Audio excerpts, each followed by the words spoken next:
Mystery of the Crimson Ghost. Phyllis A. Whitney. The Crimson Light. My name is Janie Oakes, and I might as well tell you straight off that I have a very serious and painful disease. I call it horse fever. It can attack when you're young, and I understand that it can last until you're grown up and so busy with other things that you feel only twinges now and then. It is incurable, but not fatal. The painful part grows out of not owning a horse when that is what you want more than anything else in the world. There are a good many cases of this disease because it isn't easy these days for a girl to have her own horse. Boys as well as girls catch the fever, but for some reason girls tend to have it worse. I have it very badly. Of course, if you're lucky enough to own a horse, then you don't suffer at all. That wasn't the case with me. I'm telling you all this so it will be clear why the news that Mother and Dad and I were going to the country for the summer, and might even stay there for good, made me very happy. We've lived on Staten Island out in the harbor of New York ever since I was born. There I could ride a rented horse, but Dad always said no to owning one because we had no place to keep it, and also because of the expense. Now we were going to spend the summer with Dad's widowed sister out in Sussex County in northern New Jersey. And in the country there are horses. I suppose I began to plot secretly the minute I knew we were going to visit Aunt Viv, though when we started out I didn't dream that this disease of mine was going to plunge me into some pretty scary happenings. In fact, the first strange thing occurred before we arrived. There was a slowdown on the Jersey Turnpike that made us late so that we had to stop on the way for dinner, and it was already dark by the time we reached Sussex County. After following for some time the country roads that wound through wooded hills, Dad said we should have reached Lake Kimmy. But we hadn't found it and he decided to stop at the next house to ask directions. Out in the country there aren't too many houses. We were driving along a dirt road that followed the side of a steep hill. Off to our left was a valley rimmed with dark hills, and while lights shone here and there, they were a long way off. We saw nothing nearby until Mother glimpsed a light high up the pine-covered hill on our right. Dad slowed the car to watch for a way up the hill, but when we came to the private roadway, we found a chain across it, and an unfriendly sign told us to keep out. Nevertheless, Dad braked the car and took out his flashlight. "I'll go up on foot," he said, "and see what I can find." Mother wasn't feeling well, so she decided to stay in the car and wait for him. Since I didn't want to miss anything, I hopped out and followed him to the chain. He raised it to let me under and then stepped over with his long legs. Though the summer day had been hot, the night was cooler than nights in New York, and I was glad of my sweater. Rough gravel crunched underfoot as the road wound between tall hemlocks and cedars marching up the hill. Now and then we caught a glimmer of lights from the house above, and the night wasn't really dark because there was a fair-sized moon sailing the sky, surrounded by a million stars. Somehow, I felt a pleasantly scary excitement as we climbed through the piney-smelling summer night together. Perhaps it was the chain and the keep out sign that gave me a feeling of mysterious adventure ahead in that unknown, hidden-away house. Before we reached the top of the curving road, Dad stopped and cupped his hands around his mouth, shouting as loud as he could, "Hello. Anybody home up there? We're lost, can you help us?" It was surprising how much noise his shouting made. The sound seemed to strike echoing cliffs and go rocketing along the hillside, repeating itself endlessly. He looked at me in apology, since he hadn't expected to make such an uproar. "That's so they won't set a dog on us," he explained. There was no answer to his shout and no sound of barking either, so we went on around the last turn where the road came to an end in a wide clearing. Before us spread an enormously wide building, in which every window was dark, with not a light showing anywhere. "They've turned out the lights," I said in surprise. Dad nodded doubtfully. "Not very friendly, are they?" My father is a high school science teacher, and he says scientists are always curious. They keep asking why. And seldom take no for an answer, so he didn't accept the rejection of those queerly disappearing lights. We really were lost and Mother wasn't feeling well, so he wouldn't give up easily. We walked toward wide steps that seemed to climb to a dark doorway. The moon had gone behind a cloud, so Dad flashed his light on the stone steps as we went up, and then through the open doorway, into nothing. There was only the starry sky and open air beyond. You can't imagine what a queer feeling it gave us to find that tall, arched entrance going nowhere. Beyond it we could make out high stone foundations stretching away, but there were no walls, no roof, just shapes in crumbling concrete that showed what must have been rooms sometime in the past before the whole place fell to ruin. It was very queer to stand there with shadowy darkness all around us, hemlocks whispering softly in the breeze, and not a light anywhere because there was no place where a light could have burned. I moved closer to Dad, feeling that something was terribly wrong. There had been yellow lights showing up on the hillside. We saw them. The ruined building seemed to cover an unusual amount of space for any ordinary house. As we stood looking around, I heard an odd shuffling, snorting sound. Dad didn't hear it because he had moved on to flash his light farther along the flat cement floor of the foundations until it was lost in reaching darkness. There seemed to be some sort of structure rising on one side, perhaps a part of the house that was still standing. The snorting sound had come from the other direction. "Come along," Dad said. "Let's not give up until we've had a better look at this peculiar setup." In spite of the creepy feeling the place gave me, I hung back, listening as hard as I could. Almost right away, the sound came again. A soft shuffle, a stomp, a faint snuffling.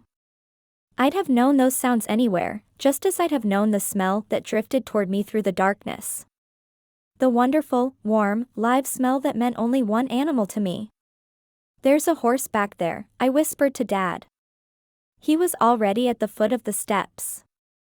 "Oh, come on, Janie," he said. "You've got houses on the brain. Look, the rest of the house is over this way. You coming with me?"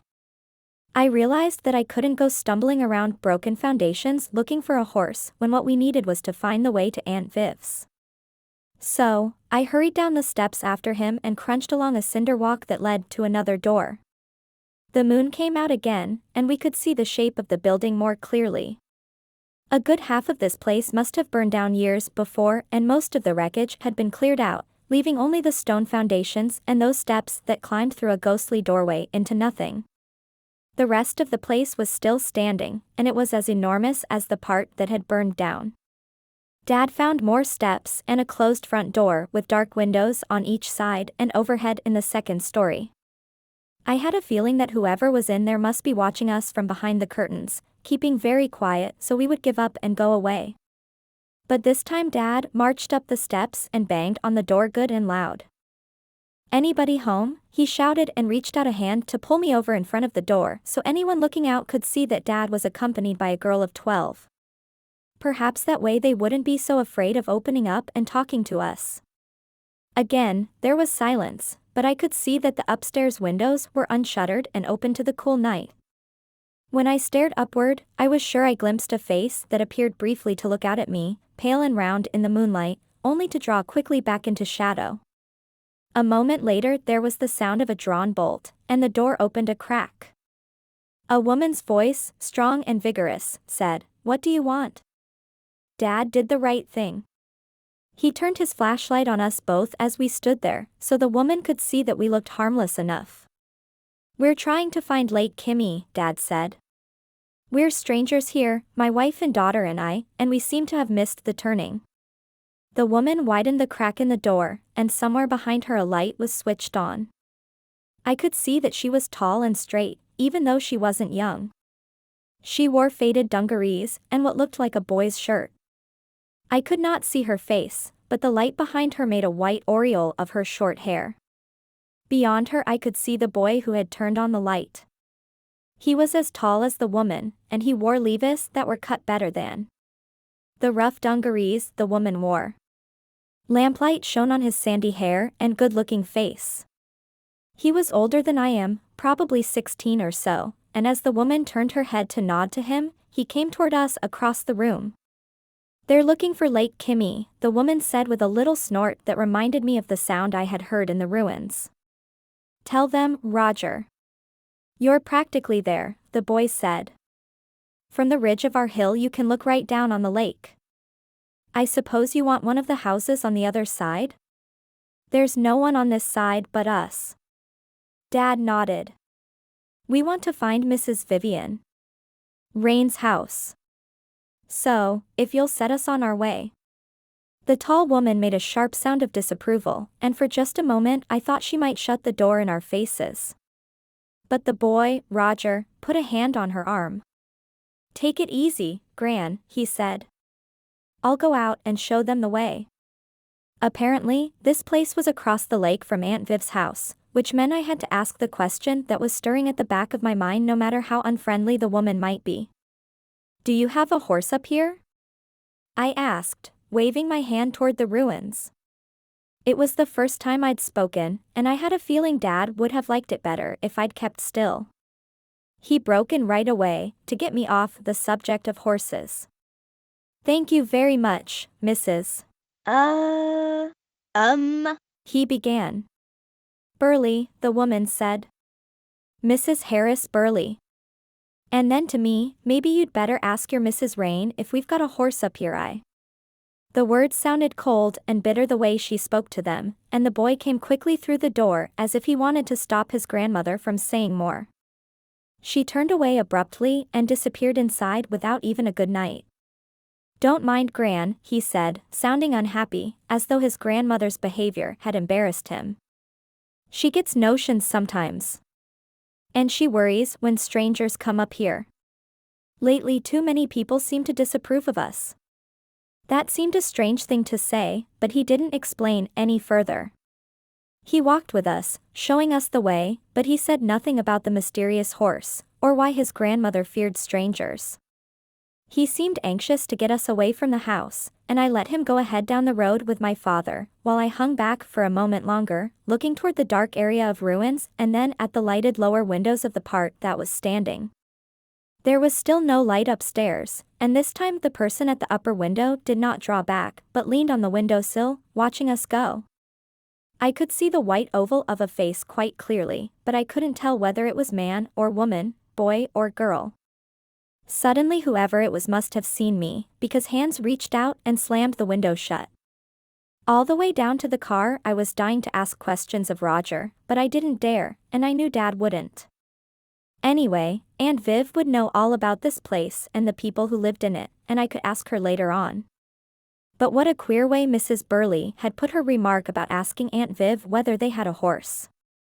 Mother was out of the car walking up and down, waiting for us anxiously. "Bill," she cried when we came into sight. "I thought I'd lost you both for good." Dad introduced Roger, who said his name was Burley too, and flashed a friendly smile at Mother.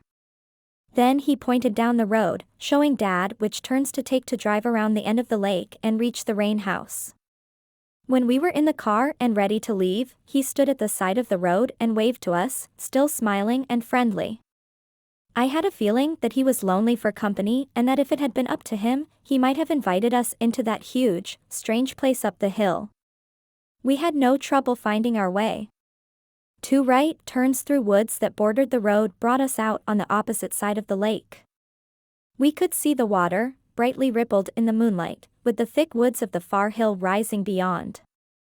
The Burley place was hidden in the trees up there, and I could no longer see its lights. On this side there were several houses set far apart. "There's Viv's place, Mother said, pointing, and we could see the house rising into sight on its own hilltop ahead. We knew it from the snapshots Aunt Viv had sent us. It was a raised ranch type, which means it occupied 2 floors. All its windows were bright with welcome, and a light shone over the front door.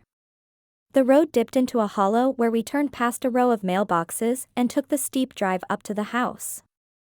I had a special reason for being interested in Aunt Viv's house.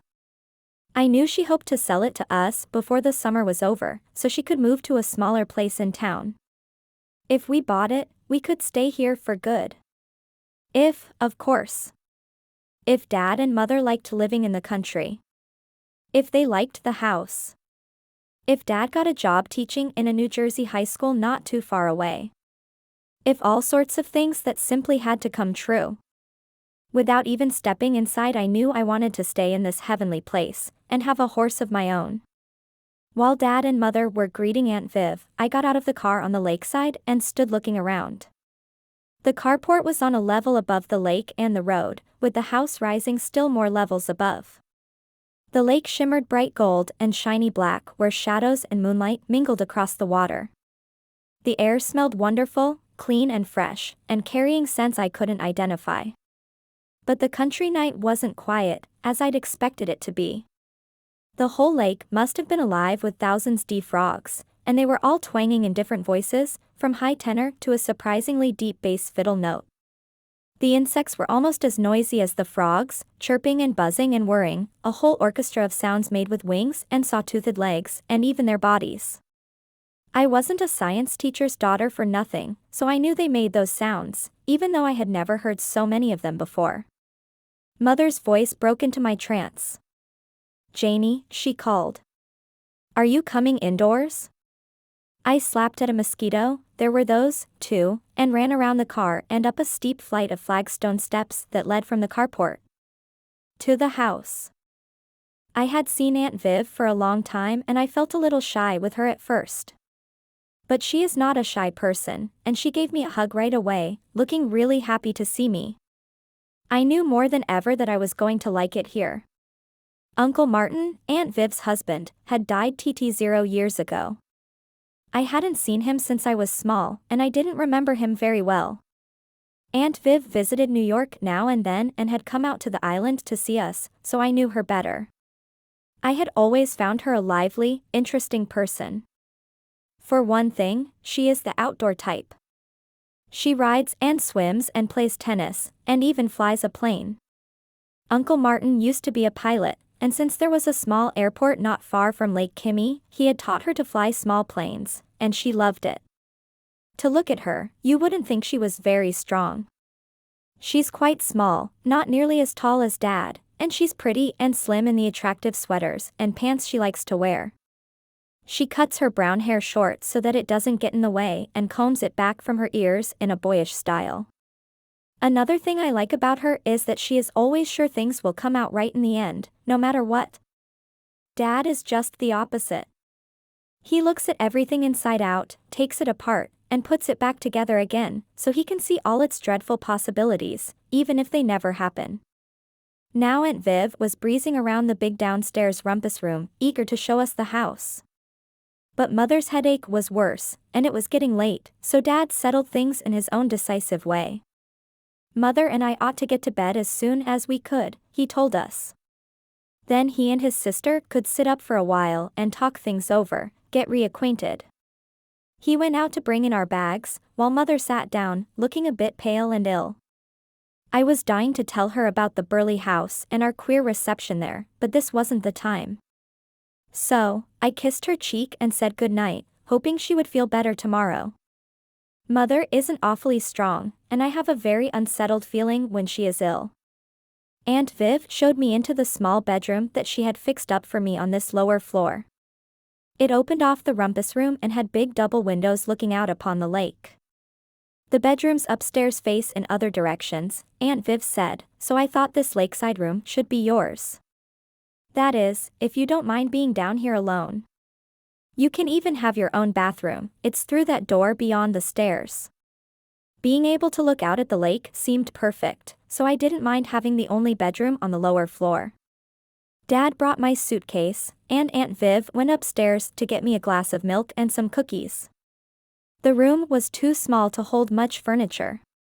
There was a bed just the right size for me, a bureau with 3 drawers, an easy chair, and a lamp. An oval rug in a pattern of rose and brown lay before the bed, and there was even a tiny closet for my clothes.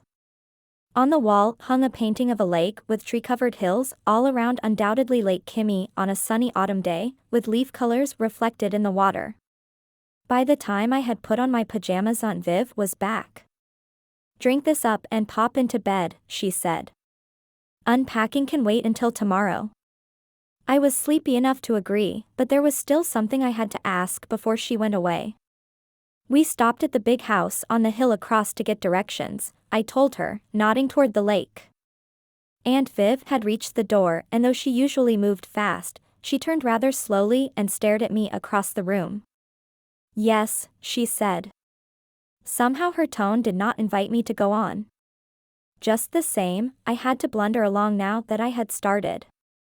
"I think they have a horse over there," I said. But when I mentioned it, Mrs. Burley told me I should ask you whether or not they keep a horse. What did she mean by that? All the smiling quality had gone out of Aunt Viv, and I knew she was upset, though I couldn't see why. "Let's leave it for now, Janie dear," she said. "Time enough to talk about the Burleys in the morning." I hated to be put off again, but I sensed trouble here and I could not go on in the face of it. A sudden uneasy suspicion came to me. "You still like to ride, don't you?" I asked anxiously. The abrupt way in which she answered wasn't like her. "Not anymore. I've given it up. Good night, Janie, dear. Sleep well." And she was gone before I could think of anything else to say. Her words left me feeling both shocked and mystified. If Aunt Viv had given up riding, it might not be easy for me to ride this summer. Also, the feeling was growing in me, the same feeling that had started when Dad and I had climbed up to the strange house across the lake. Something around here was terribly wrong. Something that had to do with the Burleys and Aunt Viv. I couldn't solve it now, though, no matter what, and that soft bouncy bed looked inviting. Nevertheless, to comfort myself before I got into it, I opened my suitcase and took out the pieces of my horse collection I had brought with me. At home I have 326 horses, all different. They are made of wood and china and glass and plastic, in fact, of everything imaginable. Of course I brought only a few with me. I unwrapped the little horses from the cotton I had packed around them and set them out in a row on my bureau, where they pranced and galloped and stood on their hind legs across the top. Just looking at them made me feel better. I picked up a carved chestnut mare named Brown Clover, my favorite, and brushed her neck with one finger. The smooth feel of the wood was soothing. Somewhere there had to be a real live chestnut horse like Clover waiting just for me. It was up to me to find her. The emptiness of having only a carved wooden horse as a substitute for a real one made me ache with unsatisfied longing. Dad was sometimes impatient with what he called my mania. Mother tried to understand, and perhaps she really did, but it couldn't be as important to her as it was to me. Oh, I knew about horses being expensive to buy and to keep, and a great deal of trouble besides. But knowing all that didn't help the soreness inside me to go away. With Brown Clover still in my hand, I turned out the green-shaded lamp on the bureau and got into bed, slipping the carved horse under my pillow. A cool breeze blew in the window beside my bed, and I pulled up a blanket. But before I snuggled down to go to sleep, I sat up close to the window for a moment and looked out across the lake. In spite of moonlight, it was very dark where the shadow of the wooded hill blackened the lake. Frogs and insects were as loud and as busy as ever, and there was no other sound anywhere, except for a soft murmur of voices upstairs. I waited for my eyes to get used to the darkness of the lake and opposite hillside, but even then, I could see no lights showing through the trees. That is, not at first. After I had searched the hillside where the house must be, I suddenly found that I could make out a light, after all. It was a strange light to see up there, not the yellow gold of lamplight, but something that glimmered bright crimson among the dark trees. As I stared, with my heart thumping faster, a yellow light came on over in the lived-in part of the house, and now I could tell that the crimson light must be in the empty ruins where I had heard the shuffling of a horse. But why should a red light burn over there? It was very queer and somehow a little frightening. Red stood for all sorts of things. Red for blood, red for warning, red for an unfriendly keep-out sign. Suddenly my downstairs room seemed lonely and far away from the rest of the house. I lay down, pushing my cheek into my pillow, pulling the blanket over me. It was good to find that the red glimmer was out of sight when I was lying down. I would hate to have that one warning eye staring at me all night long. Now I discovered that as I looked up toward the sky through my window, I could see stars spangling the darkness high overhead, and the sight was reassuring. How wonderful to lie in bed and be able to see the stars. I reached under my pillow to touch Clover as I fell asleep. And at once I was off in my favorite dream, galloping across a meadow on a real mare of my very own, one that looked exactly like brown clover. I do believe that even as I dreamed, a secret plan was beginning to form in my mind. A plan to find out about that mysterious horse across the lake at the Burleys. During the night the scheme kept growing, so that when I woke up the next morning, I was ready for action. Girl with a secret. Aunt Viv stood beside my bed smiling down at me. I blinked at her sleepily, noting her green slacks and pale, yellow shirt, and how bright and wide awake she looked. "Breakfast's nearly ready," she said. "We'll let your mother sleep this morning, but I thought you'd like to be up early so you can start exploring." Her words brought me straight up in bed to look out at the lake through the big windows beside me.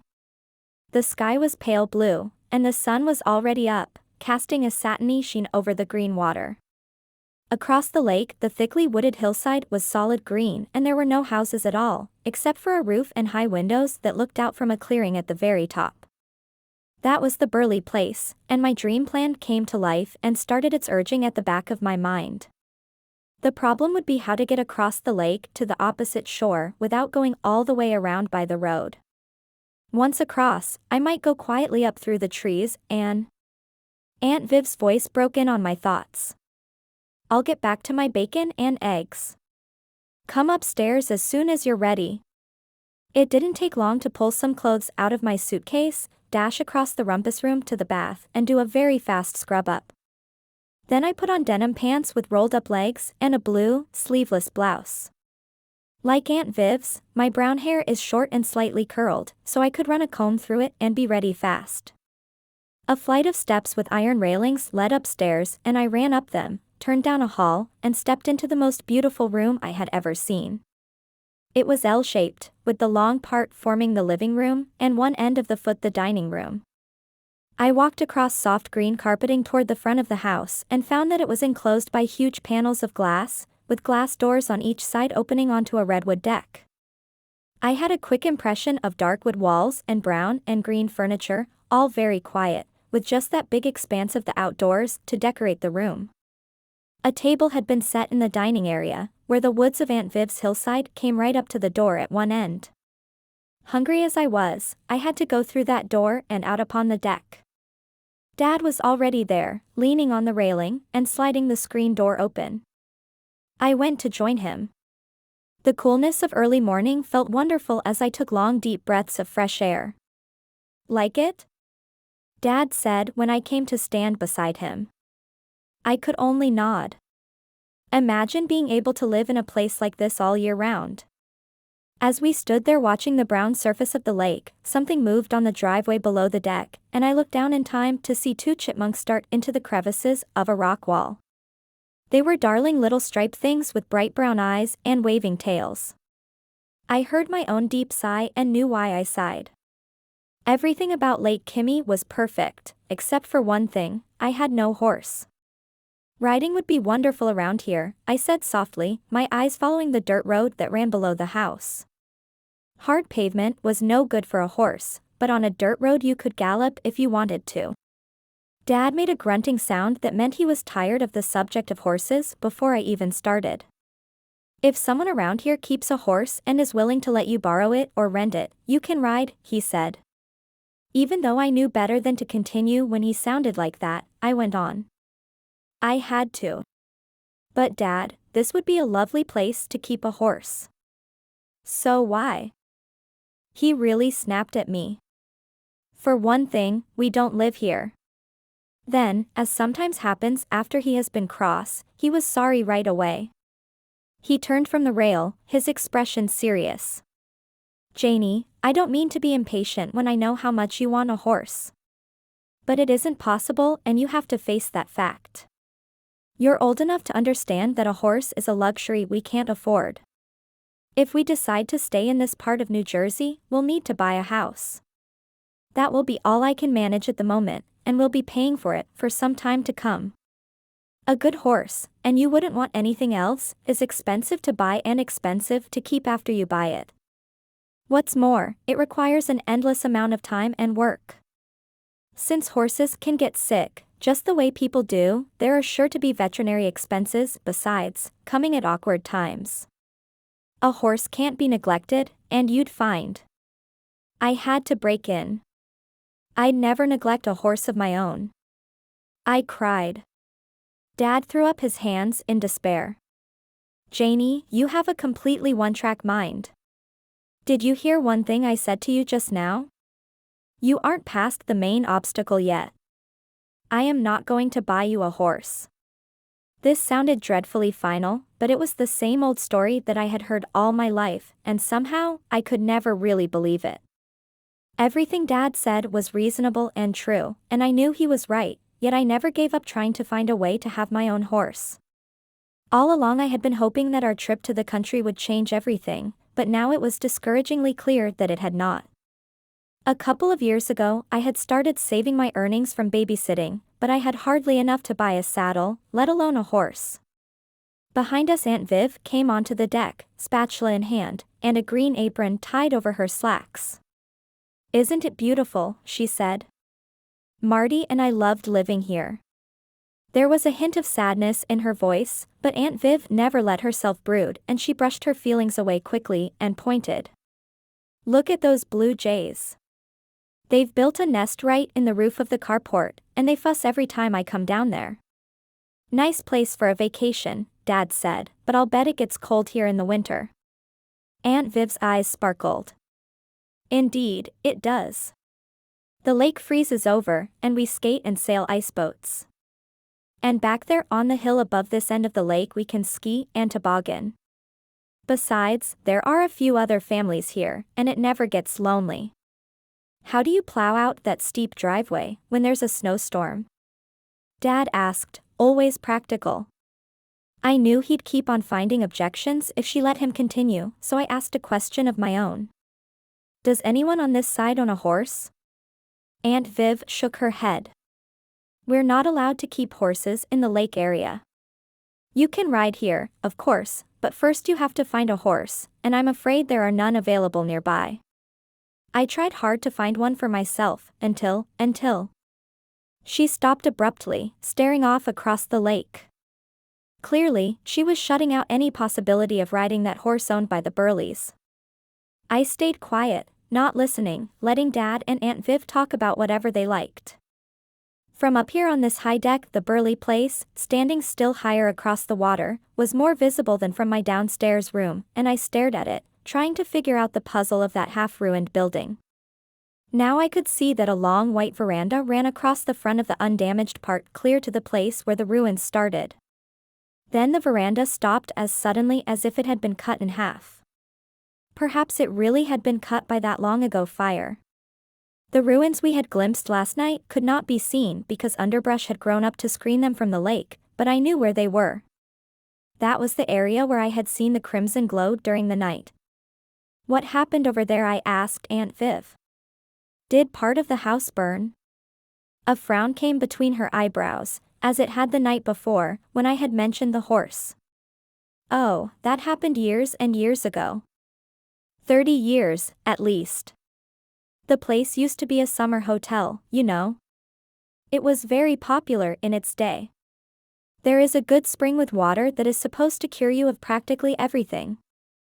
They called the place Decker House when it was built, and the Burleys kept the name when they took it over. People used to come here from all around, I understand. But the railroads closed down, and people began to fly to other places, so its popularity died even before the night it burned down, or at least the half with the guest rooms burned. It must have been a terrible fire, and it's a wonder they saved the middle section where the office was. Of course that's built of stone, so it stood a better chance, and it protected the ballroom and dining area on the other side from the flames. Staring at the hillside where the long white veranda stretched, I could imagine the dreadful sight those flames must have made in the darkness, leaping along the hilltop, eating up the veranda and all the building behind it. Was anyone hurt? Dad asked. There were only a few guests at the time, Aunt Viv said. Harris Burley managed to get them out. Tragically, he was caught by a falling beam and killed that night. She was silent, and I found myself looking at the white veranda with a feeling of shock and sadness. Why didn't they rebuild afterward? Dad asked. I suppose Mrs. Burley didn't have the heart, Aunt Viv said. Without her husband as a partner, she didn't want to go on with the hotel. But since she had enough insurance money to invest and live on, she stayed in the office part of the building and closed up the rest. She had made it her home ever since. Her 2 sons grew up there and moved away. There's only one of them living now, a Dr. Henry Burley, in New York City. The old lady could go and stay with him in a minute, but she chooses to stay here. When her younger son and his wife died in an accident, she took their 2 small boys and raised them herself over on her hilltop. Admiration for that unwelcoming old woman whom I had met under such strange circumstances last night was rising in me. What a good thing for her to do, I said. Aunt Viv shook her head. I'm not so sure. You don't know what you're talking about, Janie. Perhaps it was all right at one time, but it isn't anymore. She's in her 70s, and while she seems healthy enough, she has been doing some very strange things. Besides, that is no life for 2 boys who are growing up. She glanced suddenly toward the kitchen and flung up her hands. Oh, gracious, my scrambled eggs. Off she flew, waving her spatula. Dad grinned in amused affection. Viv hasn't changed. We always used to claim that burned toast was her specialty. I stayed at the rail, still staring at the Burley place, trying to overcome my discouragement. Dad had said I could have no horse, but I could ride if I found a horse available somewhere. And so far, Aunt Viv had not told me why Mrs. Burley's horse wasn't. There was nothing to do but find out about that horse for myself as soon as I possibly could. Which meant right after breakfast. Dad stretched his long arms over his head and yawned mightily. Let's get into breakfast while there's still something to eat. How is Mother feeling? I asked as we walked around the redwood deck together and went through the sliding screen door. She's better, but ready for more sleep and rest, so we'll indulge her this morning. I went into the small, not very neat kitchen to see what I could carry in for Aunt Viv, and she promptly handed me a plate of food. The scrambled eggs were safe, after all, and the bacon, though pretty well done, wasn't burned. Toast ticked away in the toaster, and there was a coffee odor that is always the smell of breakfast. Even though I don't like coffee, I enjoy the smell of it. When I had poured milk for myself into a tall blue glass, I sat down at the table. In the center, a crystal bowl of what Aunt Viv said was sweet alyssum added perfume from tiny white flower clusters to the rest of the breakfast scents. While Dad and Aunt Viv talked over old times and discussed her plans for the future, when she would move to nearby Newton to live, I hardly listened. As I crunched bacon and ate my buttered toast spread with strawberry jam, my mind was working on the puzzle of the Burley house. When I couldn't stand it any longer, I had to break in. Did you say there are 2 grandsons over there? I asked Aunt Viv.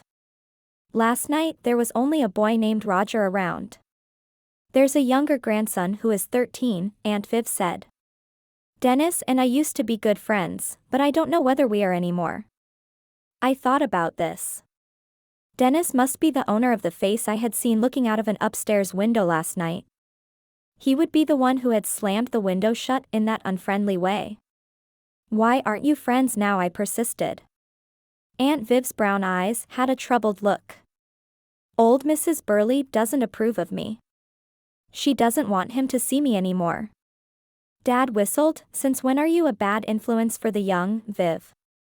I like the wrong things, and I do the wrong things, Aunt Viv said. It's because, let's not talk about it. Not at breakfast. Something quite awful happened. Something terrible that was my fault. I can't blame Mrs. Burley for the way she feels, but at the same time I don't think that's a healthy life for those 2 boys. Not when they have to be cooped up with an old woman who may be a little bit crazy.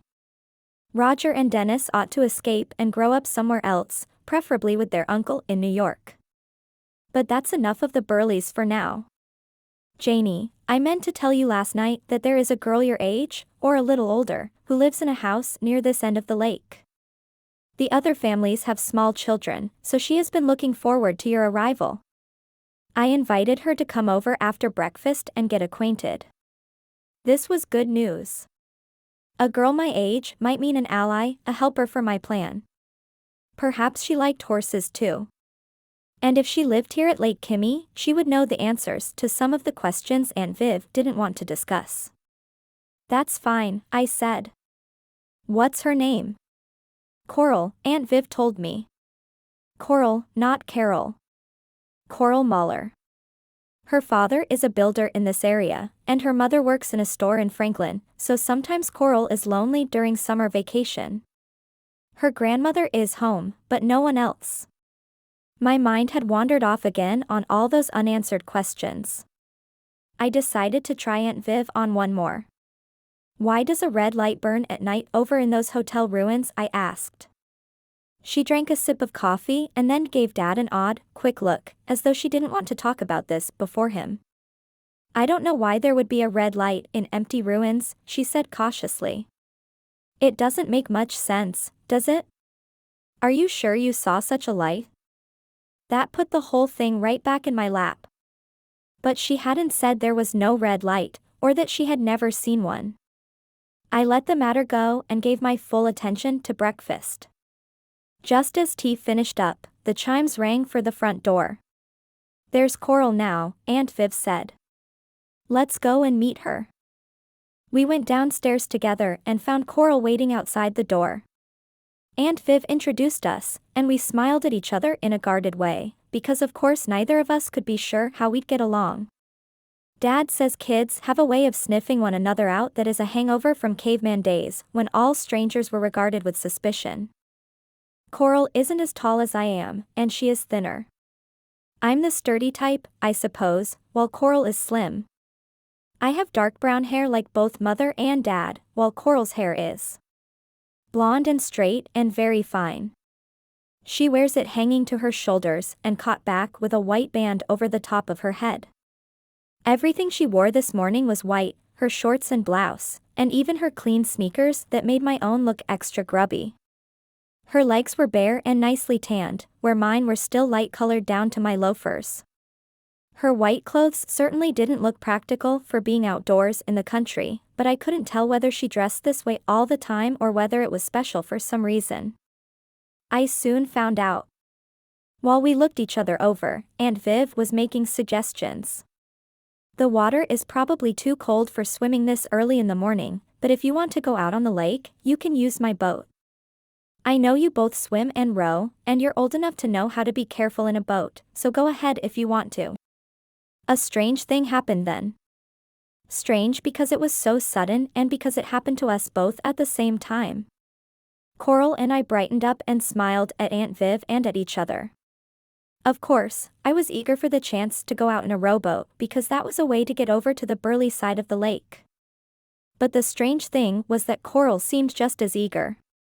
There was something almost intense about her eagerness that made me a little uneasy. I had a good reason for wanting to cross the lake.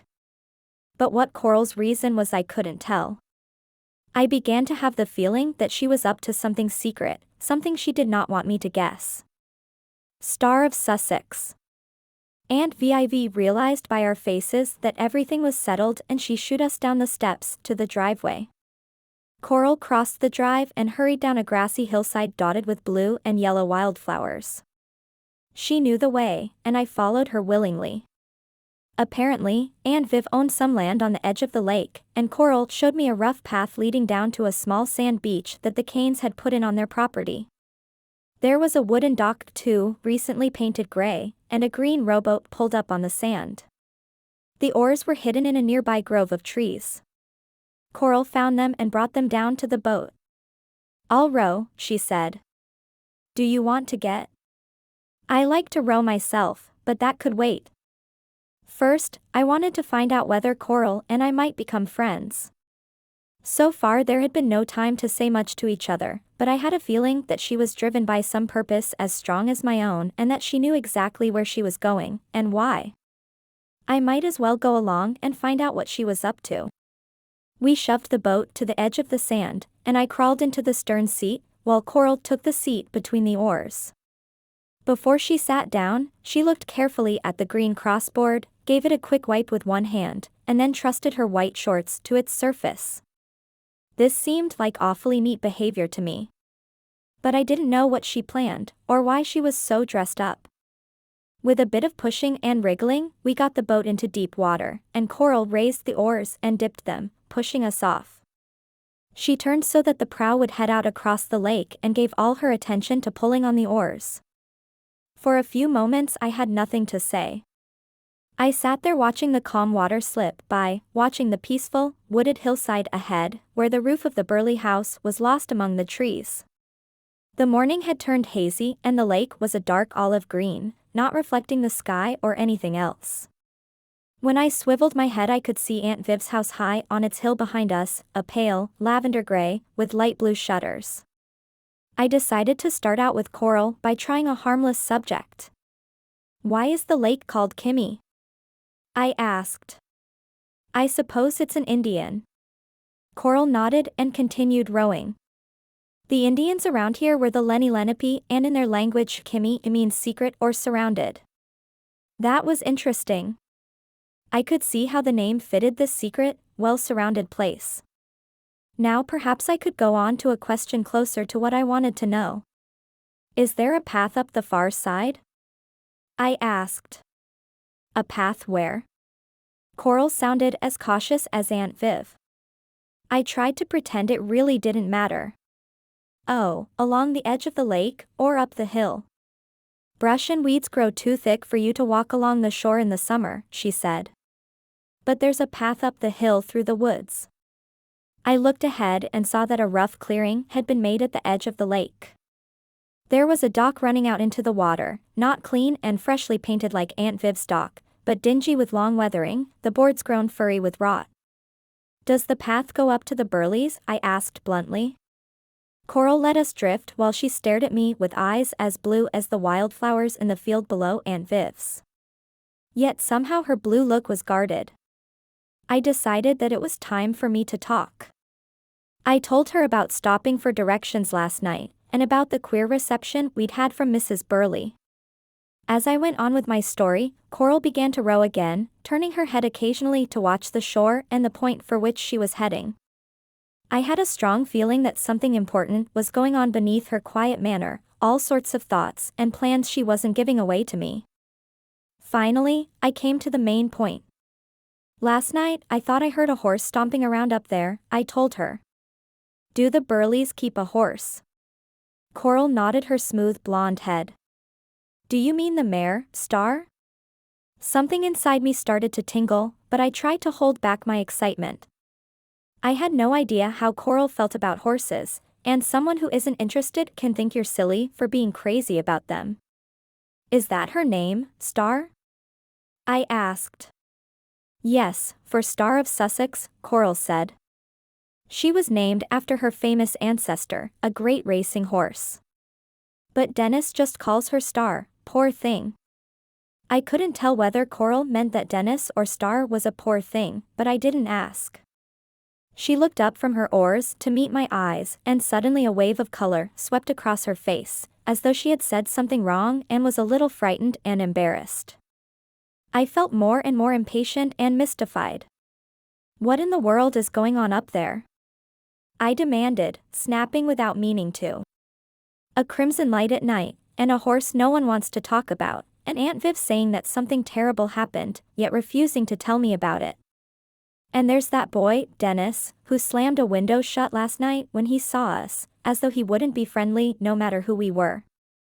The only one up there who seemed nice was Roger, the older boy." Coral ignored everything else I'd said and pounced upon the subject of Roger with a sudden interest that gave me the answer. Roger was several years older than Coral, but she had a crush on him just the same. "He is nice," she agreed warmly. "He's not a bit like his brother and grandmother."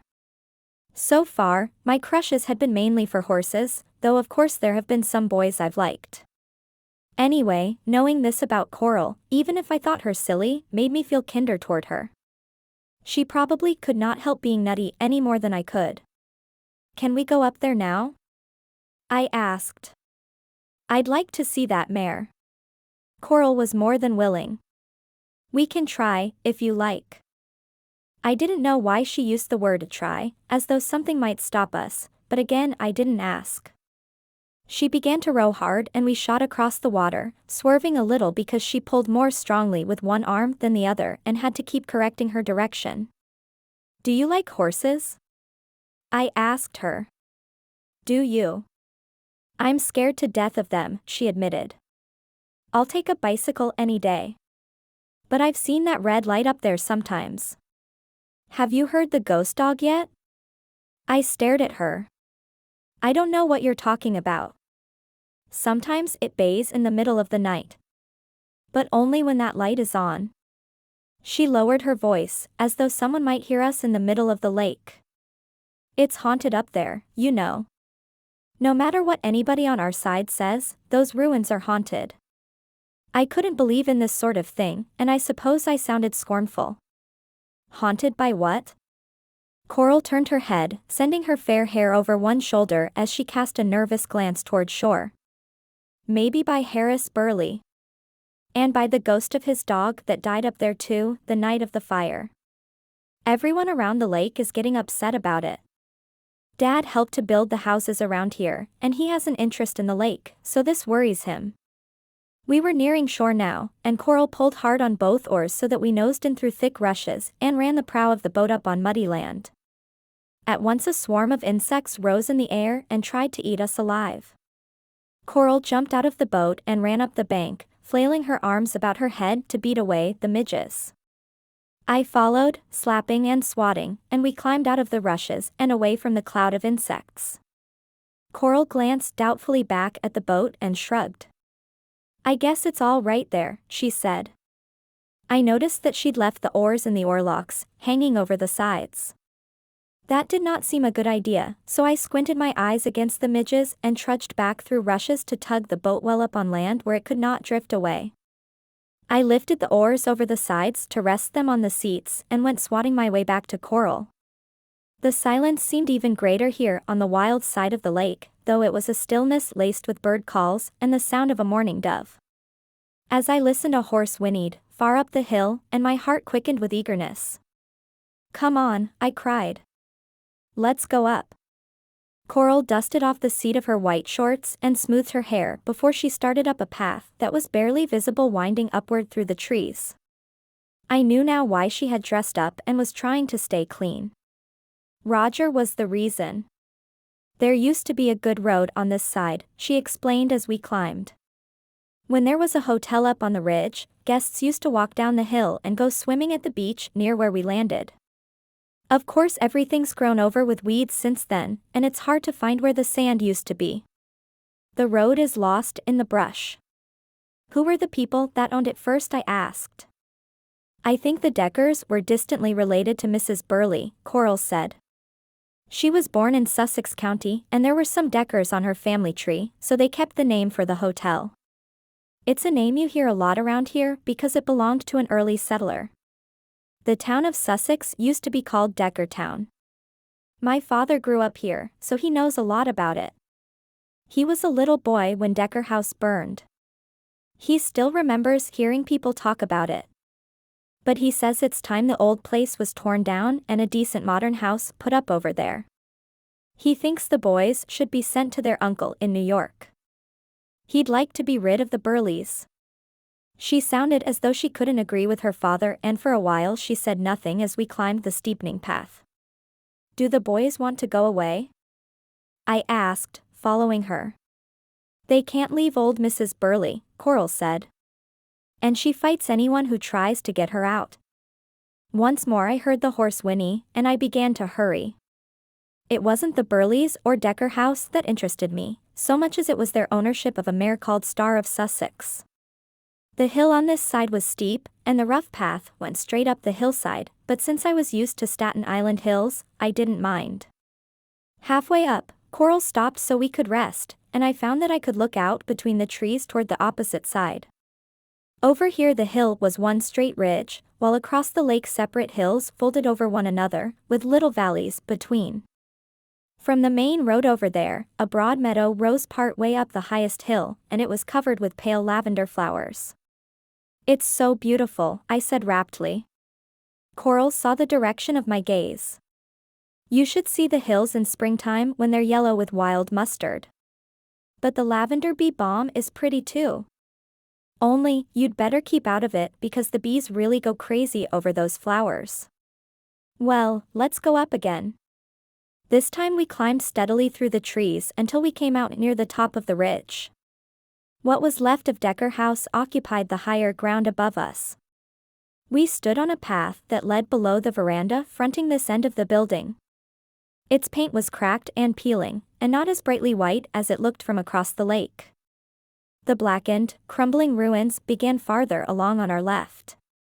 Behind the veranda, all the windows were shuttered and some had boards nailed over them. I stood for a minute looking at those blind eyes that had once been open to sunlight and the beautiful view. That was the ballroom up there, Coral whispered, as though she was afraid of being heard by someone inside. Roger's grandmother often talks about the fine parties they used to have in that room, with music and dancing and soft lights. Coral looked quite pretty and dreamy, as if she could imagine herself dancing in a place like that. It made me warm to her to know that she could have dreamy notions just as I did, though most of my dreams had to do with horses. We followed a path beneath the long veranda until we came to the office section that was now the living quarters of the Burleys. By daylight I could see that this was part stone and did not match the other section. It was 2 stories high, with a peaked attic gable above. Beyond it began the empty foundations where the fire had burned everything else away. So far no one seemed to have looked out the windows, and no one had come to stop our progress. Coral put a finger to her lips, her eyes dancing as though she enjoyed what we were doing, but I felt uneasy and uncertain. I did not know this girl very well, and I had no idea whether she was any more welcome over here than I was. More and more I began to feel that we were trespassing and that Mrs. Burley was not going to like it if she caught us here. When Coral hurried on, I was glad enough to duck under the branches of a big oak tree and follow her out of sight of the living quarters of the house. We did not go far, however, because there was a sound ahead, and I looked up to see a boy of about 13 coming down a board ramp from the high foundations. One hand held the halter of the young mare he was leading. When I saw her, I stood still and stared, not at the boy, but at the horse. So, this was Star of Sussex. I loved her at first sight. In every way except one, she looked exactly like the favorite chestnut-colored carving that I'd named brown clover. The exception, of course, was the white star in the center of the mare's forehead. But before I could really study this beautiful animal as I wanted to, the boy came to a halt on the path before us, and there was nothing friendly in his greeting. "How'd you get up here?" he demanded. "What do you want anyway?" Star came to a stop beside him, her long tail switching and the whites of her eyes showing nervously. I put my hand on Coral's arm, and she stood still beside me.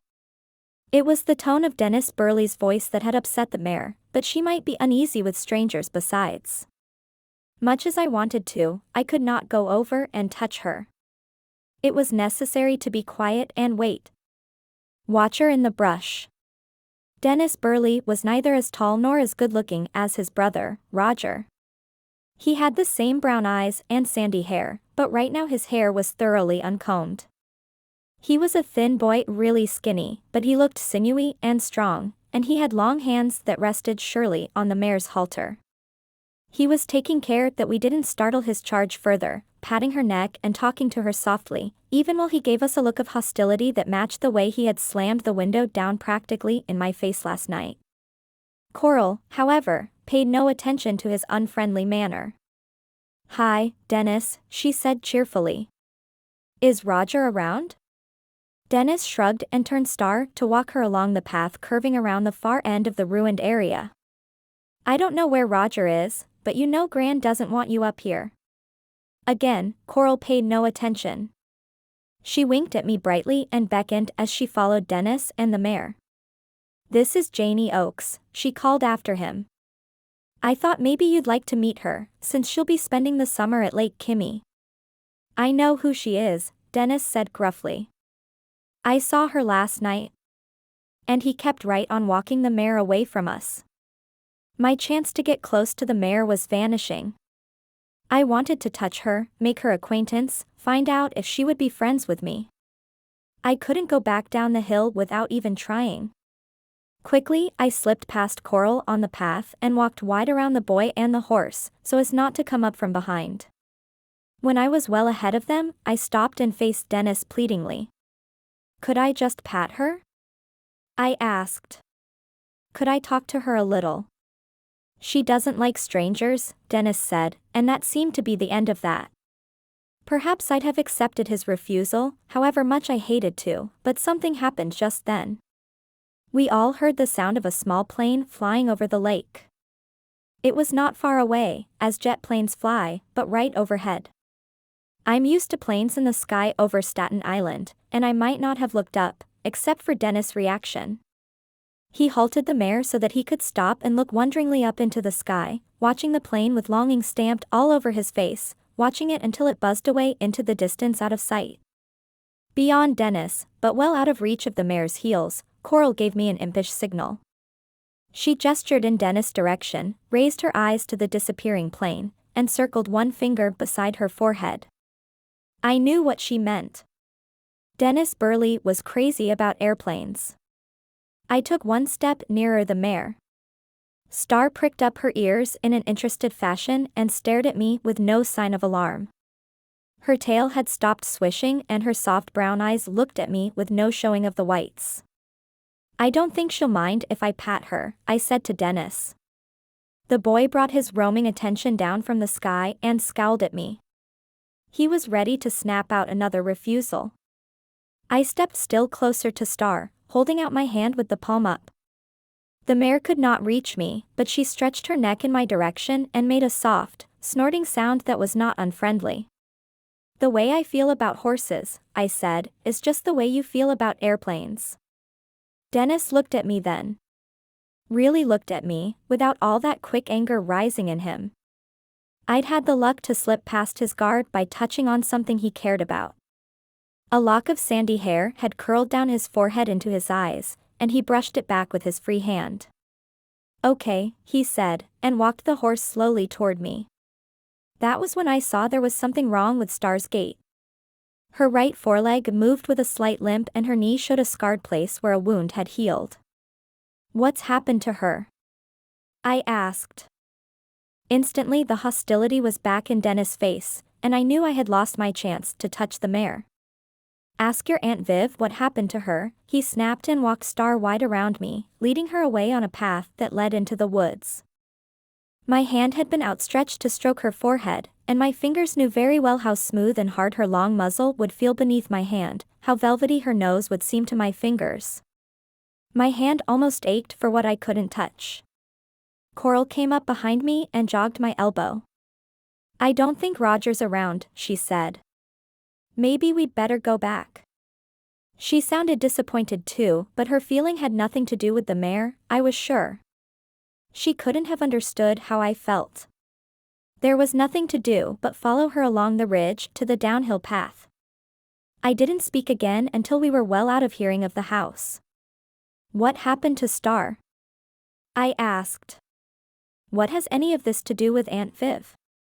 Dennis and your aunt used to be friends, Coral said. He's nutty about planes, and she has taken him up a few times at the airport. So, when she wanted to ride the mare he let her, though he knew his grandmother would have a fit. Anyway, she galloped her along the shore on the other side of the lake, and Star stepped into a woodchuck hole and fell. Your aunt wasn't hurt, but Star's knee was badly injured. Though the vet managed to get the place healed, he doesn't think she will ever walk properly again.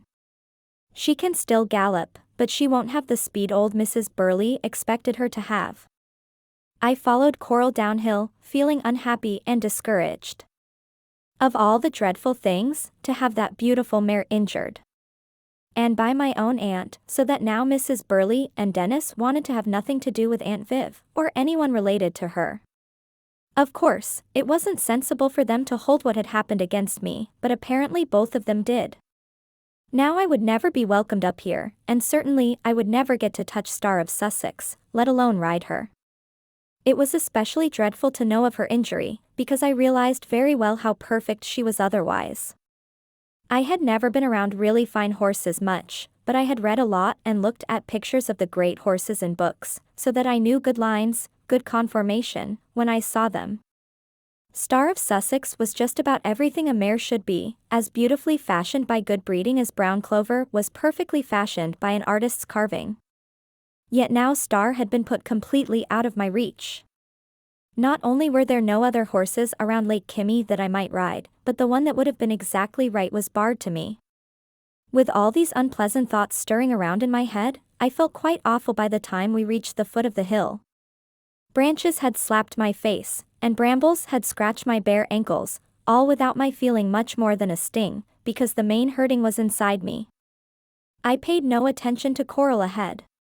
She reached the old dock before I did and walked out upon it to stand looking down at the rushes where we had left Aunt Viv's boat. She cried out to me at once. "The boat's gone. You must not have pulled it up on shore carefully enough." That brought me back to the present. I ran onto the dock beside her, stepping carefully to avoid rotting boards, and looked at the place where the boat had been drawn up onto nearby land. There was a triangular mark in the mud where its prow had rested, and I knew perfectly well that I had hauled it too far out of the water for it to get loose and drift away by itself. Coral was unfair to blame me. If it had been up to her, the oars would have been left drifting in the oarlocks, and the boat would certainly not have been as far up on shore as I had pulled it. But there was no use arguing with her. The important thing was to figure out how we were to return to the opposite shore. First, we had to locate Aunt Viv's boat. A step on the dock behind us made us look around to see Roger Burley coming toward us. He was not smiling the way he had last night, and he seemed to know right away what was wrong. By daylight he was even better looking than I had thought him last night. I could understand why a girl like Coral might feel the way she did. But he was much too old, and I was sure he thought of us both as children. "Hi, Coral," he said. "Hello, Janie. Lost your boat, have you?" A warm flush of color went up Coral's face and her eyes widened in an entranced stare as she looked at him. Her smile was so uncertain and breathless that I wanted to poke her and tell her not to look so silly. Of course I didn't.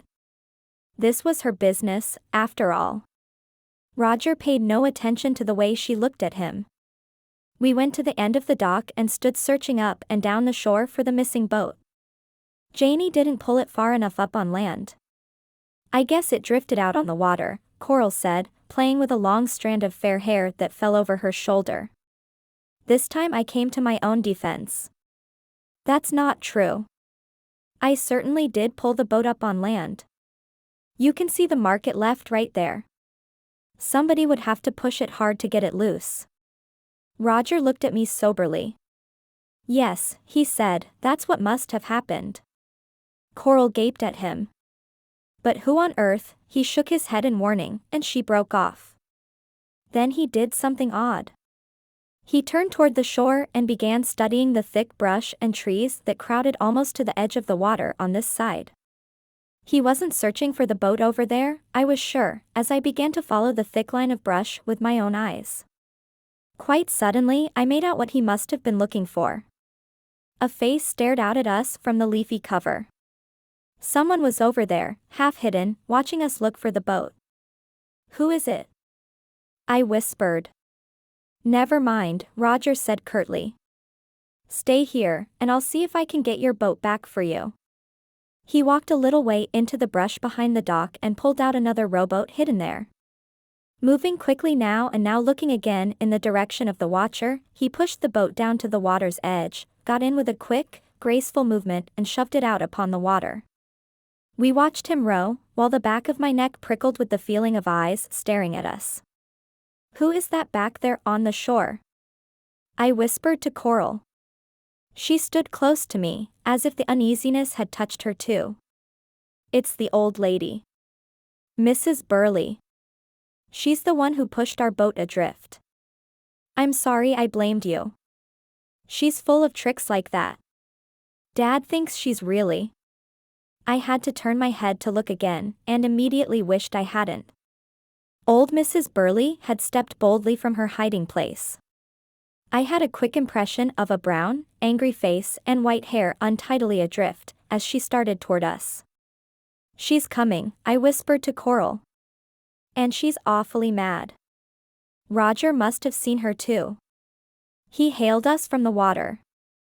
"I've spotted your boat," he called, waving an arm. "It's around that point of land. You can reach it if you hurry. Come on, be quick." We hurried gladly. The direction was away from the advancing woman, and we tramped through brush without worrying about poison ivy or burrs and not minding the gnats and mosquitoes. In a moment we were out above a stand of brown cattails that grew near the water's edge, and we could see the boat, nosed in among them. Coral rushed down the bank and stepped into wet muck to haul the boat to where we could get into it, not minding the mud on her clean white sneakers now. I got in as fast as I could, and once more we pushed off and Coral rowed us out on the lake. I sat in the middle of the stern seat, holding on with both hands, as though that old woman might come running down the bank to pluck me right out of the boat. Roger waited for us in his own boat. Not until we came alongside him did I look back. When I finally turned my head, there was no one in sight on the shore. "Why would she do a thing like that?" Coral asked, reaching over to hold on to Roger's boat. "Why does she do anything?" Roger said miserably. "How do I know?" "My father says," Coral began, and then broke off, realizing that she couldn't tell Roger Burley what her father said. "I know what they're saying," Roger admitted. "I think she's grown worse since Star was injured." That really set her off. I suppose that Mare is the one thing she has pinned her hopes on for years. So, she can't forgive Mrs. Rain and Dennis for wrecking her plans. "What do you mean?" I asked. "What did she pin her hopes on?" Roger plucked at a mended place in his levis and stared at the hill rising above us. Gran thinks Star had all the marks of a great racing horse. She wanted her to repeat what her famous ancestor did and win races for the Burleys. She thought Star would make her rich, or something. He shrugged and drew his mouth down in a grimace. "It's all make-believe, you know. There isn't any way we could take on the expense of turning Star into a racing horse. There's no money in her unless we sell her for breeding. So maybe it's just as well this happened. It makes things real again.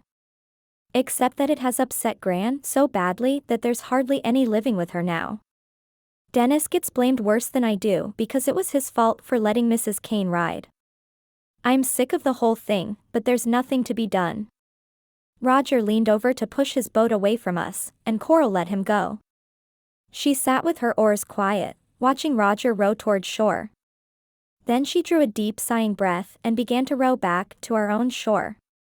She seemed to forget that I was there, and I watched her curiously as she bent over the oars.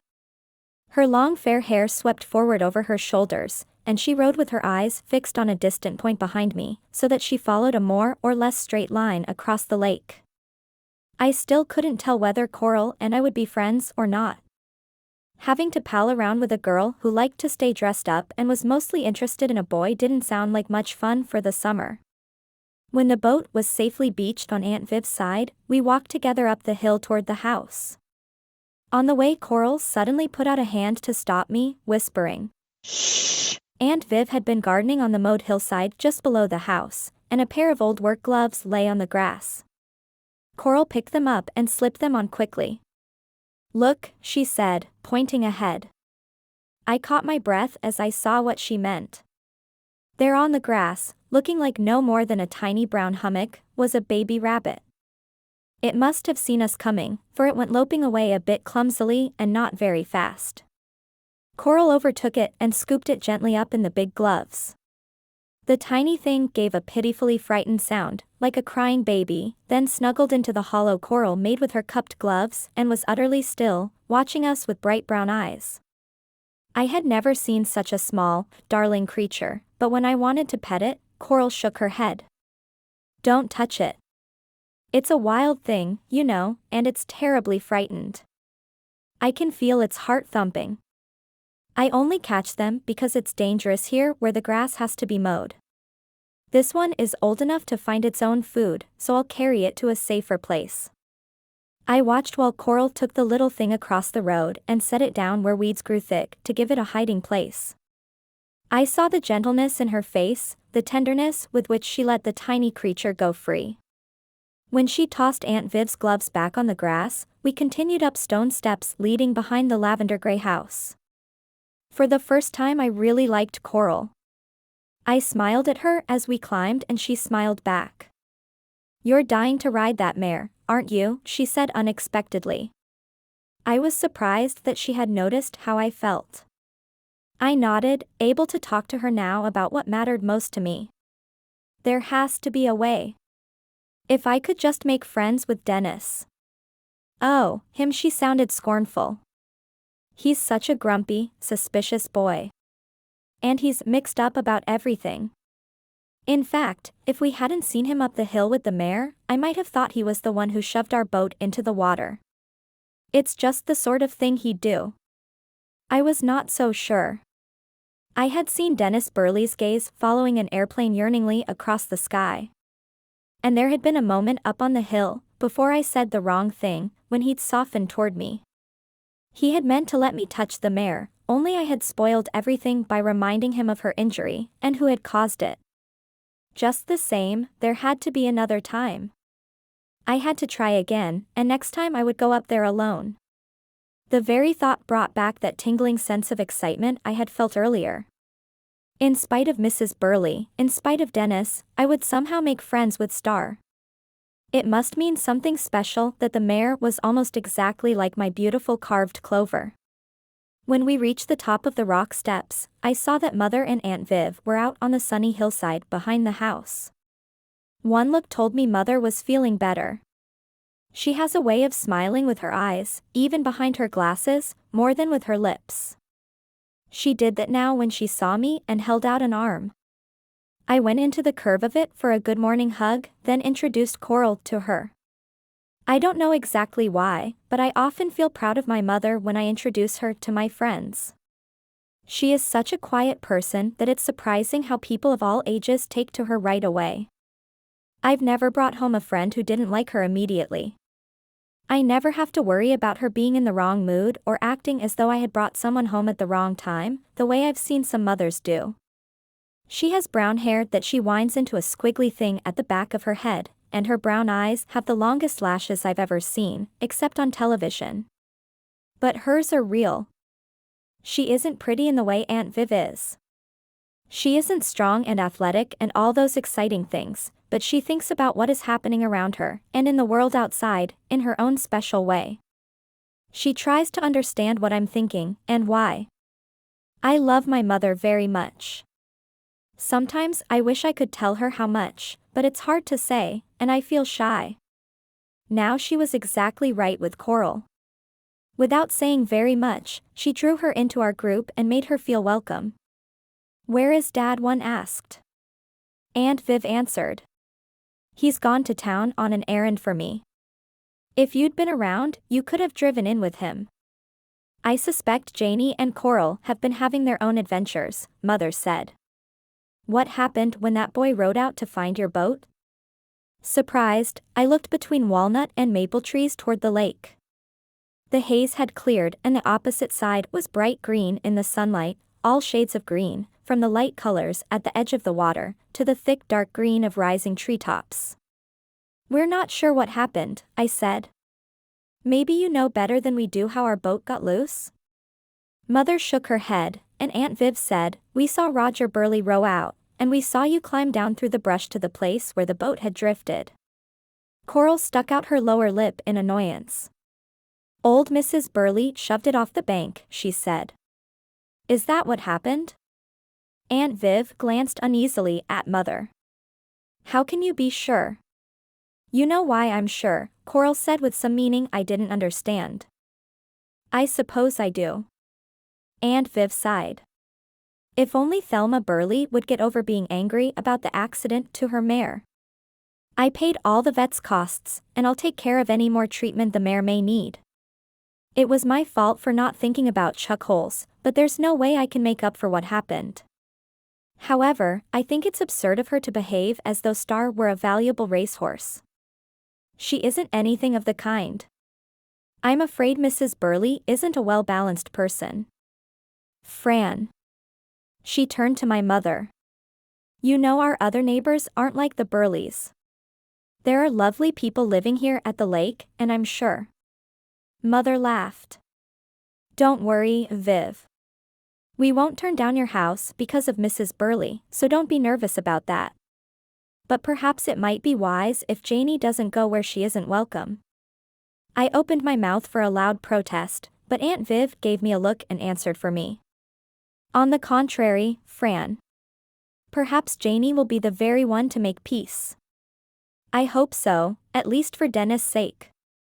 And Roger's too. I don't think that unhappy old woman should be allowed to cut her grandsons off from all their friends. You go right ahead, Janie, and see if you can break the ice.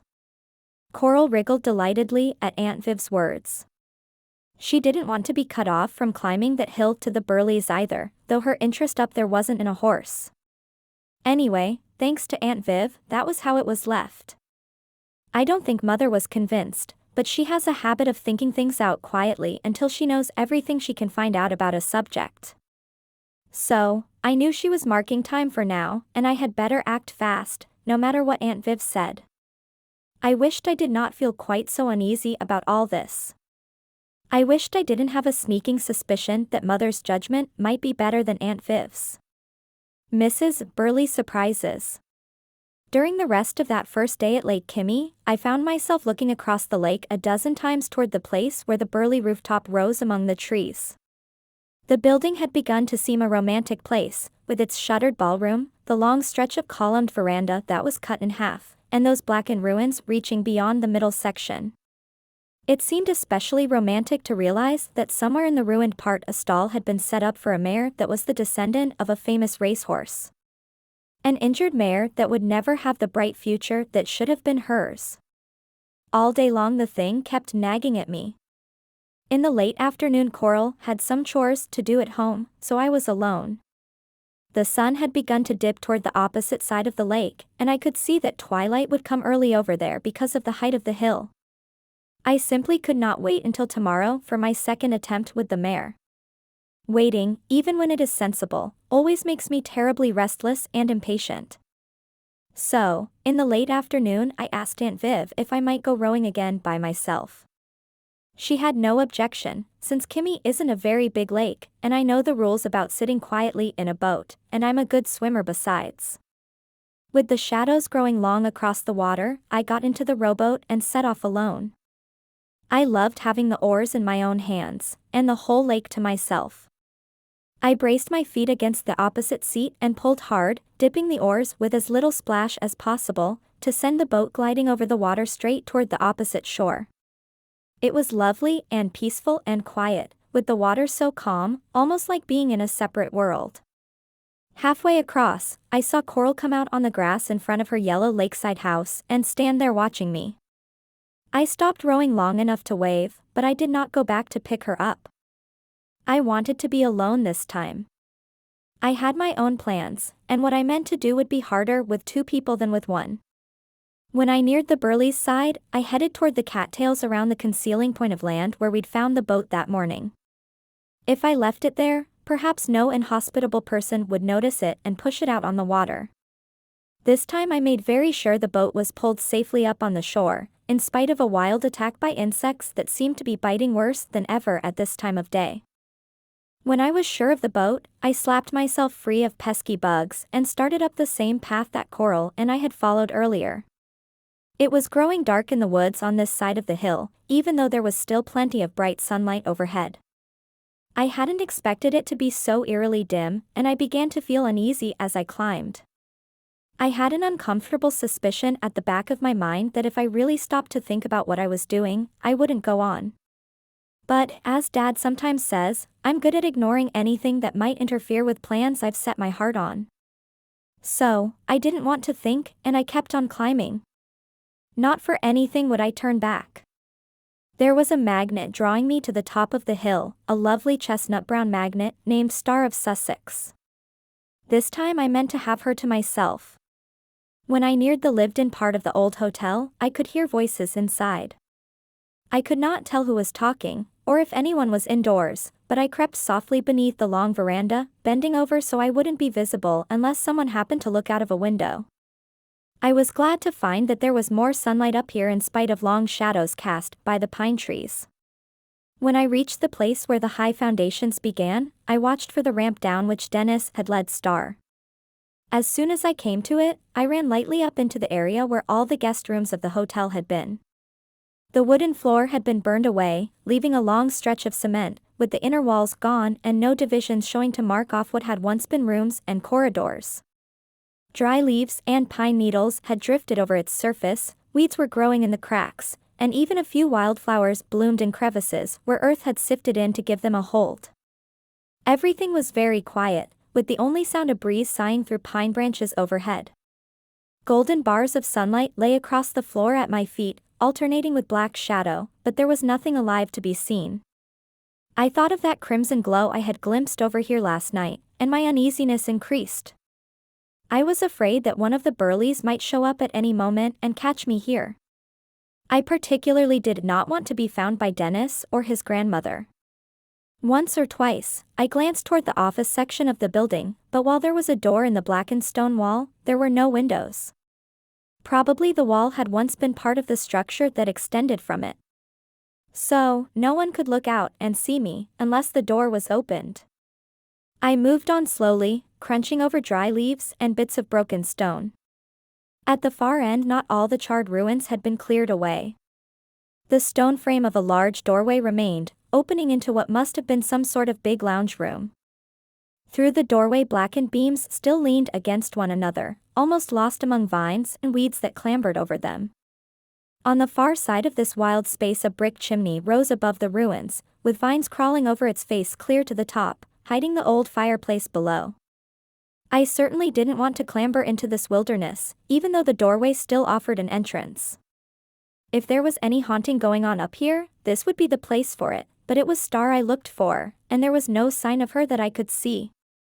As I walked back along the downhill side of the building, I came upon the tall, sturdy shed that had been built in a cleared section of the ruins. It was open on one side, with a slanting roof overhead. Inside were feed boxes, and straw had been scattered on the floor, so that it was neat and clean. This must be where Star was sheltered when the weather was bad. But where was she now? There seemed to be no place else to lock except inside the huge, ruined room at the very end, and surely no horse would be in there. I went back to the ramp and down to the well-trodden pathway leading around the end of the house and into the woods. Here several tall hemlocks raised their heads in the late afternoon sunshine, strange trees like none I had ever seen, because their trunks still wore the black mourning they had put on the night of the fire. Their lower limbs reached out twisted and leafless and gray, like arms outstretched to hold off danger. Yet overhead, especially on the side away from the fire, green branches struggled for life, and the trees had managed to survive. To me they seemed like ghost trees, and I hurried past them toward the woods where I had seen Dennis leading Star that morning. I ran toward the path, and in a moment, I was safely out of sight on its turnings. It led along the ridge of the hill, with trees dropping toward the main road on one side and clear to the lake on the other. Across Lake Kimmy, Coral's house stood out, a sunny yellow, its roof shingles shining like silver as the shadow of the hill crept toward it. At least this path seemed to go somewhere. It was well trampled, and in the earth here and there I found the marks of a horse's hooves. Encouraged, I hurried along until the path wound into a meadow that opened at the top of the hill. There in the center of her own pasture, Star of Sussex was grazing. This was a wonderful place for her, where the hill leveled and widened, and I saw that it was fenced around with wire, so she could not get out. Here she had room to run and play and be out in the open. With the concealing woods behind me, I could do as I pleased, and I went to the wooden gate and climbed up on its bars. I knew better than to go over the gate right away and run toward Star. I sat astraddle the top bar and talked to her softly. The mare saw me the moment I climbed the gate, but she did not scamper away to the other side of the field, as I had been afraid she might. She stood quietly, listening to my voice, her ears quirked forward in an interested, alert way. Though she didn't know me, she wasn't afraid or skittish. After I had spent a few minutes telling her how beautiful and splendid she was, I reached into the pocket of my jeans and took out the carrot I had brought from Aunt Viv's kitchen. I held it out to the mare, talking to her a while longer. She liked the idea of the carrot, but she approached only a little way and then stood her ground cautiously. "Come here, Star," I coaxed. "Come over here, you beauty. I've brought the carrot for you. Just so you'll be friends with me." Perhaps the words were silly, but it was the sound of my voice that mattered. She could tell I was a friend, and she came a little closer before she stopped again, nickering at me softly. I knew it was safe now. I slipped down inside the gate and went toward her one slow step at a time, holding out the carrot and talking to her. When I was close, she extended her handsome neck and took the carrot politely from my hand, not snapping or slobbering, but neatly, like the lady she was. Nor did she brush away from me while she chomped it up. I stood close to her. When I reached up to pat her, she did not jerk away. My heart was thumping hard as I stroked the lovely white star on her forehead and ran my fingers down her velvet nose. The thumping came from joy, as well as excitement, and from all the love I was so ready to pour out to her. Of course, I had loved other horses before this. I had given my affection to some pretty broken-down nags from the time I was 5 years old on. But never had I been near as perfect an animal as Star of Sussex. The wonderful part was that she accepted me. When I reached up and put an arm around her neck and leaned my cheek against hers, she nickered and snuffed her nose into my collar. We already liked each other. I know we did. I'm not sure how long I stayed there. I could not bear to pull myself away, and I would probably have been late for dinner at Aunt Viv's if Star herself had not ended our meeting. She raised her head to neigh lightly, and I turned around. What I saw made me feel a little sick. Beside the gate stood old Mrs. Burley, resting her brown, stringy arms on the top bar, her white hair as untidy and wild as ever, looking like the crest of some tall, thin bird. But no bird's eyes had ever watched me with such an angry stare. I had no idea what to do or say. I was where I did not belong, and I had no excuse for being there. She had made it very clear that she did not want me around, and here I was, against her wishes, fondling her precious horse. "Come here," she ordered, when the silence grew too long between us. I seemed to be tongue-tied for good. I took my arm from around Star's neck and gave her a pat on the flank to send her galloping away. Somehow, I didn't want Star to listen to the scolding I was about to get. I was afraid of this old woman, who might be a little crazy, yet I had to walk toward her, instead of running away as my feet wanted me to do. Whether I liked it or not, I had to see this awful moment through. "City kids," she said scornfully when I approached the gate. "Don't you know any better than to get into a pasture with a strange horse? Don't you know that mare could kick you, hurt you?" "But she didn't," I said, very low. Mrs. Burley heard me well enough. "That's no thanks to you." I suppose I wasn't afraid of Mrs. Burley for myself. I mean that I didn't know whether she might be mad enough to hit me, or something, but that wasn't the worst part.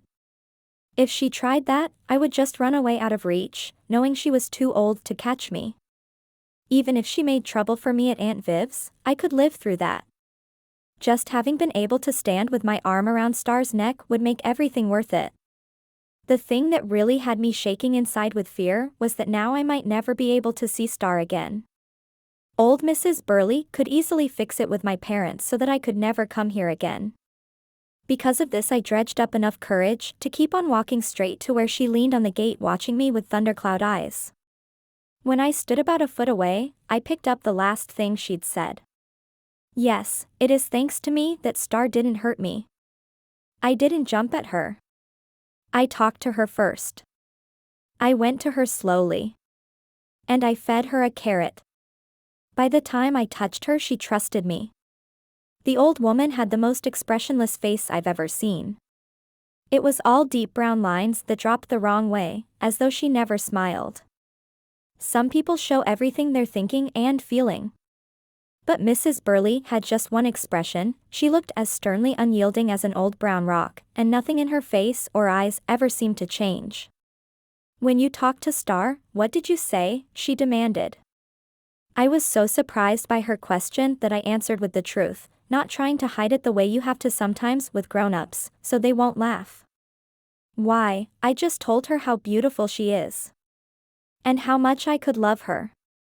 Mrs. Burley had pale gray lashes, just a little darker than her white hair, and she blinked them a few times, staring at me. "Love her," she said. "Ha! What do you know about horses, anyway?"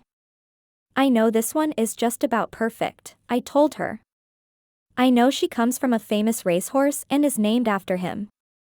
I know she is the most beautiful mare I've ever seen anywhere." Once more the old woman batted her pale eyelashes.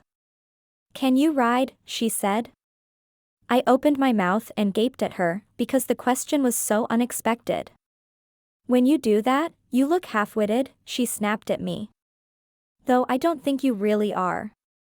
I asked you a question. Answer it." "Of course I can ride," I said. She tossed her white head in a gesture that made me think of a horse tossing its mane. "Of course, nothing. How many kids do you know these days who can ride?" "Well, I can," I repeated stubbornly. She lifted the bar on the gate and opened it so I could step through without climbing over.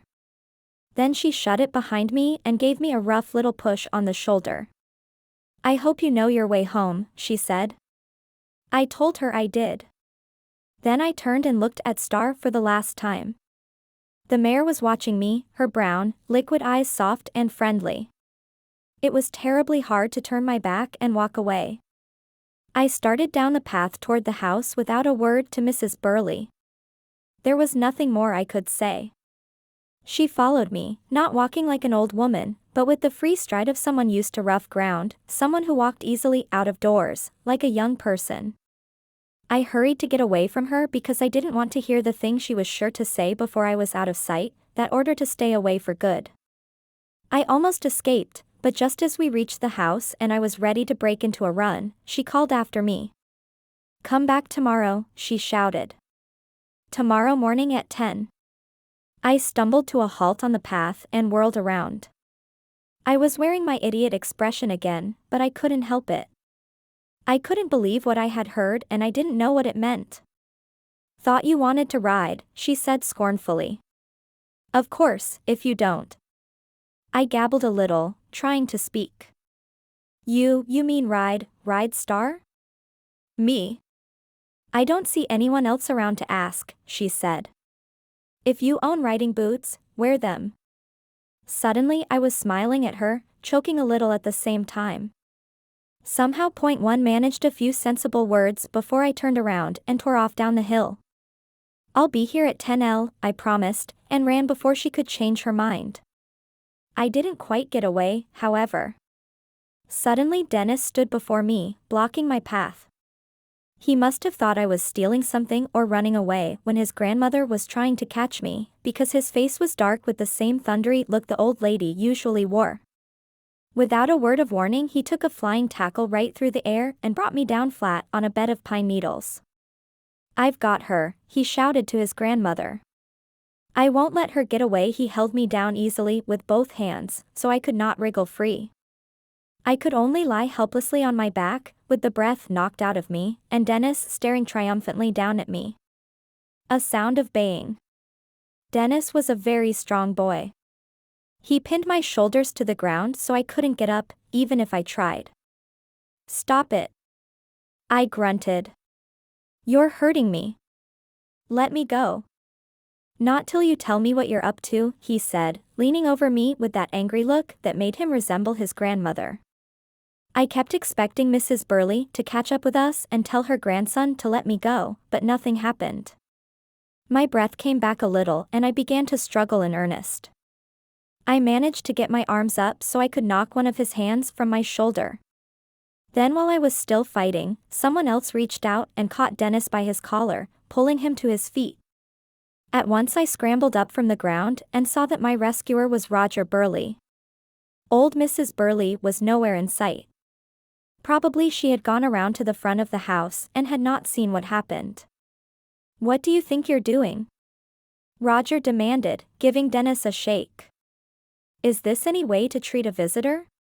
Dennis scowled at his brother and pulled out of his grasp.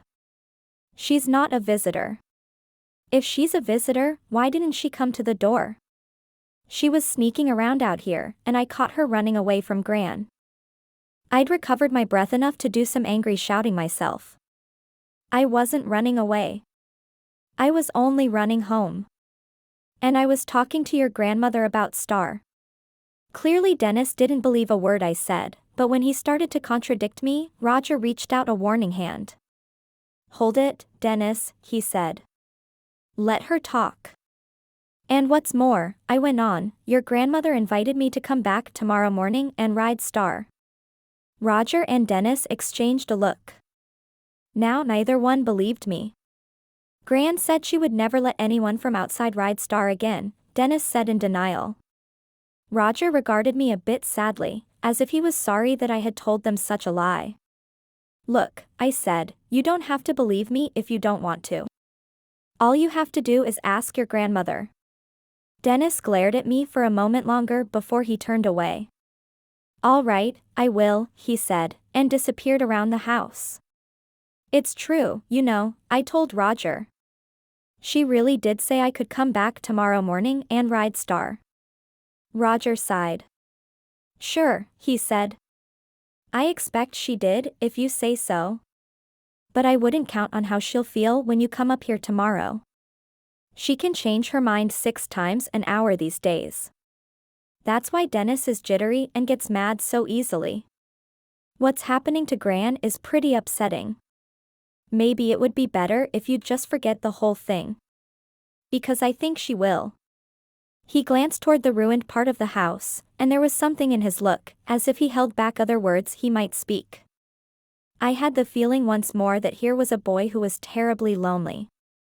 Just the same, I didn't want to believe what he said. Mrs. Burley had asked me, and I knew she meant it. "I'll come anyway," I said doggedly. "I'll be here at 10 with my riding boots on. If she wants to send me away then, she can tell me herself." He grinned in a lopsided way, as if what I said was only half funny. "You get your teeth into things, don't you, Janie? Well, you do as you want. Did Dennis hurt you?" "Of course he hurt me," I snapped, brushing leaves off my jeans and pulling them out of my hair. "I expect I'll be black and blue tomorrow." He came at me like a football player. I didn't enjoy it one bit. "I'll bet your grandmother wouldn't like it either." I started indignantly toward the downhill path, and Roger fell into step beside me. "It could be you won't tell her," he said. It was a question. I looked up into his face and then shrugged. "Okay. I don't want to make any more trouble. But it's a good thing you came along and stopped him. He's a very rough boy." Roger came all the way down the hill with me and helped me with the boat. No one had disturbed it this time, and it had stayed well hidden behind the cattails. When I was in my seat and had my oars in place, ready to go, he took hold of the prow and kept the boat from floating out on the water. "Janie," he said, "will you do something for me?" I was feeling annoyed with all the Burleys by this time, so I gave him a grudging answer. "Maybe. Depends on what it is." He grinned at my disgruntled words and reached into a pocket of his levis, pulling out a folded envelope. "I wanted to get this over to Coral Mahler," he told me. "Do you suppose you could deliver it for me?" I could imagine how pleased Coral would be to get a note from Roger, so I took it from him, nodding. "I'll stop at her place before I go home." "Thanks," he said and shoved my boat out onto the water. I pulled hard at the oars to get away from the dark shadows of the bank and over to the brighter side of the lake. It seemed as though I needed that last bit of warming sunshine to make me feel better. As I rowed away from the shore, I could see Roger standing there on the bank watching, and I wished he would go away.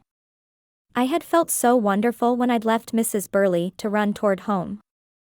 I'd been eager to get off by myself in the boat where I could think about what had happened to me and enjoy it all over again. But now that I was out on the lake, I wasn't ready to think about it after all. Dennis had spoiled the happy part by putting in something ugly and hurtful. And Roger had thrown further discouragement on my dreaming by telling me his grandmother might not mean what she said. Neither of them believed Mrs. Burley would really let me ride Star. Something was wrong up there. Terribly wrong. I had felt it from the first, and the feeling was growing all the time. But I still could not understand what it might be. Perhaps I did not want to understand. I only wanted to remember the moment when I had put my arm about Star's neck and felt that she liked me. What a comforting moment that had been. Now even that memory was smirched, and I was very unhappy. This time as I crossed the lake I rowed toward Coral's house. Nearing the shore, I looked behind me to see her come out the door and wait for me near the Mahler's small dock. "I've got something for you," I called when I was close. I held on to the edge of the dock with one hand and passed the folded envelope up to her with the other. She tore it open right away and stood on the boards above me reading, her blue eyes ashine with excitement. I think she nearly forgot I was there, because when she had finished reading, she went to the end of the dock and waved an arm toward the opposite shore where Roger stood watching. He waved back, then disappeared out of sight on the path through the woods. Gush and goop. I thought disgustedly. I certainly hoped I would never be like that. Sure, I liked boys. Some I liked better than others. But I wasn't sickeningly moony over any one boy, thank goodness. When Roger was out of sight, Coral remembered me. "Why did you go over there?" she asked. "What happened, anyway?" I began to push the boat away from the dock. "It's a long story. I'll tell you some other time." She wasn't really interested, because she had something of her own to think about. She waved a hand at me and walked off, reading her note from Roger again. I rowed along the water's edge to Aunt Viv's patch of sand and beached the boat. Taking the oars out, I put them away in their hiding place. The lake was for the use of the families that lived here, but Aunt Viv said that sometimes strangers came in and tried to use the boats and the main swimming beach. By the time I climbed the hill to the house and started looking for whoever was around, I felt a little better because I was beginning to bubble with plans again. Dad says my theme song is, "I'm not down yet." I guess it's true. There is always some way to pull up and out of almost anything, it seems to me. Dad was reading a newspaper in the living room, while Mother and Aunt Viv were busy in the kitchen, just off the dining ell. It was a small kitchen, so I was quickly underfoot, and they pressed me into useful service. This was dishing up time, that meant everything was crucial and had to be sent to the table piping hot. I carried in dishes and made no attempt to break my big news until everything was on, and we were sitting around the table. With glass panels all around us, it was as though we were eating outdoors at a picnic. Since my place faced the biggest panel of glass, I could see everything that went on outside, including the visits of birds in the big maple tree beyond the deck. I was in the right place to see part of the road too, so I caught a glimpse of Coral when she went pedaling past on her bicycle, heading toward the far end of the lake where the entrance road curled around. Had she gone to meet Roger? I wondered and wrinkled my nose in disgust. "Don't you like my spaghetti?" Aunt Viv asked, catching my look. "It's delicious," I said and took a big mouthful to reassure her. Mother was watching me through her dark-rimmed glasses, as she had started to do the minute we sat down. She knew very well that the face I'd made had nothing to do with food. "Did you have an interesting time over at the Burleys?" she asked. "I suppose that is one trouble with living on an open lake. Everyone down the entire shore can look out and see what you're doing and where you're going once you're out on the water." But I didn't mind Mother's interest. It gave me the opening I wanted. "I had a lovely time," I said as soon as I could chew up a large meatball. "I've seen Star close up. I've made friends with her. Aunt Viv, I took along a carrot to give her. I hope you don't mind." "Good for you," Aunt Viv said. "I knew you'd be an icebreaker." "What else happened?" Mrs. Burley found me there and she said I could come back tomorrow morning at 10 and go for a ride on the mare. That's my daughter. Dad broke in. Get her near a horse and there's no holding her back. But Aunt Viv was looking doubtful. Oh dear, Janie, I'm afraid that isn't going to work out. I've already made arrangements at the airport for a plane. We're all going out there to do some flying tomorrow, and I can't change that now. Perhaps you can ride Star some other time. After what Roger had said, I didn't know if I would even get to ride her this time. I stared at Aunt Viv in dismay. Who wanted to go up in a plane when there was a wonderful live horse waiting to be ridden? I've invited Dennis to come with us, Aunt Viv went on. I thought this might be a way to make friends with him again, since he is crazy about flying. Don't look so disappointed, Janie. Besides, I'm not altogether sure you should ride that mare. She's pretty spirited and tricky. I'm surprised at Mrs. Burley that she'd let you try. Mother reached out to touch my hand. She knew how I was feeling, even when I hadn't said a word. After dinner you can phone and ask Mrs. Burley if it will be all right to come another time, Janie. I think it's fine that you've made friends with her. I didn't want to phone her. I didn't want to talk to Mrs. Burley again until I was right there in the sup/suppa meadow with Star, and all set to ride her. Only then could I be sure she would let me.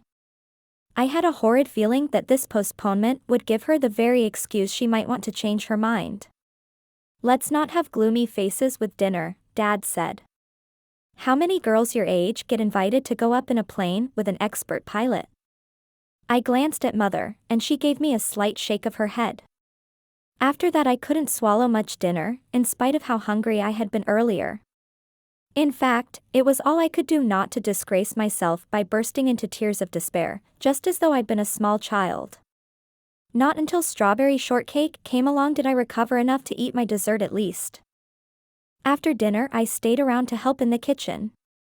Since Mother was tired, Aunt Viv sent her off to join Dad in the living room, and she and I put everything in the dishwasher. While the machine was clunking away and we were doing pots and pans, Aunt Viv talked to me a little about flying. I had never been up in any sort of plane, so I listened to her as politely as I could and tried to put off my disappointment. Later on, I was going to take my feelings out and really suffer, but not until I could be by myself. I do hope Dennis will come tomorrow, Aunt Viv said, leaning over the sink to scrub the bottom of the big pot she had cooked the spaghetti sauce in. Her face had almost the same look when she talked about flying that mine has when I get off on the subject of riding, bright with eagerness because this was something she loved to do. Only, she was luckier than I because she was grown up and could do whatever she pleased, while I had to depend on chance to help me. Dennis hasn't flown with me in the month since Star was injured, Aunt Viv went on, though he used to go up with me once or twice a week before that. I saw him watching a plane fly over the lake, I said. I saw the way he looked. Aunt Viv nodded. I wasn't able to talk to him when I phoned to invite him to come with us tomorrow. Mrs. Burley answered and she was short with me. She said he could if he wanted to. We're all to be out at the airport at 10. If he doesn't show up here, we won't wait for him. That reminded me of the phone call I had to make, and as soon as I finished wiping the last pan, I went into the hall to look up the Burleys' number. Nobody could see me out here, and I hoped they couldn't hear me either. If I went blundering along, I knew Dad would ask me why I hadn't thought about this ahead of time. Which was sensible, but not really possible. My mind was absolutely blank with disappointment, and I couldn't imagine ahead of time what I was going to say. The last thing I wanted was to announce that my aunt had made other arrangements for me and I could not be there at 10 o'clock tomorrow after all. Then the whole thing was sure to be over. Mrs. Burley would never give me another chance. It was Dennis who answered my ring. Hello, I said. This is Janie Oakes. Is your grandmother there? She's gone out in the Jeep, he said. I don't know when she'll be back. I wanted to hang up, because I didn't like Dennis Burley. Just talking to him made a bruise on my shoulder start to hurt. But I knew that if I hung up, I'd have to do the whole thing over again later, and I couldn't bear the thought. Will you give your grandmother a message from me? I asked, sounding as grumpy as I felt. For a few seconds there was silence at the other end of the line. I found myself looking out of the door that opened onto the deck as if I could see across the lake and glimpse Dennis on the phone. Then he began to talk in a hesitant, awkward way. Hey, Janie, silence again. Janie, Gran told me she talked to you and what you said was true. I didn't let her know I knocked you off your feet. Roger didn't tell her either. I guess she'd be pretty upset if she knew. I made a sound like humph, because I wasn't going to be coaxed. The next time I saw his grandmother, I meant to let her know what a rough, rude grandson she had. You can go ahead and tell her, if you want, he said. I don't blame you. But you'd better know about tomorrow. She says she'll give you just 5 minutes to prove whether or not you can ride Star. So, you'd better be good. That's what I called up about, I told him. I have to go out to the flying field with Aunt Viv tomorrow morning, so I can't come then. Do you suppose your grandmother would let me ride in the afternoon instead? I don't know, Dennis said. I waited, hoping he would offer to ask her for me, but he seemed to have nothing more to say, so I took things into my own hands. Will you tell her I'll come tomorrow afternoon at 2? I said boldly. His answer was grudging. I'll tell her, if I remember. I let it go at that because I didn't think he could possibly forget, and also because this way I had a date without risking a refusal. Then I'll see you at the airport tomorrow morning, I said. Silence again. I could imagine how he was looking, with his eyes fixed on distance, as if he watched a plane flying over and longed with all his heart to be up there in it. Unexpectedly, I felt a twinge of sympathy for Dennis Burley. Aunt Viv really wants you to come, I urged. His answer was careless, offhand, but that didn't fool me. Well, maybe I'll be there. When I had said good bye and hung up, I went out on the redwood deck and looked across the lake to the place where I could see lights in the upstairs windows of the Burley house. Yellow lights, not red. To my left, beyond Coral's end of the lake, there was a gap where the hills dipped down.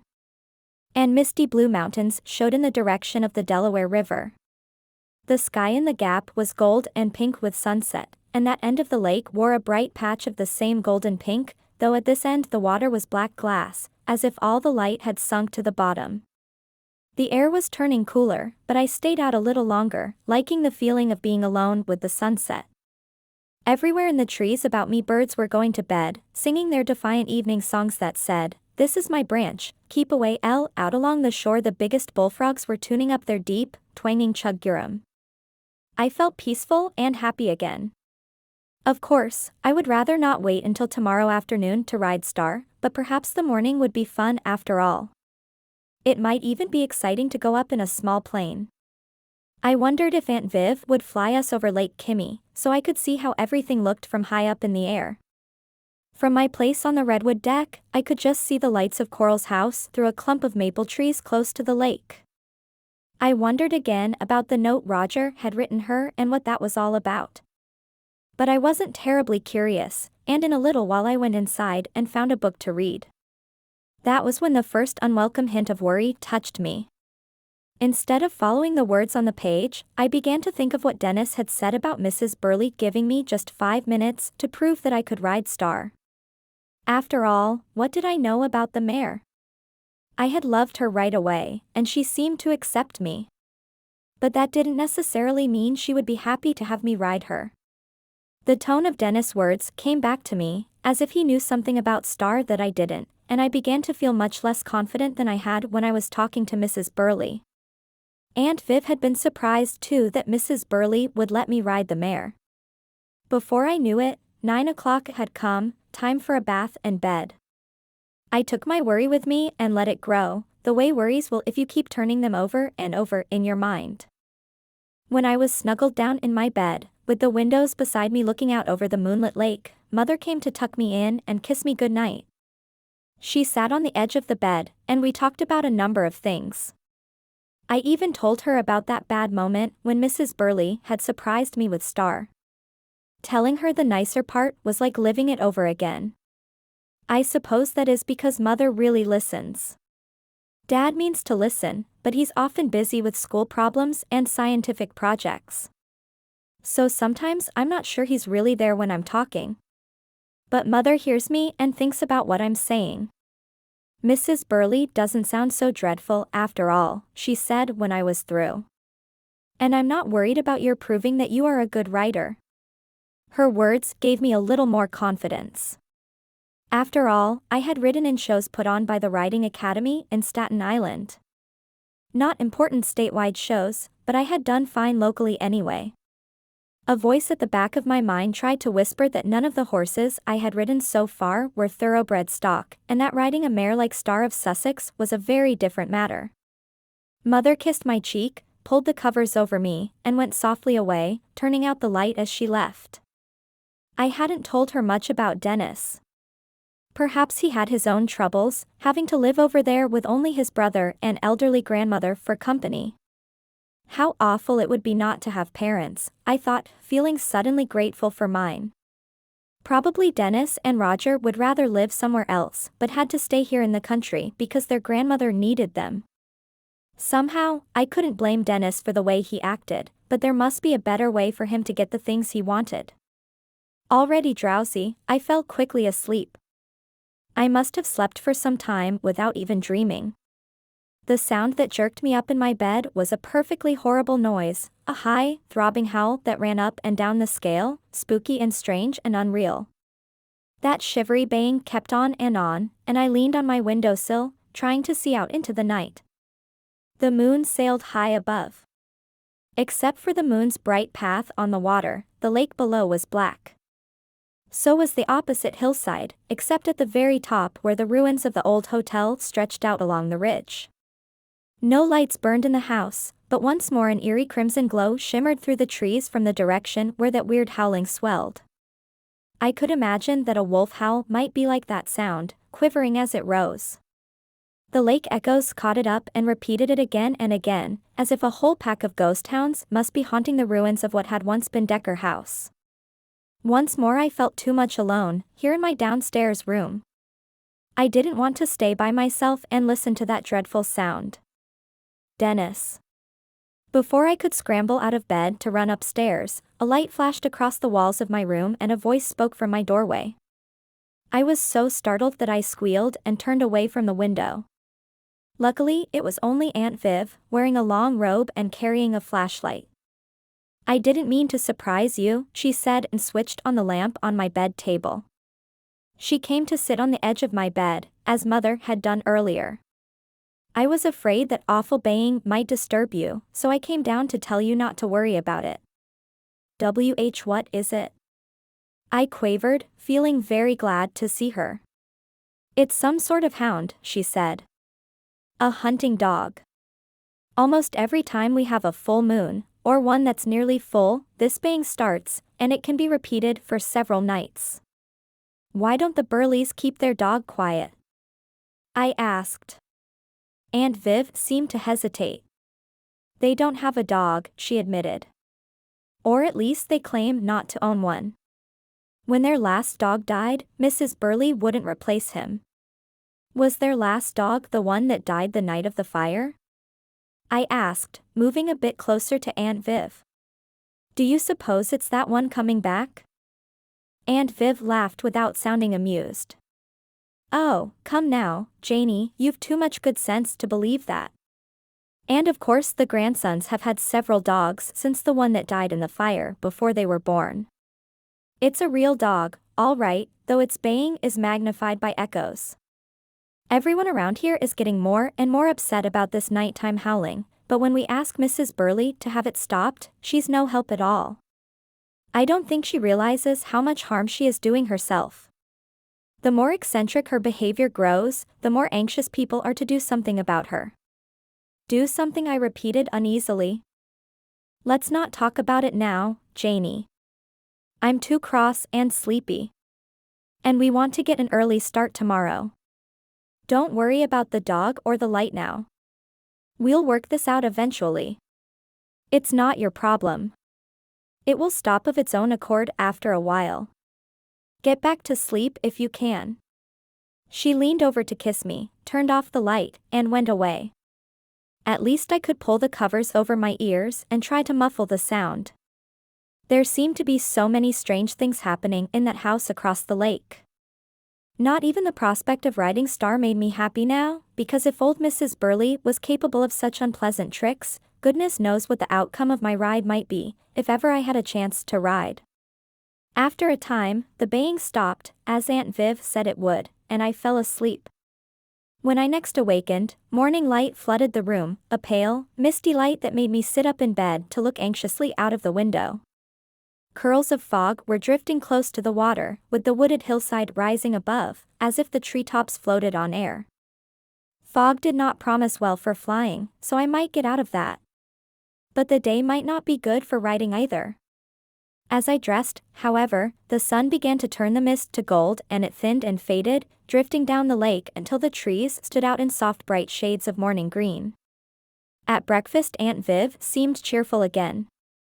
She had put on tapered green slacks and a pale green blouse and tied a printed green and orange scarf about her head.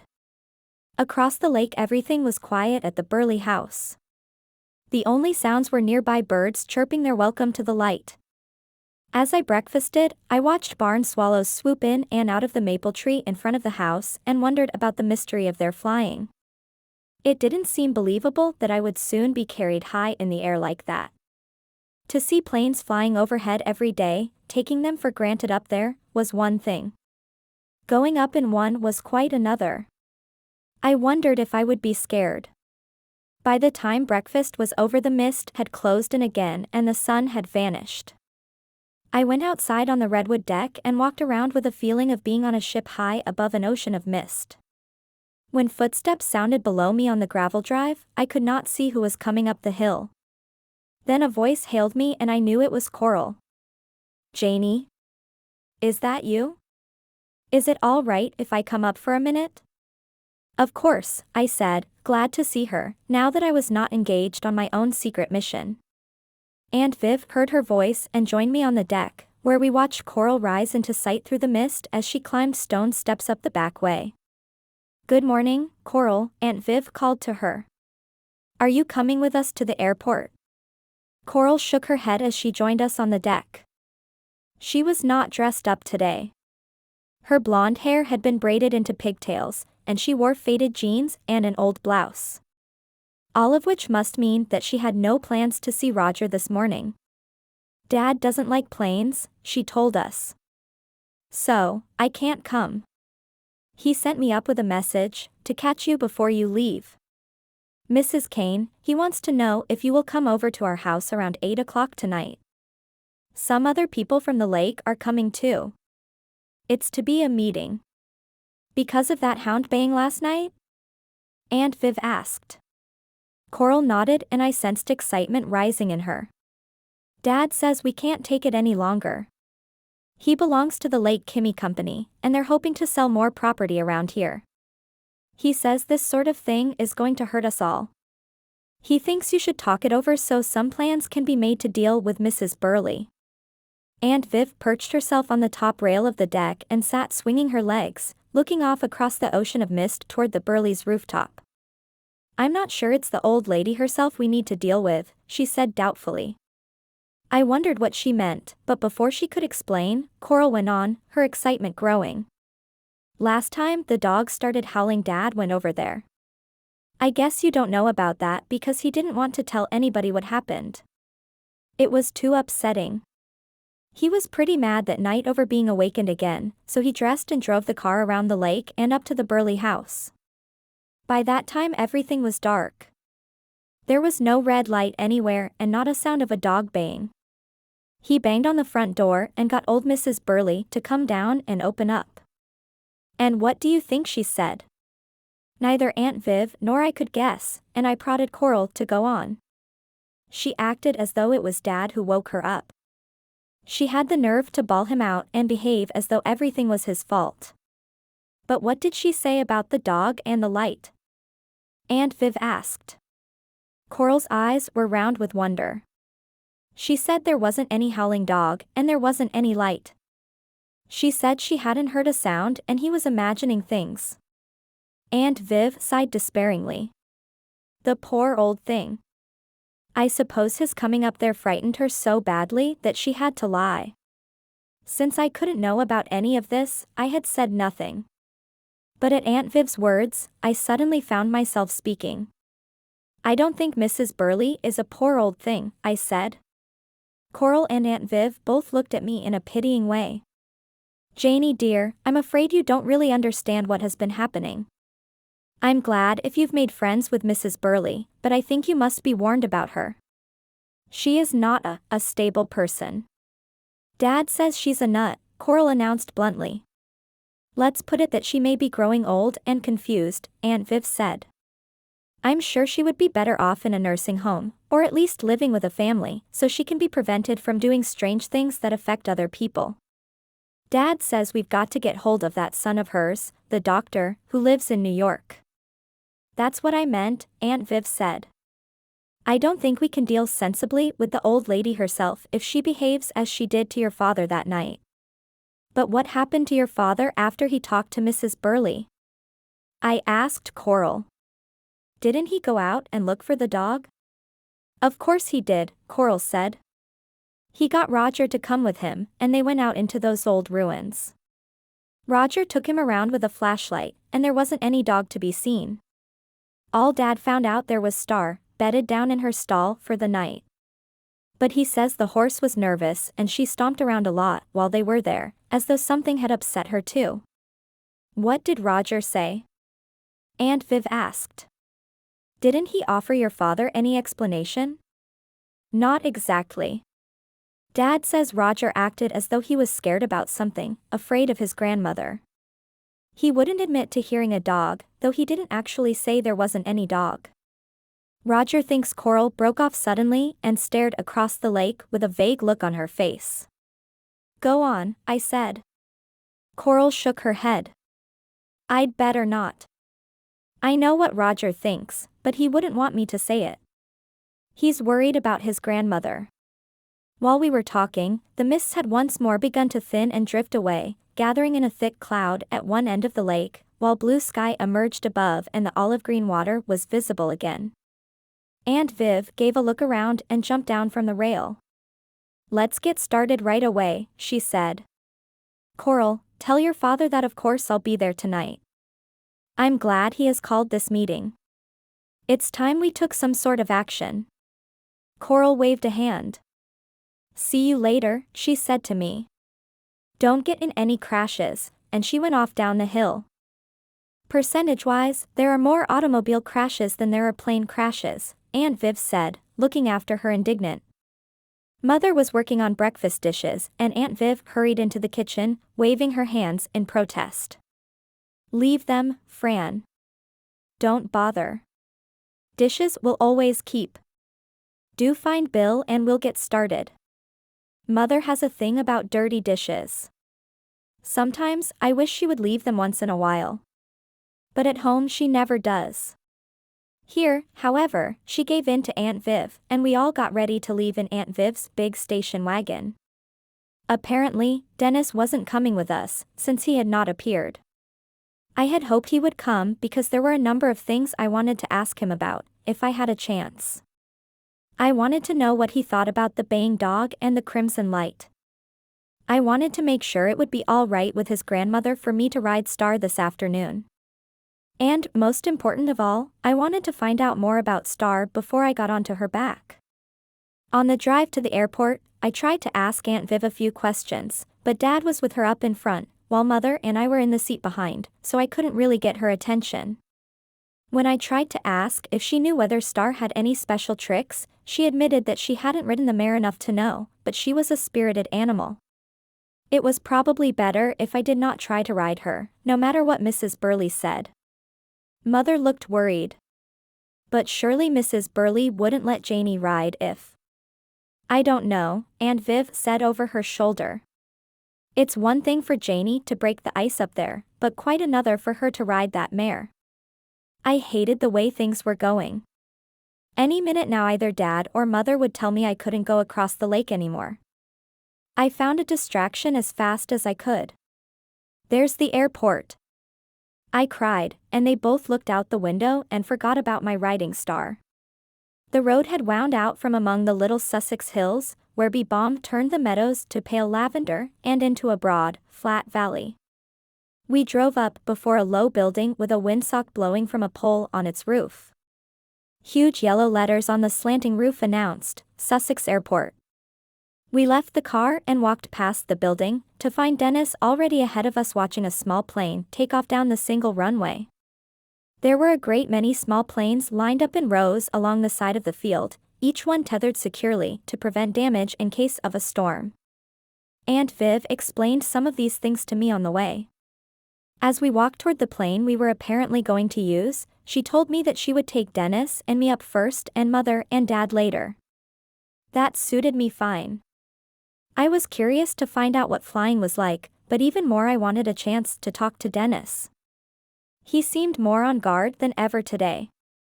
Even his good morning had a cautious sound. I had a feeling that he had braced himself against any remarks that might be made about the baying dog. But Aunt Viv said nothing about our lost sleep as we left Mother and Dad and walked up to the plane. Want to sit with me in the co-pilot's seat up front? Aunt Viv asked Dennis. Dennis was trying to make everything he did seem grudging, but I could sense an eagerness he found difficult to conceal. After I was seated in back, he got into the right front seat and settled down as though he belonged there. It was disappointing for me to be put in the back seat, because that meant I could not talk to Dennis easily. However, I had to sit where I was told, and I certainly couldn't ask him to sit back there with me. So far this morning he had hardly spoken to me, and whenever I looked directly at him, he turned away. The only opportunity one had to talk to him came while Aunt Viv was walking around the plane, making various checks before we took off, while Dennis watched her, his eyes bright and interested. I spoke to him from the seat behind. Did you ask your grandmother if it's all right for me to come for a ride this afternoon? He twisted around and stared at me for a moment, not friendly at all. Then he said, You're not to come. She'll be busy. She's changed her mind about letting you ride. Disappointment was like a hard blow. I slumped in my seat and the way I felt must have shown in my face because Dennis softened a little toward me.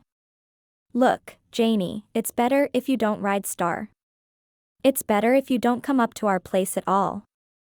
Gran is upset right now about. I supplied the words he hesitated over. You mean about that dog? His eyes shifted as though he could not meet my look. So, there is a dog? I said. It took him a moment to answer. Of course there's a dog. I suppose everyone heard it last night.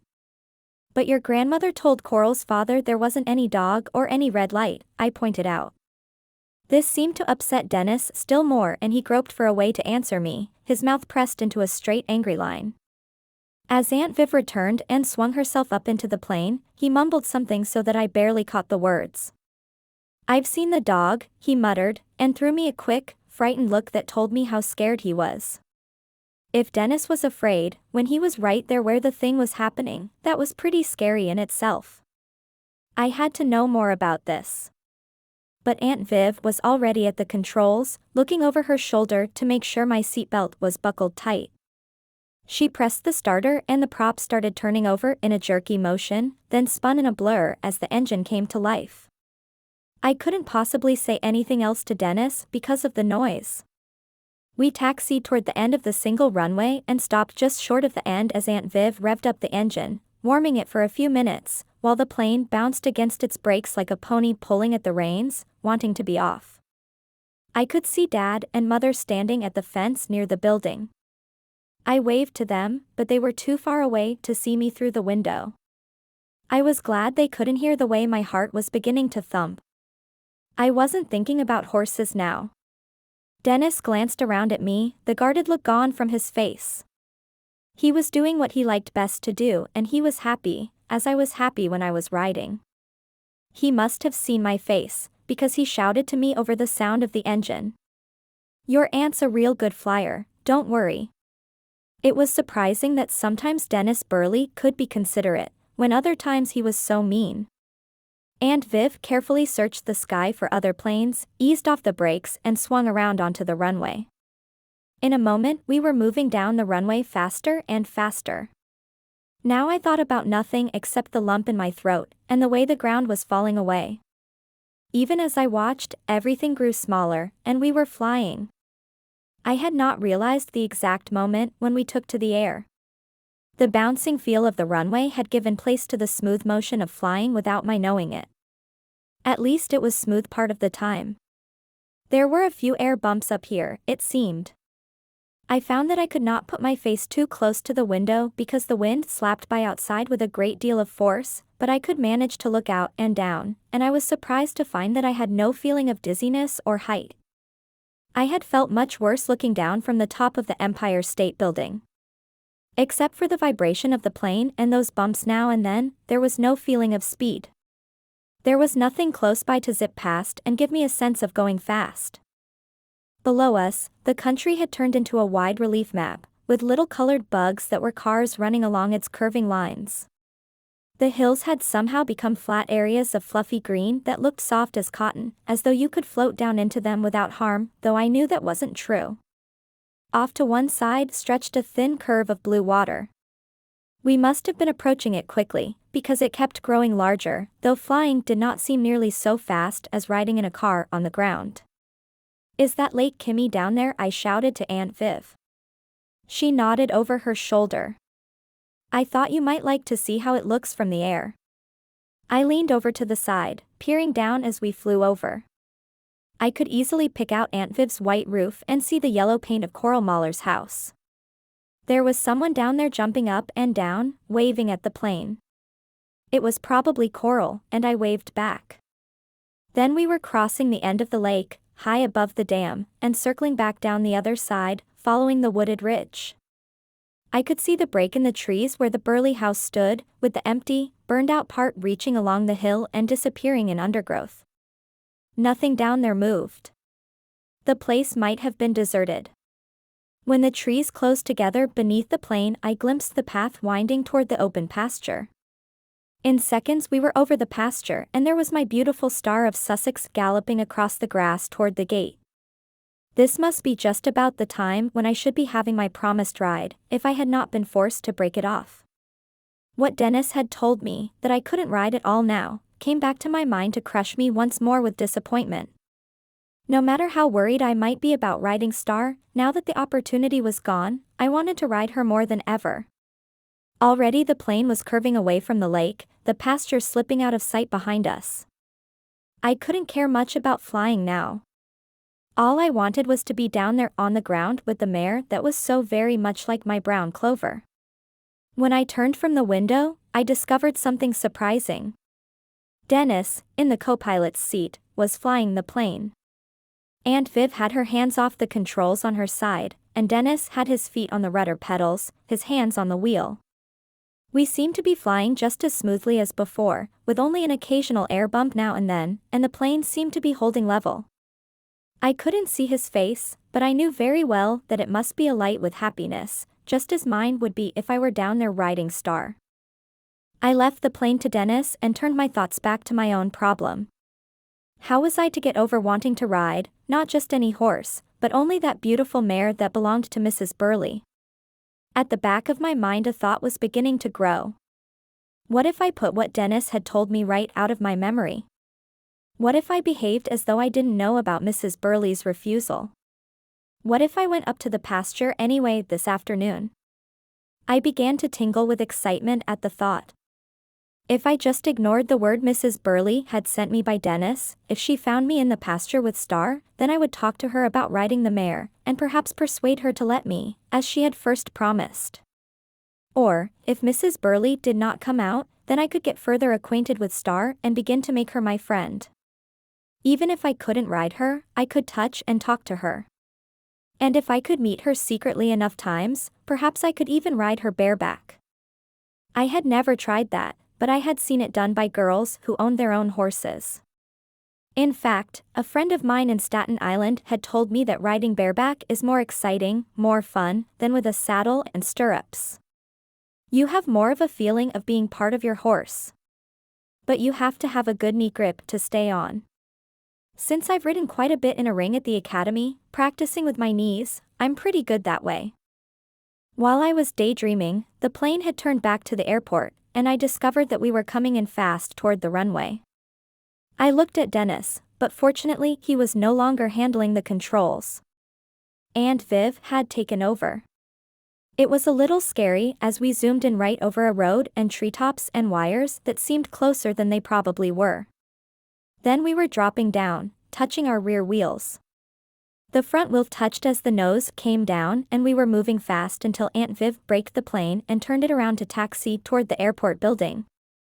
When she cut off the engine and we came to a stop, the silence surprised my ears. Up in the air, Jay had grown used to the roar, but now the world was quiet again. Dennis opened the door on his side and jumped to the ground. Aunt Viv got out on her side and helped me down. "How did you like it?" she asked. I tried to tell her that I'd enjoyed it very much, but all the time I was thinking about new plans for Star and about the question of the baying dog. As we walked around the tail of the plane, because you never crossed before the propeller, Aunt Viv said, I thought again about Dennis' claim that he had seen the baying dog. I had to know more. Everything that happened at the Burleys concerned me now. The three of us started toward Mother and Dad, and I pounced on Dennis before he could escape me again. "You said you saw that dog that does the howling? When did you see him? How?" He gave me a disgusted look. I think he would have walked away without answering, but Aunt Viv had heard and she was interested too. "Did you really see him, Dennis?" she asked. "Tell us about it." There was no way he could avoid answering without being rude to Aunt Viv, but he did not look at us as he spoke. His eyes followed another plane that was taking off, as if he wished he were on it. "I got up one night and went out there by moonlight," he said abruptly. "I wanted to know whether it was a real dog, or something else." "Yes," said Aunt Viv, prompting him to go on. "When I went to Star's stall, I saw something over where there are still burned timbers. The sound was coming from that part of the old ruins, and it was pretty scary close up. Something was moving around in there too, making other noises with its feet. The moon went behind a cloud and the night got awfully dark, but all of a sudden that light came on. And I saw the dog." Dennis gulped and came to a stop. He wasn't watching the sky now. His eyes were on Aunt Viv's face in a strange way, almost as if he pleaded with her for help. "Go on, Dennis," she said. He swallowed hard. It wasn't a real dog. It was all shimmery crimson in the darkness around, as if it were on fire. It was a ghost dog in flames. It's like Gran says, the dog that died that night in the fire trying to save my grandfather comes back to the house on moonlight nights." "Oh, Dennis," Aunt Viv said, sounding pained and disbelieving. "Dennis, why are you making this up? What do you really know about that dog?" Dennis grew angry at once, but somehow he could no longer meet Aunt Viv's eyes. "Okay," he said, "if you know all about it, you tell me what's happening over there." Aunt Viv didn't mind his angry words. She walked beside him with a hand resting lightly on his shoulder. "I'm afraid we both know what is happening," she said. "And if something doesn't stop it soon, I'm sure that steps are likely to be taken." Dennis pulled away from her hand. "What steps? What do you mean?" "Mr. Mahler has asked some of us to come over to his house tonight to talk about what can be done. Perhaps you should let your grandmother know about the meeting. Perhaps she needs to become worried about this." Slowly the anger went out of Dennis. The frightened look was in his eyes again. He stared at Aunt Viv for a moment as though he couldn't think what to say. Then he turned and ran across the field away from us. Watching him go, Aunt Viv shook her head. "He's trying to protect his grandmother, I'm afraid. He'd rather believe in a ghost dog than in what is really happening up there." Once more I found myself feeling sorry for Dennis. I didn't know what to believe about Mrs. Burley. When we reached the airport building, where Mother and Dad waited, Dennis was nowhere in sight.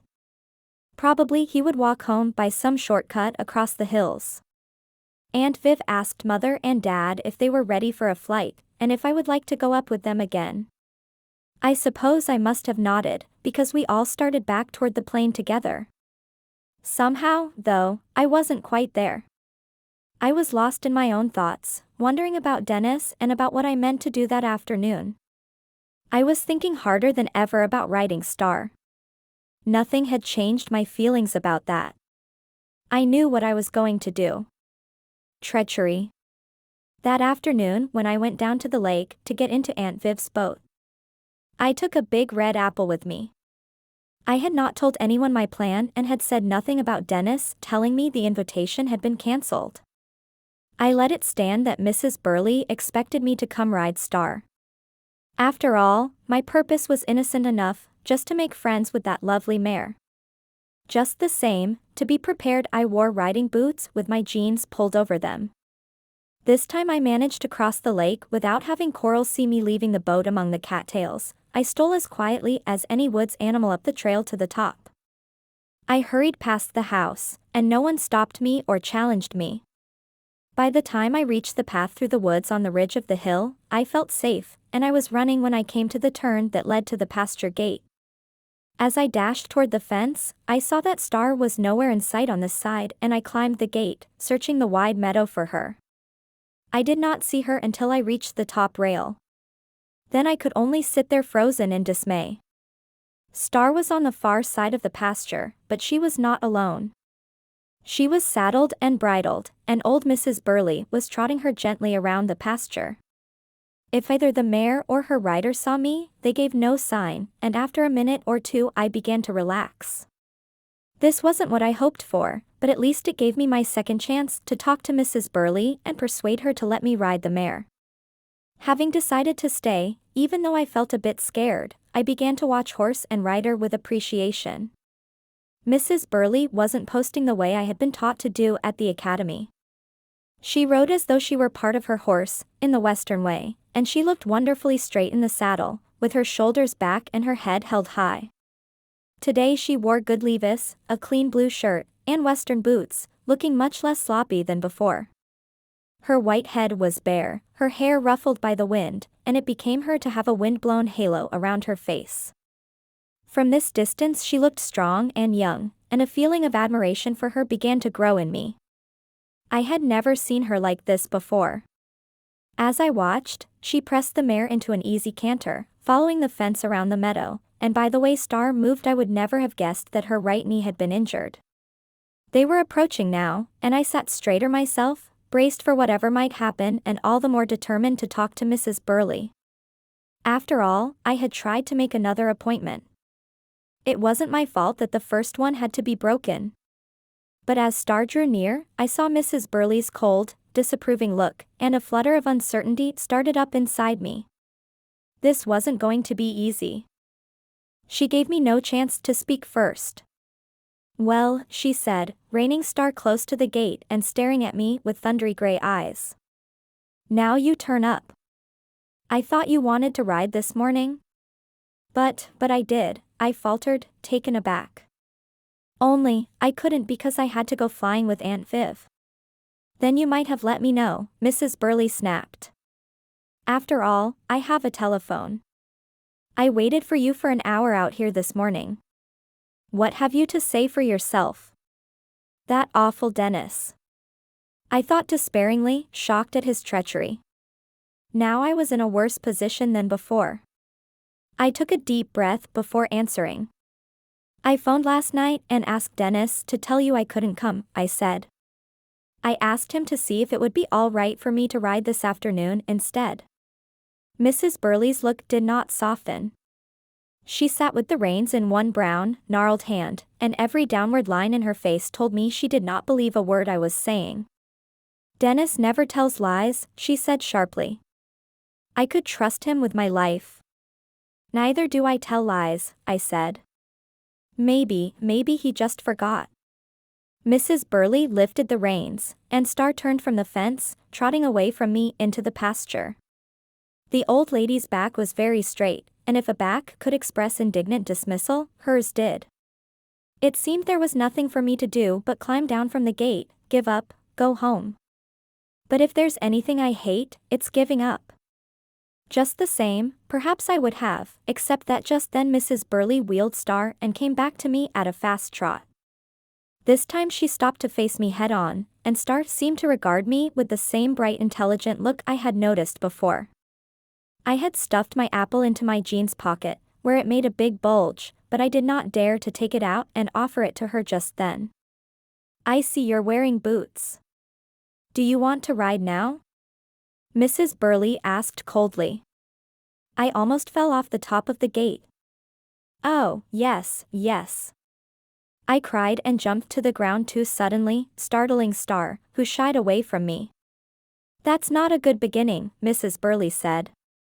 Nevertheless, she swung her right leg over Star's hindquarters and dropped lightly from the saddle.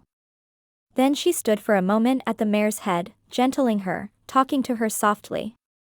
I came close without any more sudden moves, and Mrs. Burley looked down at me from her tall height. "How good of a rider are you?" she asked. I didn't want to brag until I'd found out what it was like to ride Star. Horses are different, just like people, and this mare wasn't used to being ridden by strangers. "I've ridden in some small shows on Staten Island," I told Mrs. Burley. "But I've never ridden a horse like this one." For the first time her look seemed kinder, as though she approved of my answer. "All right," she said, and held out the reins to me. "Hold her while I shorten the stirrups." This was what I wanted. I took hold of her reins up close to the bit and used my other hand to smooth the mare's nose and her long head with the white star in the center, talking to her all the while. Just soothing words that would quiet her and get her used to me. Mrs. Burley seemed to size up the length of my legs at a glance, and when the second stirrup was shortened, she came around to me from the far side. "I'll give you a leg up," she said. "Star's a bit high for you." She took hold of my knee and my foot and heaved me up so I could throw my right leg over the saddle. And there I was, with my hands light on the reins, the balls of my feet pressing into the stirrups, comfortable and secure. Star stood quietly, listening to my voice, the skin of her neck twitching a little in a friendly way as I patted her. Mrs. Burley moved toward the gate. "You're on your own," she said. "Just don't go any faster than a trot until I see how you can do. Star can be hard to control when she goes into a gallop. The best course is around the fence, since we watch that part for chuck holes. But you can walk her anywhere." I turned Star's head toward the course around the fence and pressed her sides lightly with my knees. She broke into a trot and we went along together beautifully, with me coming up and down in the saddle with just the right timing. I felt very conscious of the way I looked, and I tried hard to impress Mrs. Burley by sitting straight and keeping my knees and elbows in, doing all the things I had been taught at the academy. The saddle was Western style, with a high pommel, which I liked better than English saddles, and I felt sure of myself astride it. Star was beautifully trained. I suppose she knew right away that I could ride, because she behaved herself and did exactly what I wanted her to do. Sometimes people ask me why I am so crazy about riding, and it's a hard question to answer. I thought about it a bit while I was riding Star. I suppose it's as though you're really on top of the world when you're high in a saddle, bigger than anybody. People on foot are little beside a man on a horse, and even a young person like me gets the feeling that, riding, she's bigger than anyone. But it's more than a sense of being tall and able to move faster than you can on foot.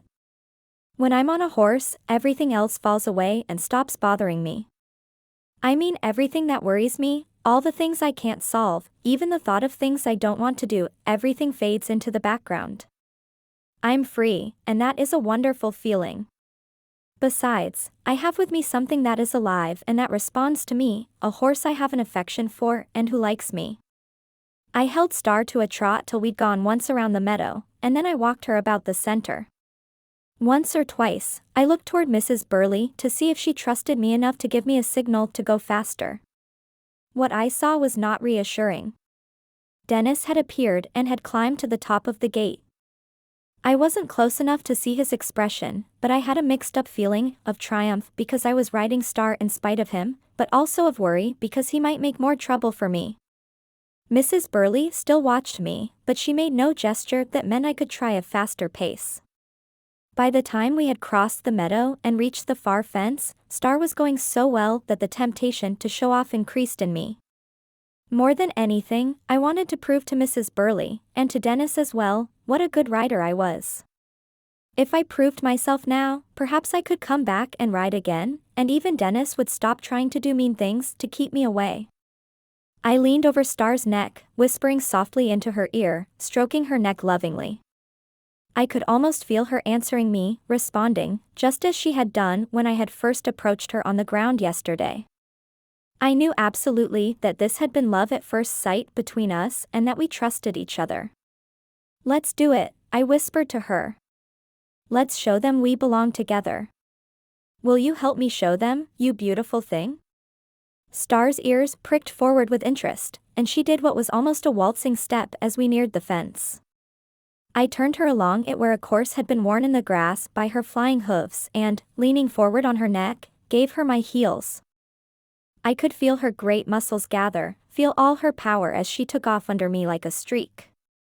I knew she could have been a great racer. This was no gentle canter, she was running at full gallop, stretched out as she followed the course around the fence and back toward where Mrs. Burley and her grandson were watching. I think the old lady shouted something at me, but I couldn't hear her words, and I didn't want to anyway. What was happening was heavenly.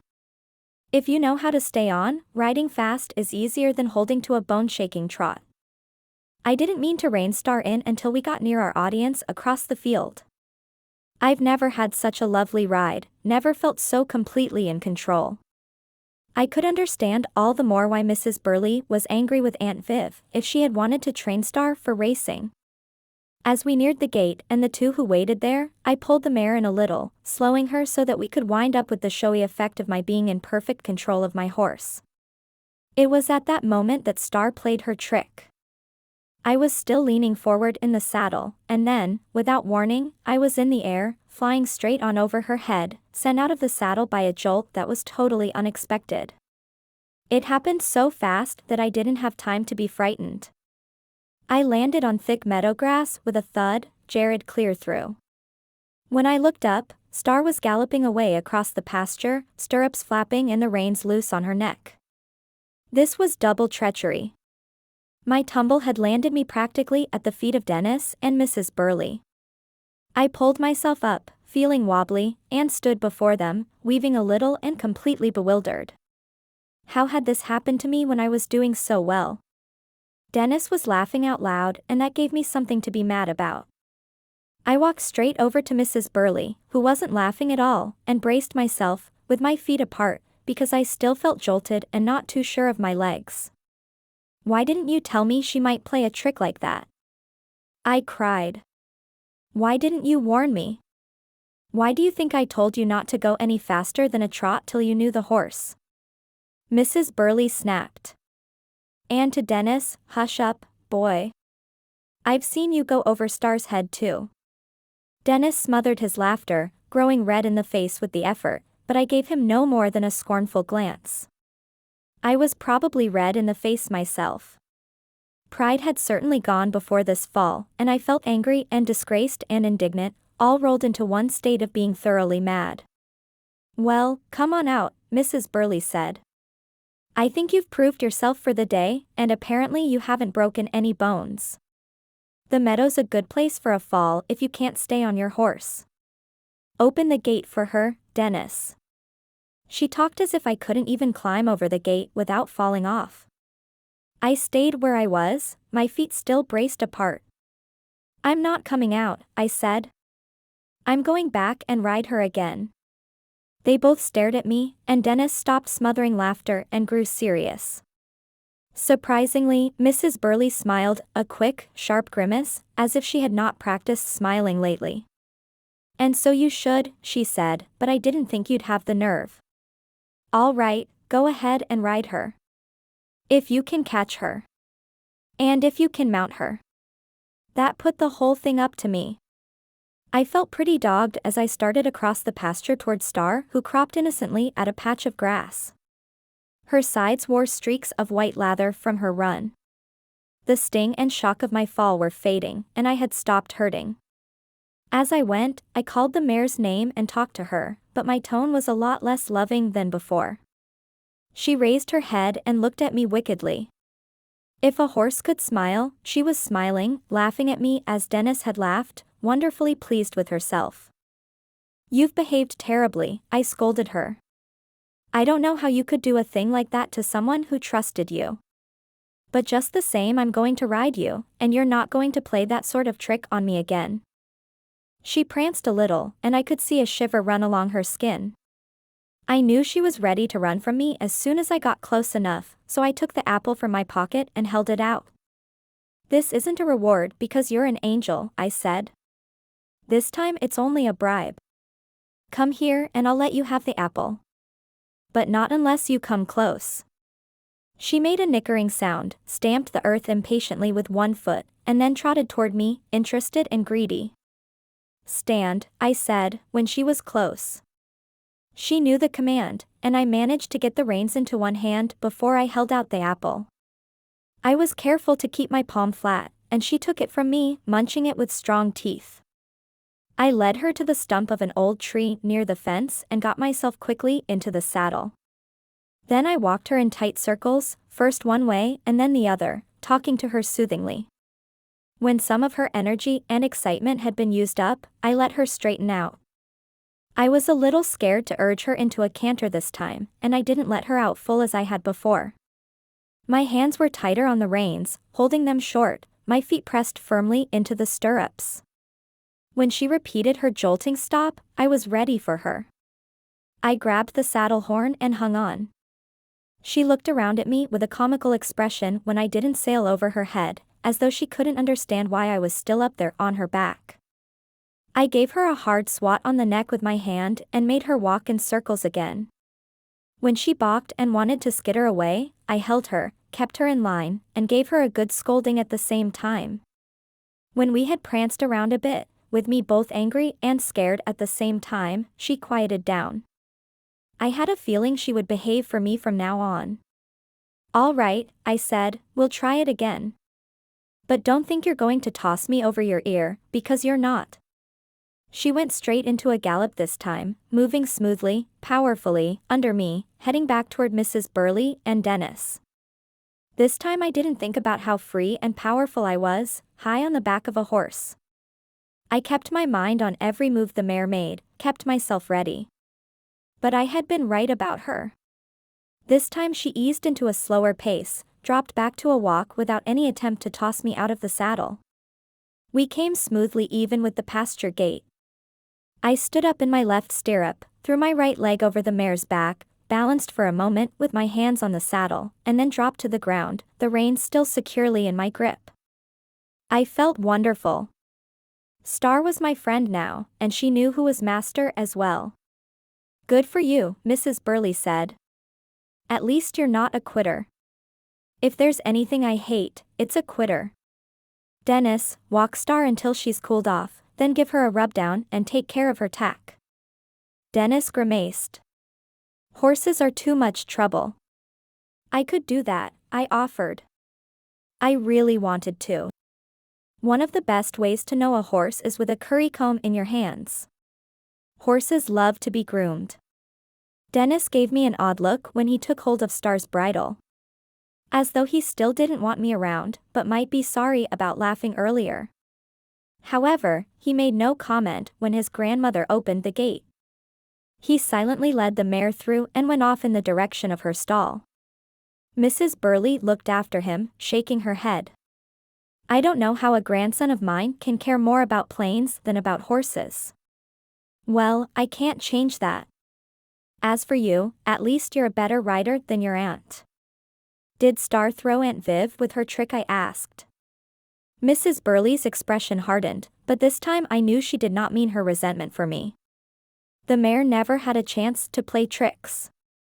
If she had, she might have taught your aunt a lesson without damaging her own knee.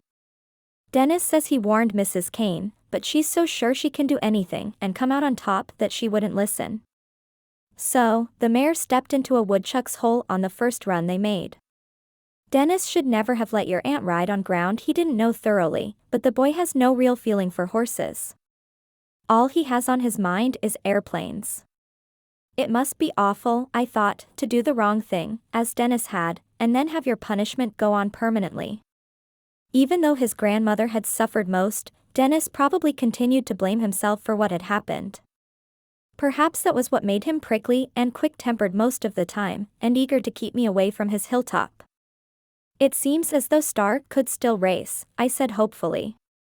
Mrs. Burley shook her head. The weak knee would always do her in. She can't be counted on to stay the course. I've tried her out myself. She had everything it takes to make a great racehorse, but not now. I think she'd have been faster than the first Star of Sussex, and I'd trained her to run since she was a filly. The old lady leaned against the fence, with no sign of wanting me to leave, and I listened eagerly. Because of Star, I wanted to know everything she could tell me. My husband and I used to breed racehorses when we were young, she said. We've always loved this Sussex countryside where I grew up, and I've never wanted to live anywhere else. We were fairly successful, made some money, bred some fine horses from a good bloodline. We raced Star of Sussex under our own colors. But my husband had a restless streak. Harris always wanted to try something new as soon as one job was going well. All my life I've been crazy about horses, and I never wanted anything else but to breed and raise them. Though, of course, I had to do as Harris wished. I began to feel that the old lady wasn't really talking to me anymore. Her look wandered off toward a distant hilltop, and I think she had almost forgotten I was there as she put her feelings about long-ago happenings into words. I kept very still so she would continue. Harris and I did a lot of things after that, before we wound up with the hotel. Though we always stayed here in this county where we wanted to live. Nothing we tried was very successful. We lost most of our money, and we had a lucky buy, or we wouldn't have been able to pick up Decker House for a bargain when the former owners wanted to sell out. We did all right up here. It was hard work, but interesting because of the people who came to stay with us. And I always kept one horse of the Star of Sussex line, because this gave me the hope of raising another great racer. Star is the last of the direct line. Now we can breed her, but that's all. I'm too old to see another horse like the first Star go into racing. There was so much sadness in her voice that something in me hurt, listening to her. More than she knew, I could understand how she felt, how she must have loved those horses of the first Star's breed, and how she must have counted with all her heart on this young mare. Though she had not mentioned the fire and her husband's death, I knew how much tragedy she had lived through, how much loss she had suffered. When she left the pasture gate and walked toward the house, I went with her. She glanced at me now with eyes that recognized I was there. Perhaps she knew we had something in common because we both loved horses. "How do you like Sussex County, Janie Oakes?" she asked as we neared the house. I could answer warmly. I love it here. I wish I could stay in the country always. She smiled a bit stiffly. Perhaps I owe you an apology, young Janie. I suppose you've wondered why we're so unfriendly to strangers up here, and why we don't encourage visitors from the other side of the lake. I made an exception with your aunt because Dennis is so crazy about flying, and she was kind enough to help him. But after what happened to Star, I didn't want any more of her. I'd rather frighten people off by being rude to them than suffer the sort of interference that might come about. Interference? I repeated uneasily, thinking of that meeting tonight at Coral's house. Oh, I know what they're saying. She tossed her head and the white aureole of hair danced above her forehead. There are those who think I'm a senile old woman who ought to be put away someplace, taken care of. They think my grandsons should be sent to New York. But I won't have any of that. I know what's best for me, and best for my boys. As long as I'm strong and able, I'll make a home for them here. Roger might do all right in the city, but Dennis, never. No matter what he thinks about chores and taking care of a horse, country life is best for him now. I thought of the crimson light, the baying dog. Were these old Mrs. Burley's means of frightening people away so they wouldn't come close and interfere? If they were, then she was doing the wrong thing because they really set people against her more than ever. I wondered how I could hint at this. She seemed so reasonable now. Perhaps if that dog didn't howl at night, I began. At once Mrs. Burley grew agitated. I thought you'd have better sense, else, she cried. There's no baying dog up here. And there's no light. Don't you think I know what I'm talking about when I live right here? She paused on the path beside me, and I could see her expression clearly in the bright patterned sunlight that fell upon her face through tree branches. Her look frightened me. A few minutes before she had sounded calm and sensible, but now she looked a little wild, as though something had unbalanced her, changed her into a different woman, a woman I was suddenly afraid of. I began to walk away rather fast, and she came after me, stumbling once or twice, as though she suddenly felt her age. More and more, I hated the thought of that meeting tonight. Everything was so mixed up. Mrs. Burley claimed there was no baying dog, no crimson light, though everyone had heard and seen these things. Dennis, on the other hand, said that he had seen the dog and that it wasn't real, but the ghost of his grandfather's dog. Dennis says, I began, but she cut me off at once. There isn't any dog. That's all nonsense, all lies. If you're going to believe what people are saying, I don't want you up here. She walked past me on the path and climbed the ramp that led up to the empty floor of the ruins. I had been dismissed without any invitation to ride Star again. For a moment I thought of following her, trying to talk to her, so I could learn when I could come back. But I didn't dare risk it while she was in this disturbed mood. It would be better to chance coming back another time rather than be told definitely to stay away. I could see Dennis up there, currying the mare in her stall, but I didn't stop to ask if I might help. I ran past the house and started down the steep path to the lake. Once the woods closed in around me, I could put Mrs. Burley out of my mind. I had to forget her so I could dream again. After all, I had ridden Star. I had done what my riding instructor had said and gained the mare's confidence. I had not let her beat me. So now, in a strange way, she belonged to me just a little. She was mine in a secret sort of way. Mrs. Burley understood how I felt about Star, and I didn't think she would keep me away for good. Tomorrow, surely, I would ride the mare again. And the day after that. What was more, if we stayed here and bought Aunt Viv's house, my friendship with Star could go on for years. I could almost pretend that she was mine. By the time I burst out of the woods at the foot of the hill, my spirits were flying high again, and triumph was sailing like a kite. A surprise waited for me at the edge of the lake. Aunt Viv's boat had been pushed out from among the cattails, and in it sat Roger Burley, the oars in his hands. He smiled as I came down to the water. I've been waiting for you, he said. Get in and I'll take you for a row. I want to talk to you, Janie Oakes. Splash of an oar. For a moment I stood still in surprise. But with all my pride in what I had done flying sky high, I couldn't keep it to myself. I rode Star L, I cried out to Roger. Your grandmother let me ride her. Roger grinned at my excitement. The point is, did you stay on her?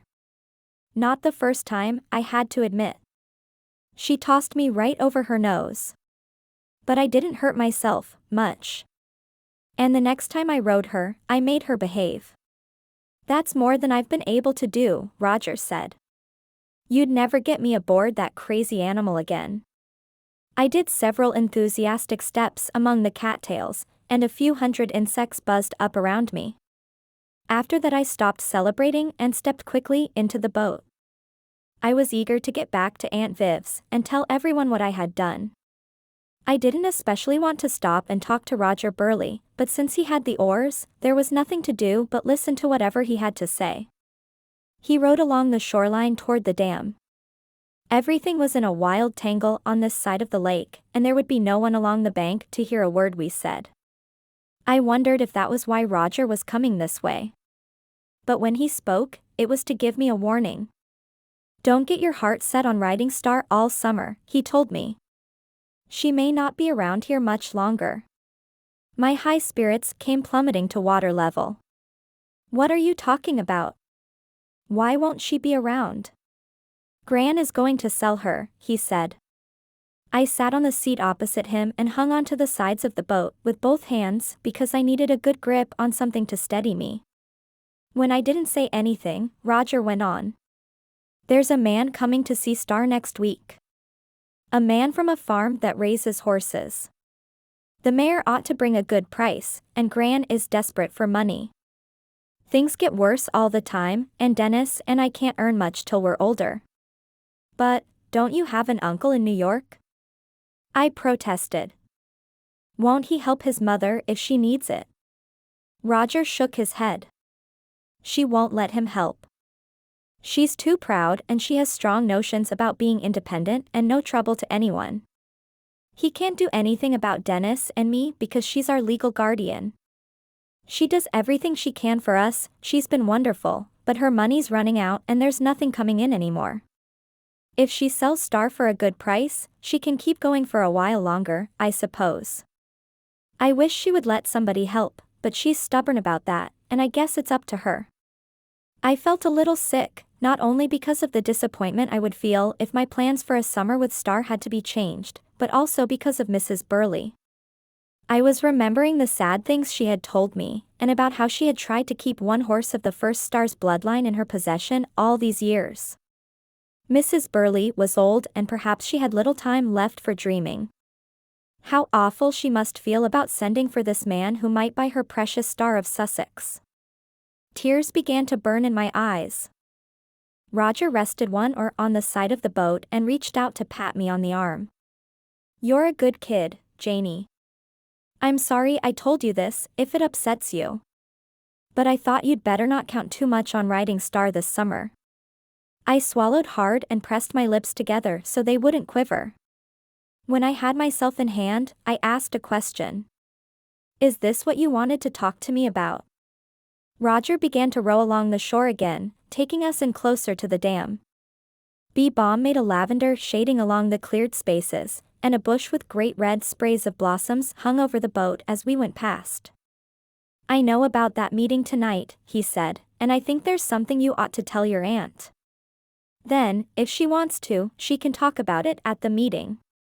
It's about that dog and the red light that is upsetting everybody. I stared at him. Dennis says it's a ghost dog, and your grandmother says there isn't any dog. I know what they say. Roger sighed. Gran gets up at night sometimes and wanders around with a flashlight. I've heard her, and once or twice I've followed her out to the ruins. That crimson light isn't a flashlight, I said. He agreed. I know. Look, Janie, how can I come out and say things about my own grandmother? But just the same, this shouldn't go on. A few months ago I wrote my uncle and asked him to come out here. All he did was phone Gran and ask if she wanted him to come. When she said no, everything was fine, he wouldn't come. He's a doctor and very busy, I suppose. I hated all this. Once I had been curious to know exactly what was happening, but the closer I came to the answer, the less I wanted to be sure. I told myself that I didn't want to be mixed up in something so spooky and unpleasant, but there was more to my feeling than that. So, what am I supposed to tell Aunt Viv? I asked grudgingly. I don't know exactly, Roger said. He looked increasingly unhappy and I could guess what was troubling him. He was torn between a loyalty to his grandmother and the feeling that he must hint to Aunt Viv about what might be going on, hint that his grandmother was up to something that ought to be stopped. Have you seen that dog? I asked him straight out. He was turning the boat to start us across the lake before reaching the current that spilled water over the dam. For a few moments he rowed in silence. Then he turned the boat back along the opposite shore. Yes, I've seen it, he said. But I don't want to talk about it. I thought he was looking a little scared himself, and after that he wouldn't say another word. He rowed us down my side of the lake and beached the boat at Aunt Viv's. When I asked how he would get back, he told me he would walk, and he went off quickly before I could ask any more questions. I had a feeling that he had done something he felt he must do, but he wasn't happy about doing it. I climbed the hill to the house, wishing I had not met him. My high spirits had been thoroughly dashed, and now I could take very little pride in the fact that I had ridden Star. What good would it do me if the whole thing was to end so quickly? By this time Star wasn't just any horse to me, she was something very special. She was a friend who could not be replaced. Even if, in some unexpected way, I should find another horse to ride this summer, it would never be the same. I could even appreciate the trick Star had played on me because she was proud and wouldn't let just anybody ride her. But by this time I wasn't just anybody to Star either. I knew she liked me too. When I climbed the stone steps, Mother and Aunt Viv were sitting in deck chairs in the little woodland clearing back of the house. I did not want to stop to talk, but Aunt Viv called to me and asked about my afternoon. So, there was nothing to do but sit down on a flat rock and tell them about riding Star. I tried to put my heart into the story because I wanted to get back the wonderful feeling I'd had earlier. But now none of it came out right, and I knew Mother sensed that something was wrong. She had been lying back with her glasses off and her eyes closed while I was talking, but now she put them on and looked at me. "It sounds very exciting," she said. "So, what is worrying you, Janie?" I looked at Aunt Viv and said what I had to say. "Roger wants me to tell you that his grandmother gets up in the middle of the night sometimes and wanders around in those ruins. He thought you ought to know before the meeting tonight." "I see." Aunt Viv considered my words soberly. "Do you suppose he was hinting that Mrs. Burley is responsible for the howling dog and the red glow?" "Of course, that's what we've believed all along, but this may add some strength to our concern about Mrs. Burley." I couldn't bear to admit that I agreed, so I shrugged and got up to go into the house. "Thank you, Janie," Aunt Viv called after me. "I'll bring it up at the meeting and see what the others make of it." I went inside at the upper level and downstairs to my room.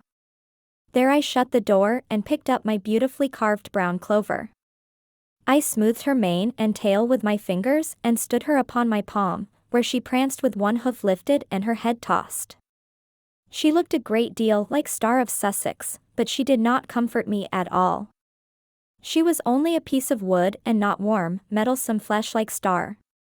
If I had enough money, I would go right across the lake and buy the mare from Mrs. Burley myself. But of course I had only a few dollars. And I knew better than to ask Dad again. Next week the man Roger had mentioned would come and take Star away. And after the meeting tonight there would probably be an end to Mrs. Burley's living over there with her grandsons and causing trouble, with crimson lights and baying dogs. I felt increasingly squirmy and uncomfortable. I didn't know Coral's father, but I wished he had not called this meeting. I wished Aunt Viv had not approved of it. The rest of that afternoon I wandered around feeling at loose ends. When Mother tried to find out what was wrong, I couldn't talk to her. There was no use making her feel sorry for me, when there was nothing anybody could do to help. The only way I knew to make my restless feelings stop was to think of some action to take. By late afternoon, since I couldn't solve any of the big problems that faced me, one began to break them down into smaller ones. That led me to a decision that wasn't very important, but at least gave me something new to think about. And it might get me through the long evening of waiting for the meeting to end so I could find out what had happened. I didn't mean to tell Aunt Viv, but I meant to attend that meeting. She had already mentioned that there would be no young people there, not even Coral, so I could not ask her to take me along. But, just the same, I meant to figure out a way to attend. Mother and Dad weren't going, because they were outsiders, and besides, Aunt Viv didn't want them there. She was already worried because the lake was not as quiet a place as she wanted it to be, as it had to be if Dad was going to buy her house.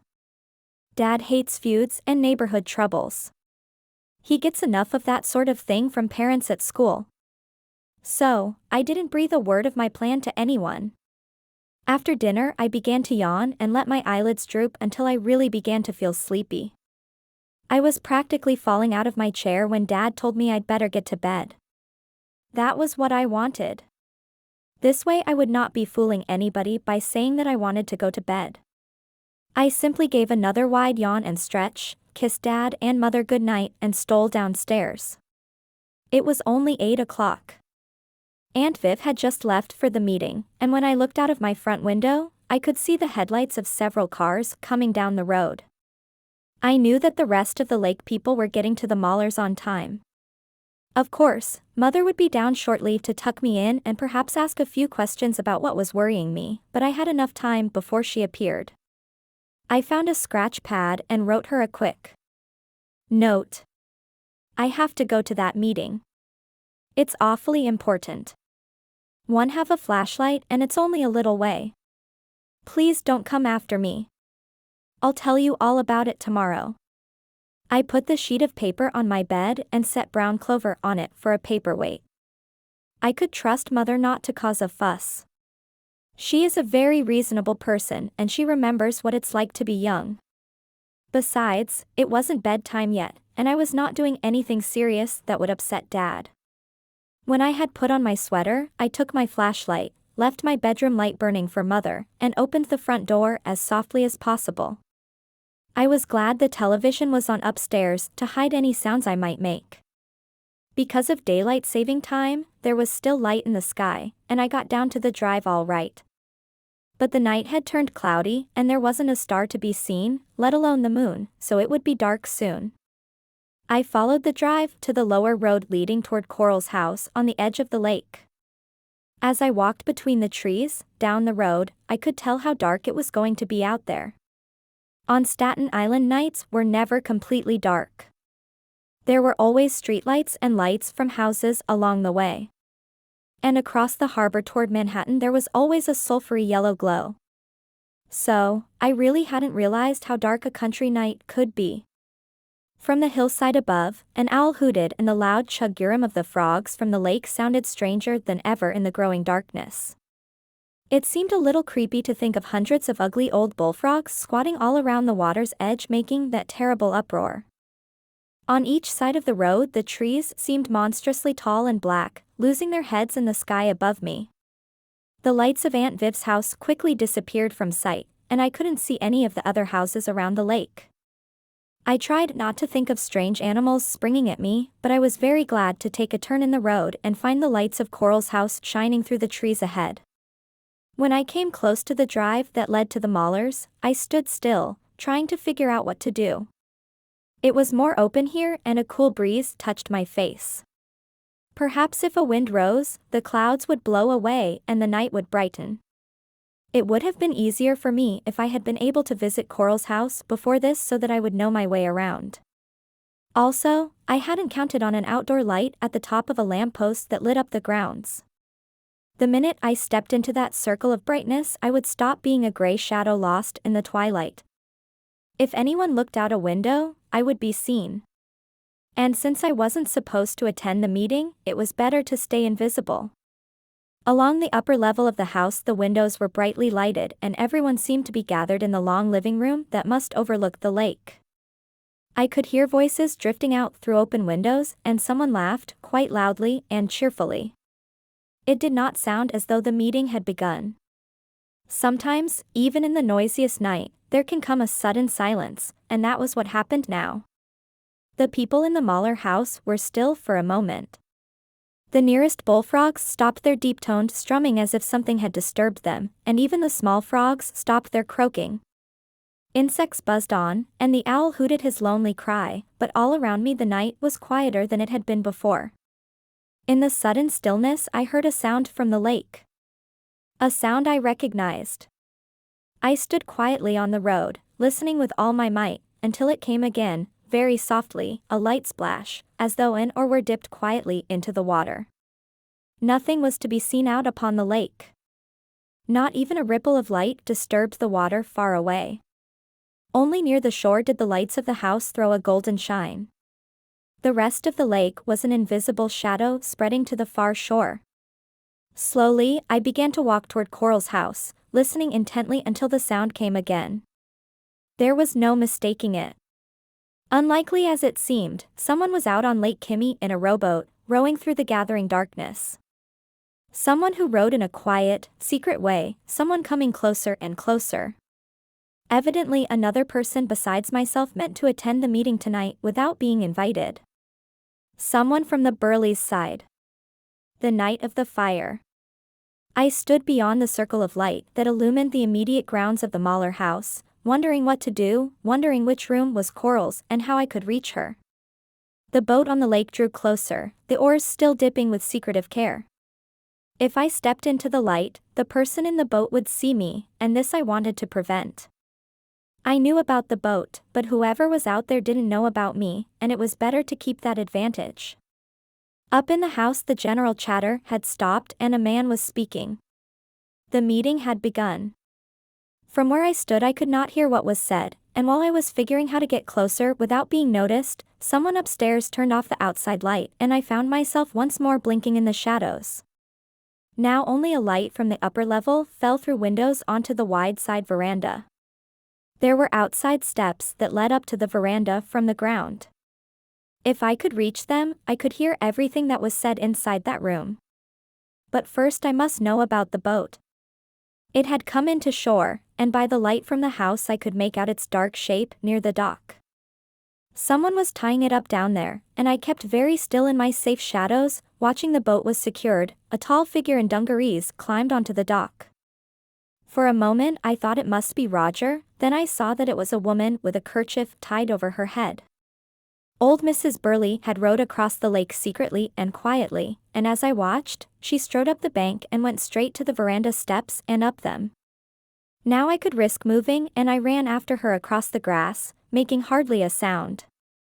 My heart was thumping wildly and I was frightened, not of what might happen to me if I was discovered, but of what Mrs. Burley might hear said about her up there in the Mahlers' living room. How awful if someone should say right out that she was crazy and no longer able to take care of her grandsons. My sneakers made no sound on the steps and not a board creaked as I stole up to the veranda. The steps ended where the porch made the foot of an L, and though I could stay out of sight, hidden by the projecting wall of the living room, I could not see a thing. Carefully, I edged to the corner where I could peer around, down the main stretch of veranda. The living room windows were glass panels that ran to the floor, with a sliding screen door between them. Light poured through the glass, and moths fluttered madly over its surface, trying to get inside. The light touched Mrs. Burley, where she stood upright against the far rail. She did not glance in my direction because all her attention was given to what was going on in the big room beyond. I stepped softly across the veranda until I was at the rail, but at the shadowed end, farthest from the windows. About 8 or 10 men and women were sitting around the room. I could see and hear what was happening and watch Mrs. Burley at the same time. So far, she had not looked my way. A short, plump, red-faced man, who must be Mr. Mahler, was talking indignantly about the howling dog across the lake and the use of that bright red light. Something would have to be done, he said. That was why he had suggested this meeting. Had anyone any ideas? Aunt Viv spoke first. Perhaps 2 or 3 of us might pay a friendly call on Mrs. Burley and let her know how disturbed we are. We could ask her why this is happening, ask her to have it stopped. I don't think we need to begin with accusations or threats. I've tried that. Mr. Mahler sounded impatient.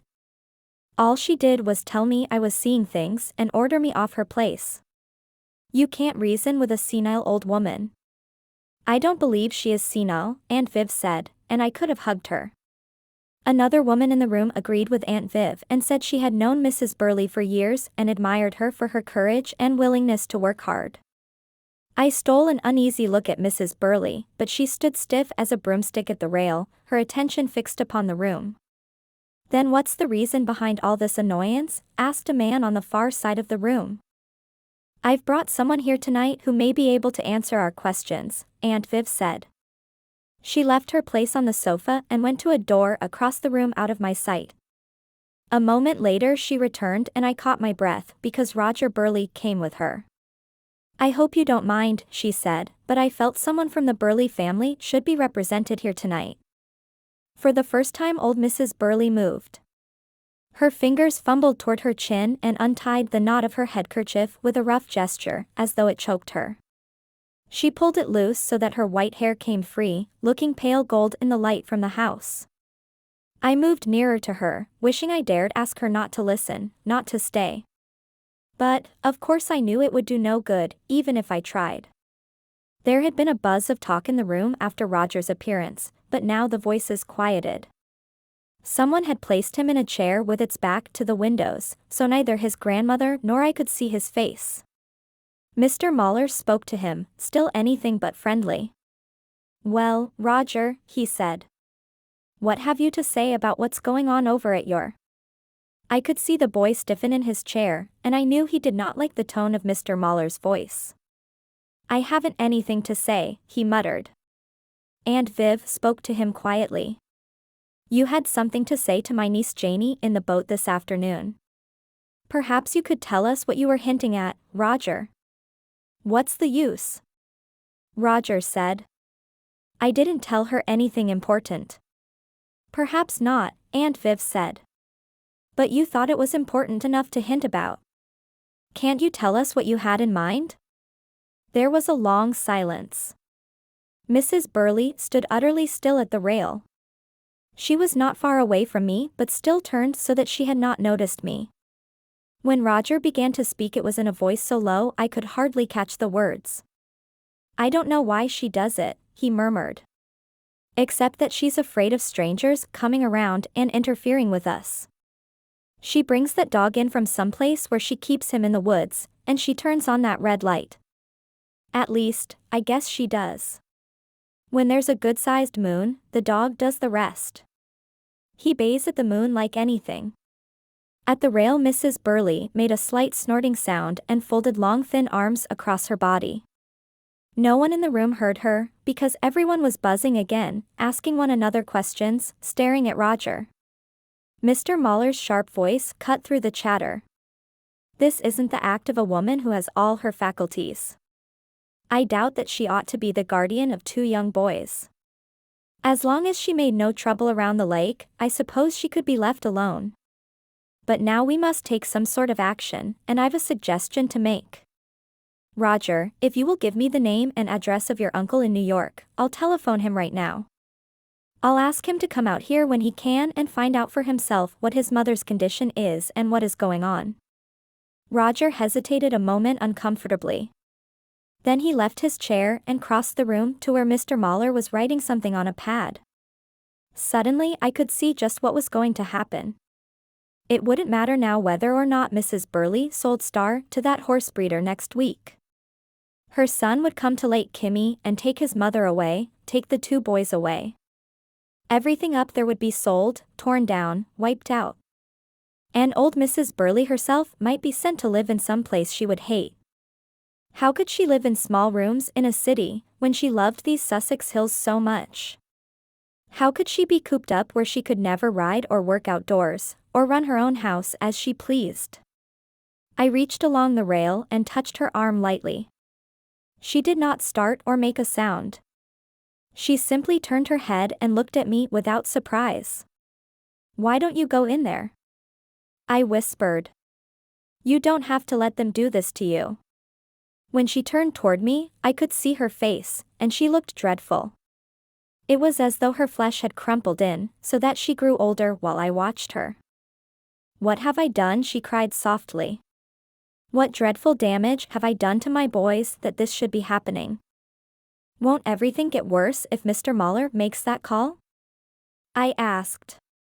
"Why don't you go in there and tell them about the dog and the light, and why you've done all this?"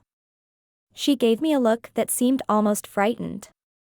"They'll never accept the truth." "I know they won't. Just the same, I suppose I must try." She pushed herself away from the rail as though she had to shove herself across the veranda.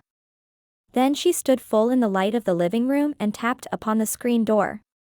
At another time it might have been funny to see all those startled faces inside turn in her direction at once, looking like round, staring moons.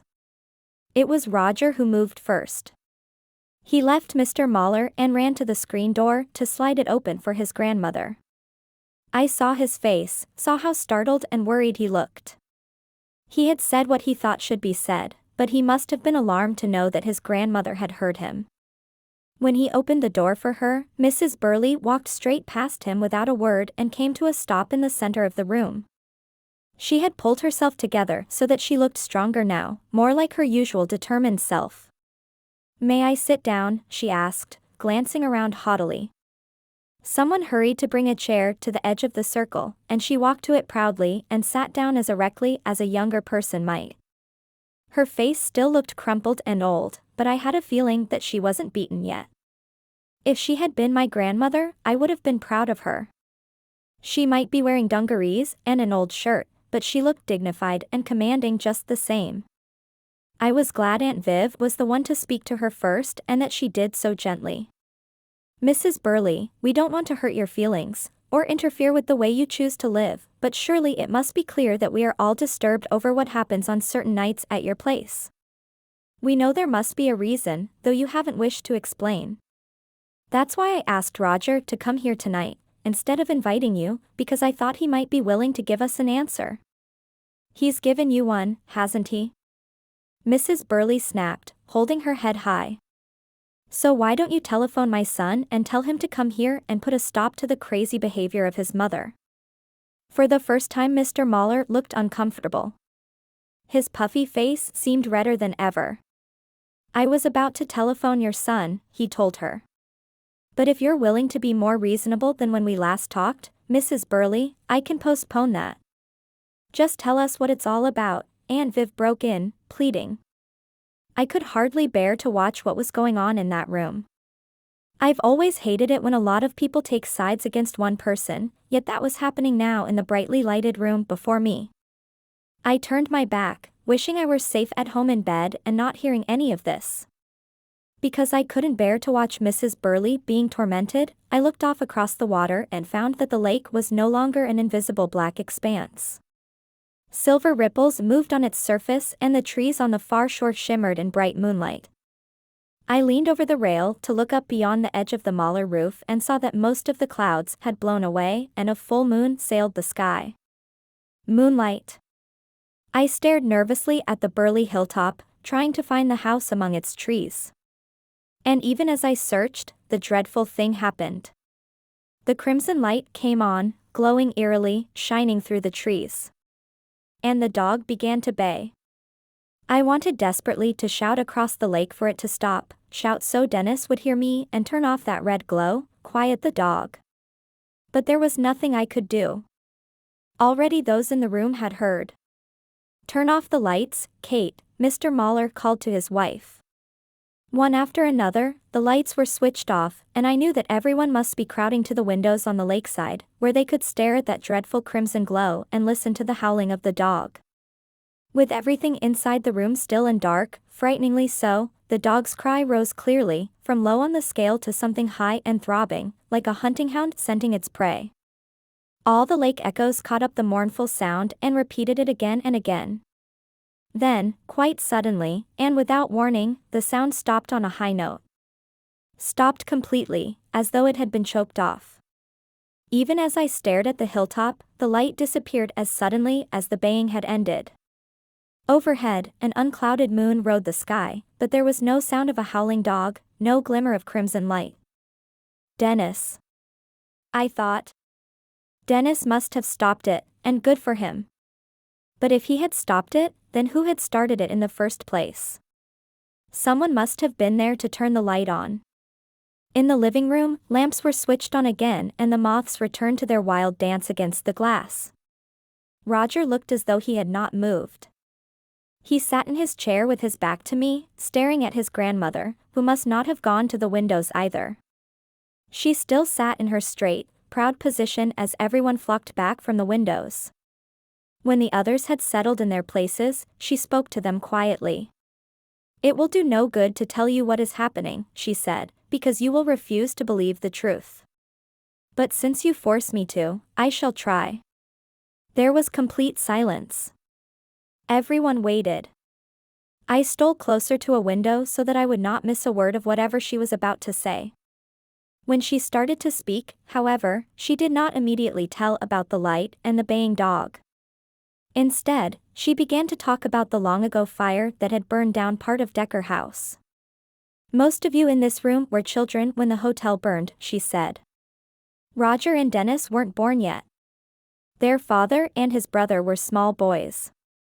The fire began in the middle of the night.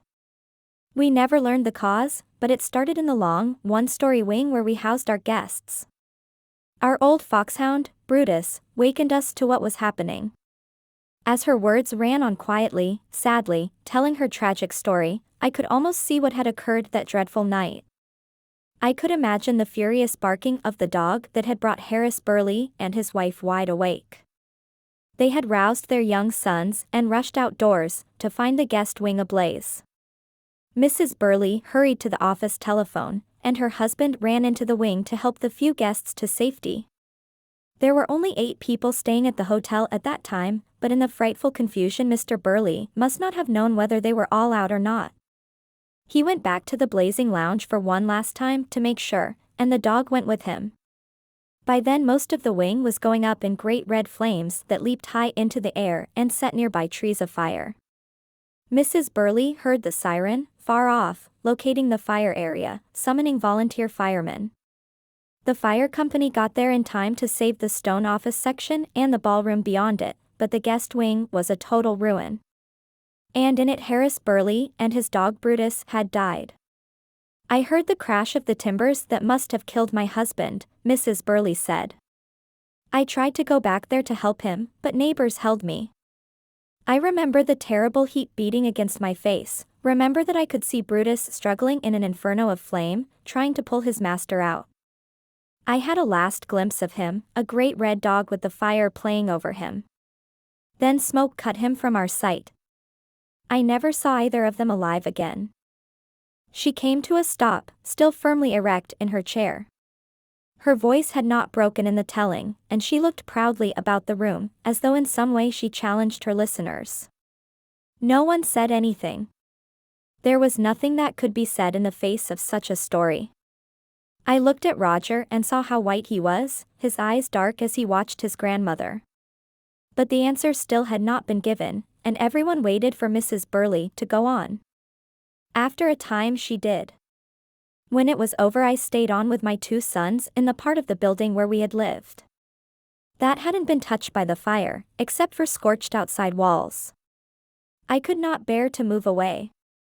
The place is my home. In time most of the rubble was cleared out, though not the section at the very end where Harris died. I've left that to nature to cover in its own way. Most of the burned timbers have fallen into the basement, and vines and weeds have grown over them. But that was the place where it happened, and that is the place where the dog appears." Listening and watching, I had knelt at one of the window screens, so that I was practically in the room and I could hear and see everything. I caught Aunt Viv's gasp at Mrs. Burley's words about the dog. No one else made a sound and the old woman went on again. "The night of the fire was the night of a full moon, so it is only when the moon is full that it happens. The first time I heard the baying, I knew it must be Brutus, come back to the place where he died. For a while I hadn't the courage to go out and investigate, but I finally decided that I had to see what was happening. So, one night, when I heard the dog, I went out to the ruined area, and saw him there.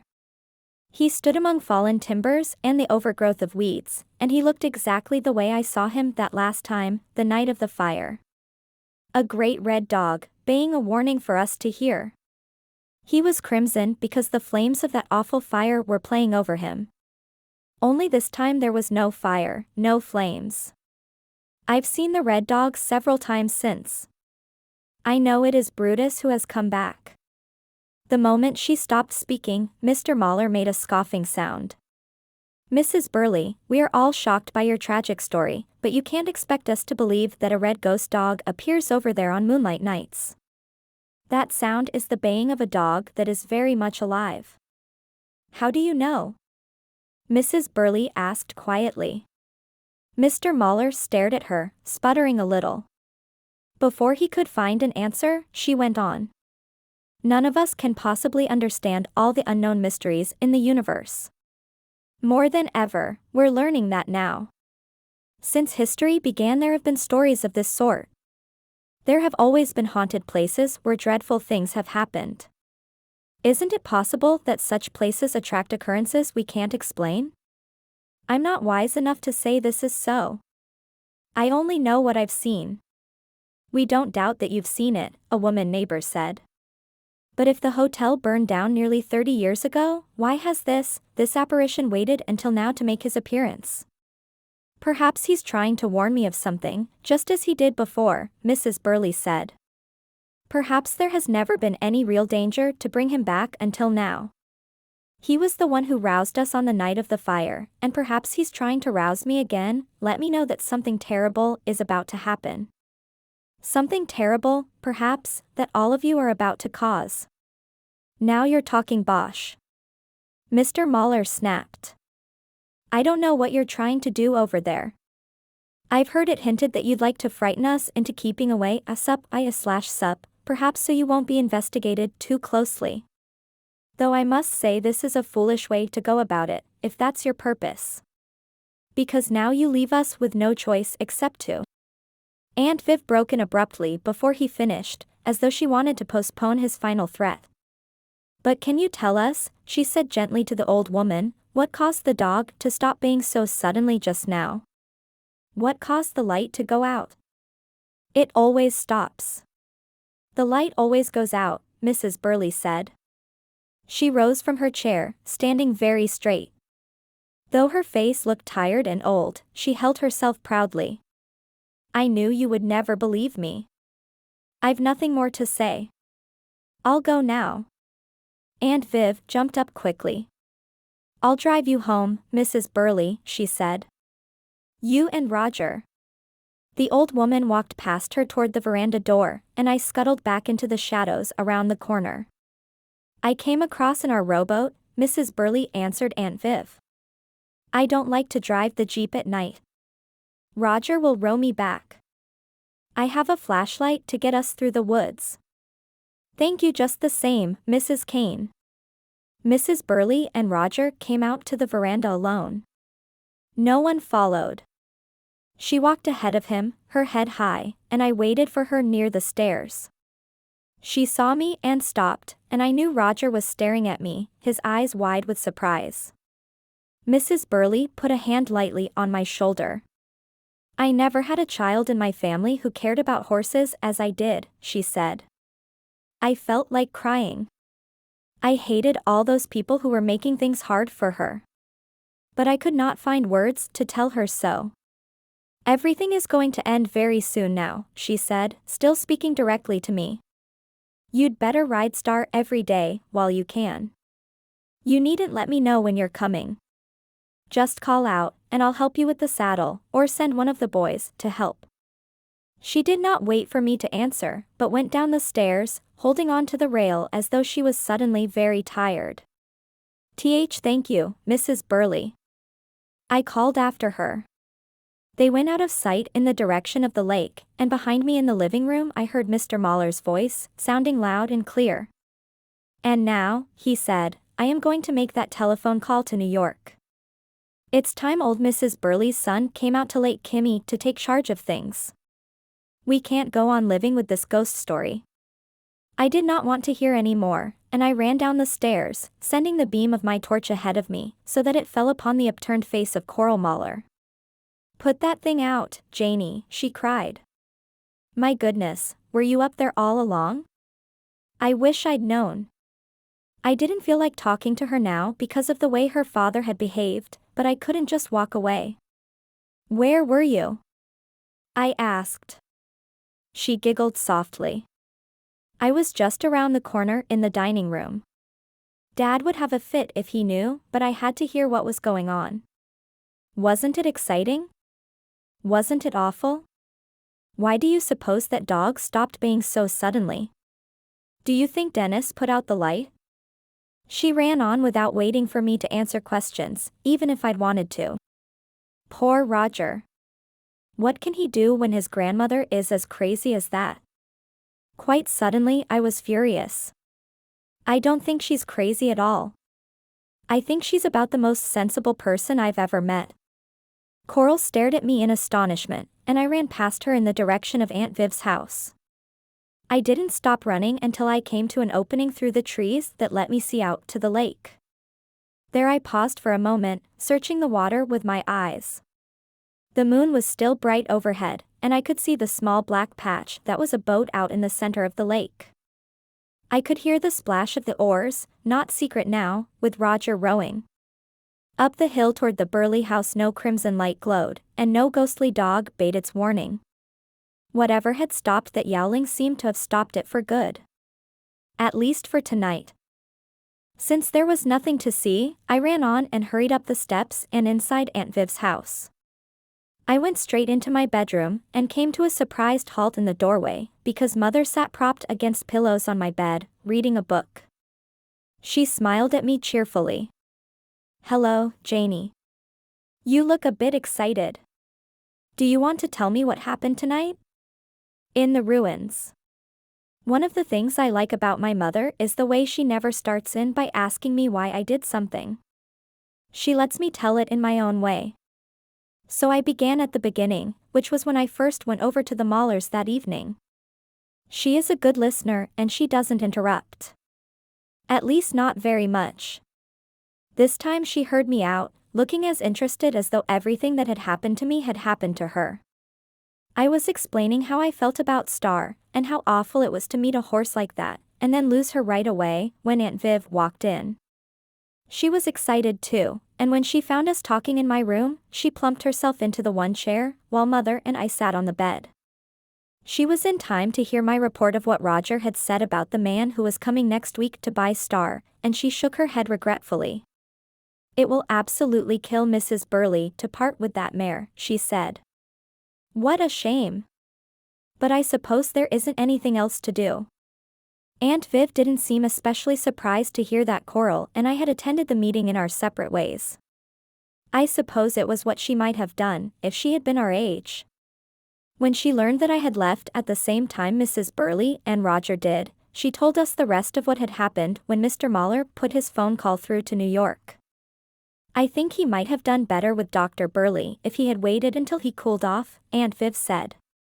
When the doctor came on the line, Mr. Mauler was still mad about everything, including the way Mrs. Burley had behaved with so much dignity, instead of letting him frighten her.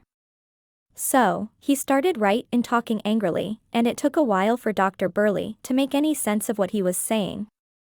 Of course we couldn't hear the other end of the conversation, but we could hear Mr. Mauler all right, and we could guess what was happening. "Is Mrs. Burley's son coming to Sussex?" I broke in anxiously. "I gather that he won't come for a month or more, at least," Aunt Viv said. "He can't get away from his patients on short notice."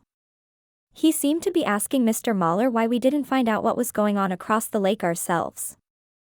I'm afraid all this talk about baying dogs and crimson lights must have puzzled Dr. Burley. It's quite different when you've seen and heard and experienced all this. Anyway, he wound up by saying that the last report he'd had from his mother was that she was getting along fine, but he would make it his business to check by phone with her again to make sure. He must have told Mr. Mauler how independent she is, because Mr. Mauler got annoyed again and shouted, "Hang her independence. We want to sleep nights around here. And we won't have our property made valueless." I'm afraid he didn't get much satisfaction, because before he hung up he said he would wait exactly 1 week, and if things didn't quiet down, he would go to the police. Then he hung up with a bang. "When the moon wanes, perhaps it will be quiet," Mother said hopefully. Aunt Viv left her chair and moved around the small room. "I hope so. Tonight I found myself on Mrs. Burley's side, though I know that isn't sensible. Where is Bill? Does he know about all this?" "Not yet," Mother said. "He's upstairs using your typewriter to write a few letters. We both like the lake and your house, so if Bill can get a position at a school not too far away, perhaps things will work out. We're both tired of living so near the city. Of course, I don't have to ask Janie whether she likes it here." I threw my arms around her and hugged, even though I wasn't as happy as I would be if I could count on riding Star. Aunt Viv's face brightened and she ran her fingers through her short brown hair. That's marvelous. This will solve my problems too. And it's all the more reason for not upsetting Bill about this Burley situation. I have a feeling that the windup is going to come very soon, and it may be better if Bill hears about it after it's over. What luck that your bedroom is at the other end of the house from the lake. She was right, I knew. Though if Dad heard about the dog in the meantime, he would be practical and down to earth, and he wouldn't get notions about any crimson ghost haunting the opposite hillside. I was sure no ghost story would frighten Dad away. He would probably try to get to the bottom of the mystery and find the answer in a scientific way. But if what was happening meant a lot of upsetting trouble, he wouldn't want to stay here. Aunt Viv started for the door. I think I'll go upstairs and talk to Bill about the house now, while he's in the right mood. Good night, Janie. I hope Coral won't be in trouble over this unauthorized attending of her father's meeting. She winked at me and went off. Are you planning to ride tomorrow? Mother asked me. I nodded. I'd better ride while I can. I expect so, Mother said. Would you mind if I went with you? I'd like to meet Mrs. Burley. Her suggestion cheered me up a little. That would be nice. I think you'll like her. I'm sure to, Mother said, and kissed me good night. I went to bed with my thoughts still churning, and I lay awake a long time, because all the events of this crowded day kept replaying themselves in my mind. At least there were no further disturbances across the lake that night, and I finally went to sleep. In the morning after breakfast, Mother telephoned Mrs. Burley and asked if she might come over with me when I rode Star. Mrs. Burley sounded surprised, Mother told me afterward, but she said for both of us to come along. Around 9:30 we got into our car and followed the road around the lake.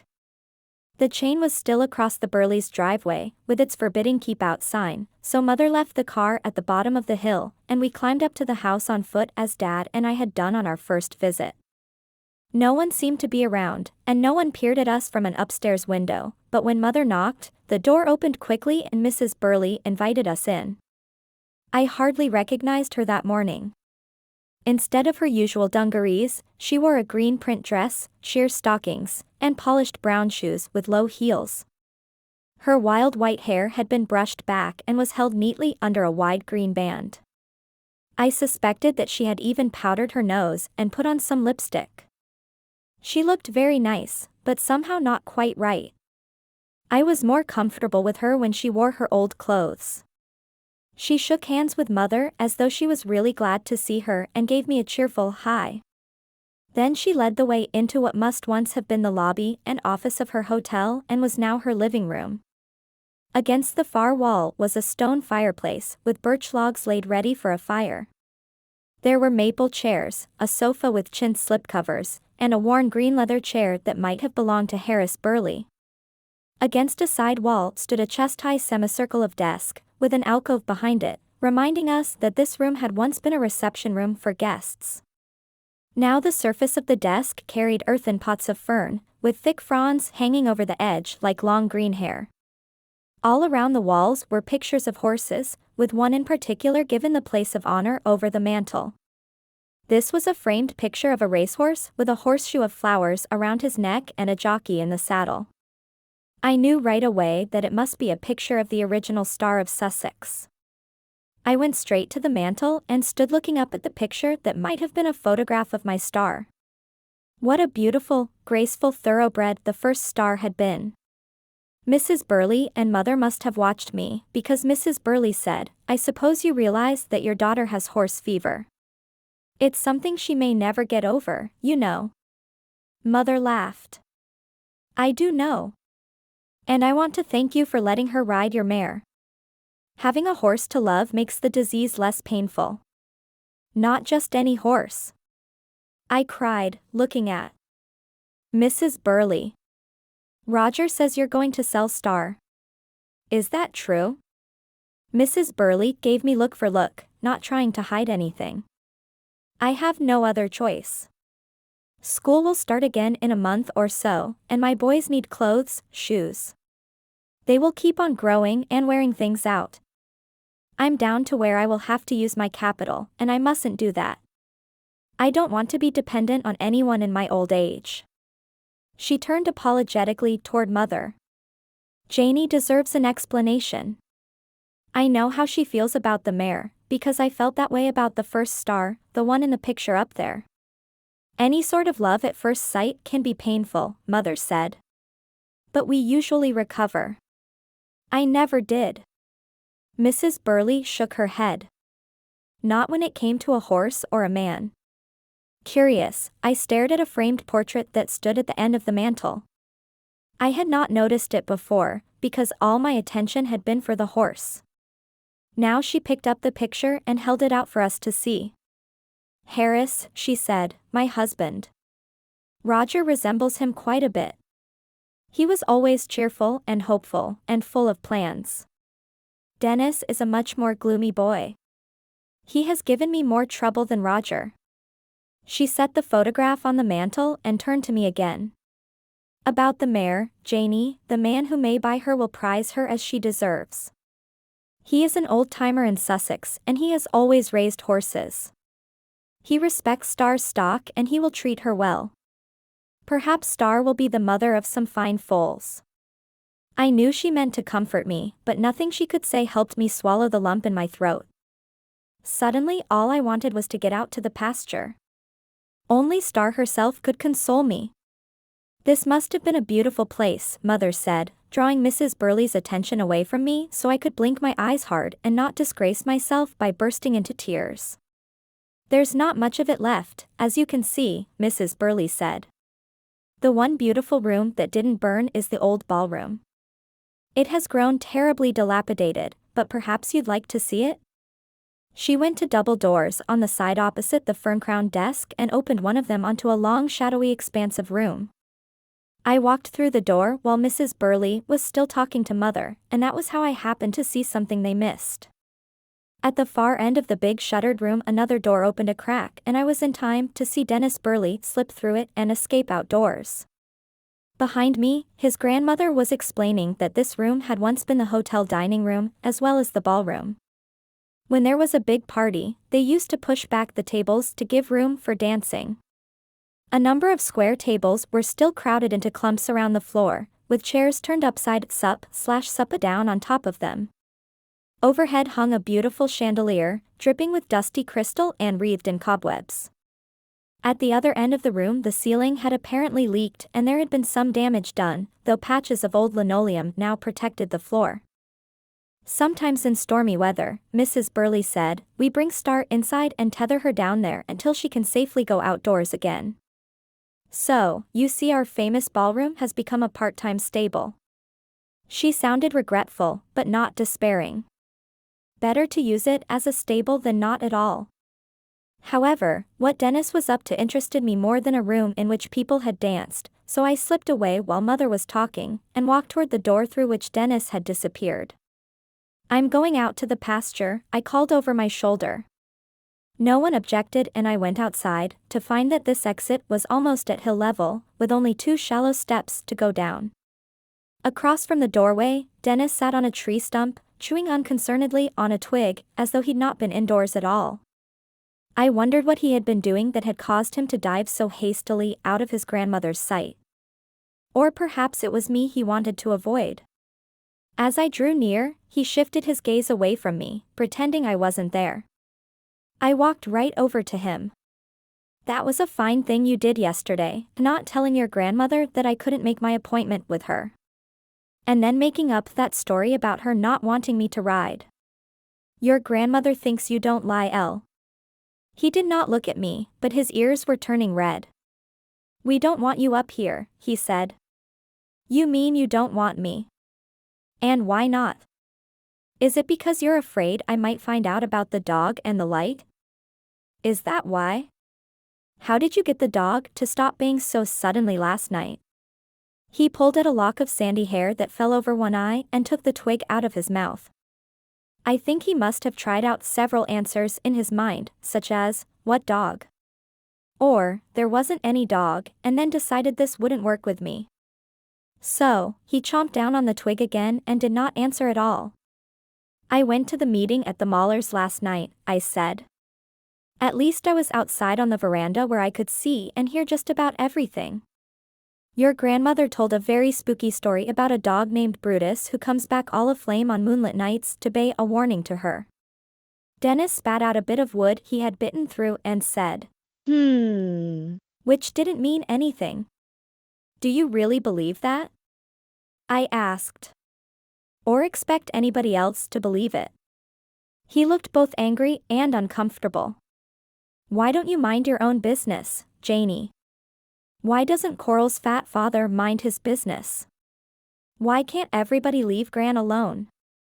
Because of Star, all this was my business, so his words did not stop me. How did you get a ghost dog to stop yowling so suddenly? I asked him again. Oh, you, he cried in disgust, and jumped up from the stump. Everything was all right until you came up the hill the other night. You know it wasn't, I told him. Mr. Mauler says that the next time the dog bays, he's going to call the police. Dennis dropped suddenly down on the tree stump and put his head in his hands. I knew better than to ask him anything more. This was a very upset boy, and there was no use tormenting him to tell me why now. I walked the length of the house on the lakeside until I came to the horse ramp that led up to the ruined section. Without looking back to see if Dennis had followed me, I ran up the ramp and went to Star's stall. The mare wasn't there, but her bridle hung on a peg, her saddle over a rail. The stall told me nothing, so I went on toward the burned-out section at the very end of the building, where scorched timbers lay shiny black among the weeds. I had never really had a look into this place before, because something about it had always frightened me away. A broken stone doorway still offered an entrance into what had been a big lounge room at the end, and when I stepped cautiously through the door frame, I saw that here the floor had collapsed and caved into a basement. Weedy plants, and even stunted trees grew thick among chunks of cracked red brick and broken gray concrete. Everywhere there were bits and pieces of glass. No roof remained overhead, and only the low remnants of a wall surrounded what had once been the basement. Looking down upon the rubble that lay among the overgrowth of weeds, I found myself remembering that night of flame and death. When I tilted my head back, I could see dead tree branches reaching gray, leafless arms toward the place where the fire had burned. Even with the morning sun shining upon me, I had an eerie feeling about this place. More than anything else, I wanted to back away and search no further. But this was where the crimson dog was seen, and I had to know more about his coming. At the very edge of the doorway, where floor tiles had broken and fallen through, someone had piled 2 large chunks of concrete, as if to form steps down into the tangle of weeds. I went down them in gingerly fashion, lowering one careful foot after the other. Among the weeds, mosquitoes were thick, and as I stood slapping at them, I saw a thinning in the wild tangle a little way beyond. There seemed to be a way through, where broken twigs and bent plants showed that someone had repeatedly pushed past the outer growth. Stamping and slapping, I followed the half-concealed pathway and came into a cleared circle, where brick and timbers had been shoveled back, and some of the weeds had been cut down. No ghost had done this. I stepped into the center of the clearing to look around. It would be perfectly possible for a person or a big dog to stand here completely hidden from the house, yet with an opening that must have been a basement window looking out like a big round eye in the direction of the lake and the houses across. From behind me there came a sudden shout. Dennis had followed me after all. He stood in the door frame, barely visible through high weeds, and yelled at me to come out. "You don't belong down there," he shouted. "Come on, get out of there." I had seen all there was to see for the moment. Certainly, no dog was hidden in here now, so I crept back through the screen of bushes. "What a good hiding place for a ghost," I said. "The only opening is toward the lake, so only the people over there would see him when he lights himself up. He's a very clever ghost, don't you think?" Dennis had a grim look about his mouth and in his eyes too, as though he might take another flying tackle in my direction. I felt suddenly afraid of him.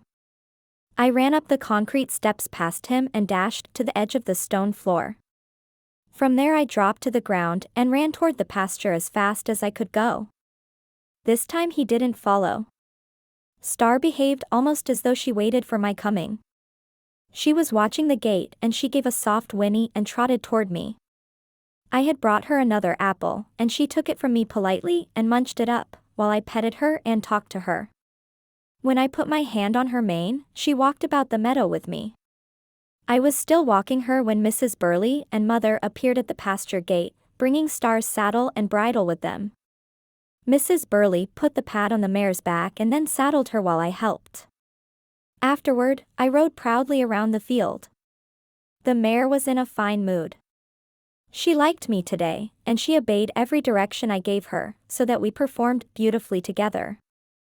Later I was permitted to give Star a currying in her stall, and I cleaned her bit and polished the rest of the tack before I hung it up, enjoying the familiar smell of saddle soap and leather. Mother and Mrs. Burley went back to the house for coffee, and no one bothered me. As long as I was with Star, I could shut everything out of my mind except the feeling I had for her. In spite of threatening clouds that hung over me, I was as happy as possible, for a little while. Mother finally called me to go home in time for lunch. During the short drive around the lake, I asked her a question. "Do you think there's anything crazy about Mrs. Burley?" She did not hesitate for a minute with her answer. "Of course not. She's an intelligent woman. Rather a wise one, in fact. Perhaps she lives closer to what is real and satisfying than some of us who think happiness is the number of cars or television sets we own. But she believes in a ghost. Many people who aren't at all crazy are puzzled by happenings they don't understand. As your father says, there's always an explanation, and if we had it, we would understand too. Just the same, I wonder if Mrs. Burley really does believe in a ghost dog as she claims." I stared at Mother while we neared Aunt Viv's house. But at the meeting she told that story about a flaming red ghost dog and Anne. Mother shook her head thoughtfully. Perhaps she would rather believe in that than in something which seems worse to her. Perhaps she rejects something that might be more disturbing to believe. Then we had reached the house, and Coral was there, having been invited to stay for lunch. So, I had no chance to find out what Mother meant by her mysterious remark. All through lunch I puzzled over what could possibly be so disturbing to Mrs. Burley that she would rather believe in a ghost than accept the truth. But no matter which way my mind twisted, I could not find an answer. And meanwhile time seemed to be rushing past, moving toward the day next week when Star would be taken away. A man named Decker. The next several days went by quietly. Even though there was still a good-sized moon at night, the dog stopped baying, and no crimson light glowed from the Burley ruins. Which meant to me that something human had put a stop to these things. A ghost wouldn't have that much sense. The only thing that seemed odd during this time was the way Coral behaved. She was up to something or other, and I didn't know what it was. Whenever the subject of the meeting or the mystery of the crimson ghost came up, she would look wise, as though she knew something I didn't. And sometimes she would go off alone on her bicycle without letting me come with her. Aunt Viv had a bike I could ride whenever I wanted, and I could have gone with Coral if she hadn't sneaked off by herself before I could get on her trail. Yet she wasn't trying to see Roger, because I often found him at home doing chores for his grandmother at the very time Coral was out on her bike. Apparently, Mr. Mahler had not been told about our coming to his meeting, and since there had been no more trouble with the dog, he had not called the police. Nor had he tried again, Coral reported, to talk to Dr. Burley in New York. It seemed to me that Mother behaved rather strangely too during this time, as if she was puzzling over something. But when I tried to ask what she had meant by saying that Mrs. Burley might prefer to believe in a ghost rather than in something that would seem worse to her, Mother insisted that she was only trying to put herself in Mrs. Burley's place. "Perhaps you'd better let the Burleys work things out in their own way, Janie," she told me. "This isn't your problem, you know." But anything that affected Star was my problem, and it was a problem that seemed to get bigger and more painful all the time, since I couldn't find any possible solution. Every day I went over to ride the mare. Sometimes twice a day. After a while Mrs. Burley trusted me with the saddling and did not come out to watch me ride. I longed to get out of the limiting pasture and ride through the woods, but of course I didn't dare attempt that, or ask Mrs. Burley if I might.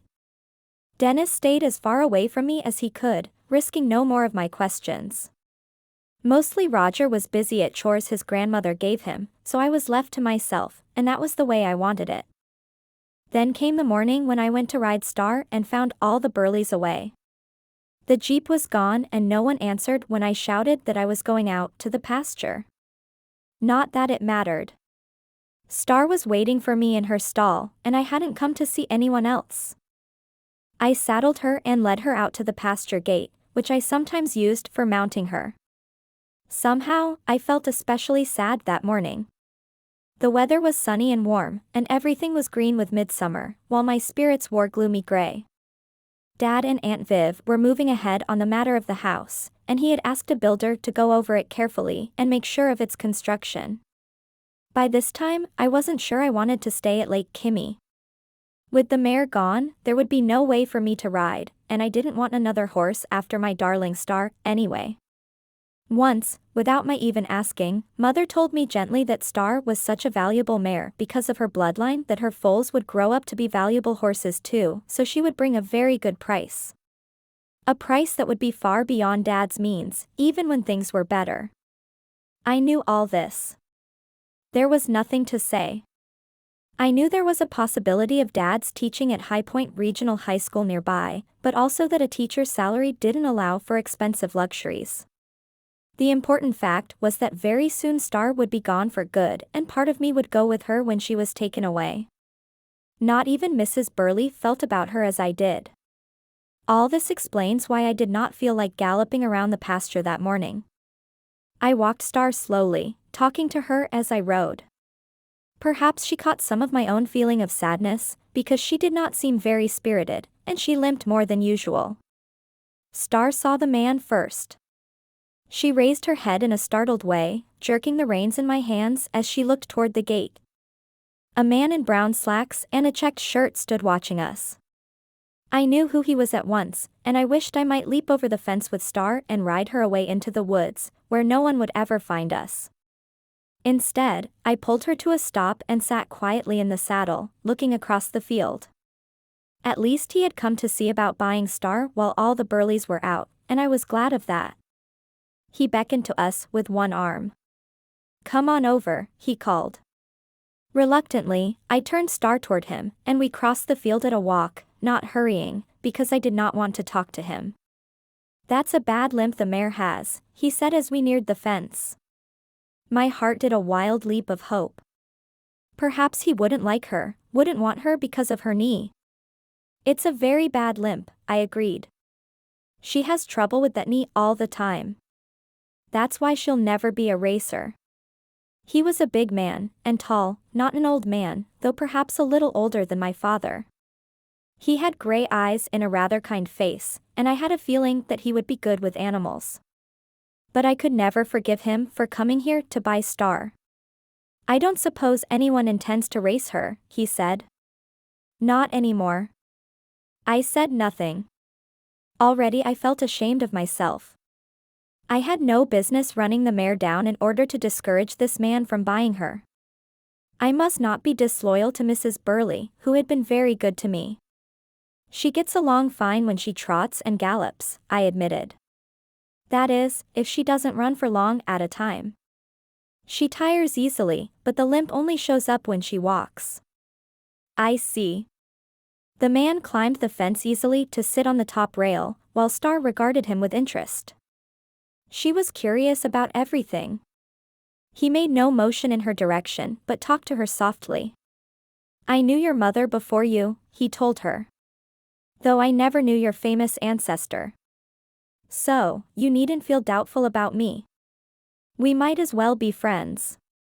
"There's nobody home at the house," I said abruptly, not wanting them to be friends. "So, if you've come to buy Star, you won't be able to see Mrs. Burley now." He regarded me thoughtfully. "You sound as though you don't want anyone to buy her," he said at last. I had to be honest about that. "I don't. I've been riding her every day. We know each other. Like each other. I can understand that, he said, and I knew he really could, though his understanding didn't help me one bit. But perhaps Mrs. Burley feels she has to sell because she needs the money. Do you suppose that's possible? I could not meet his eyes.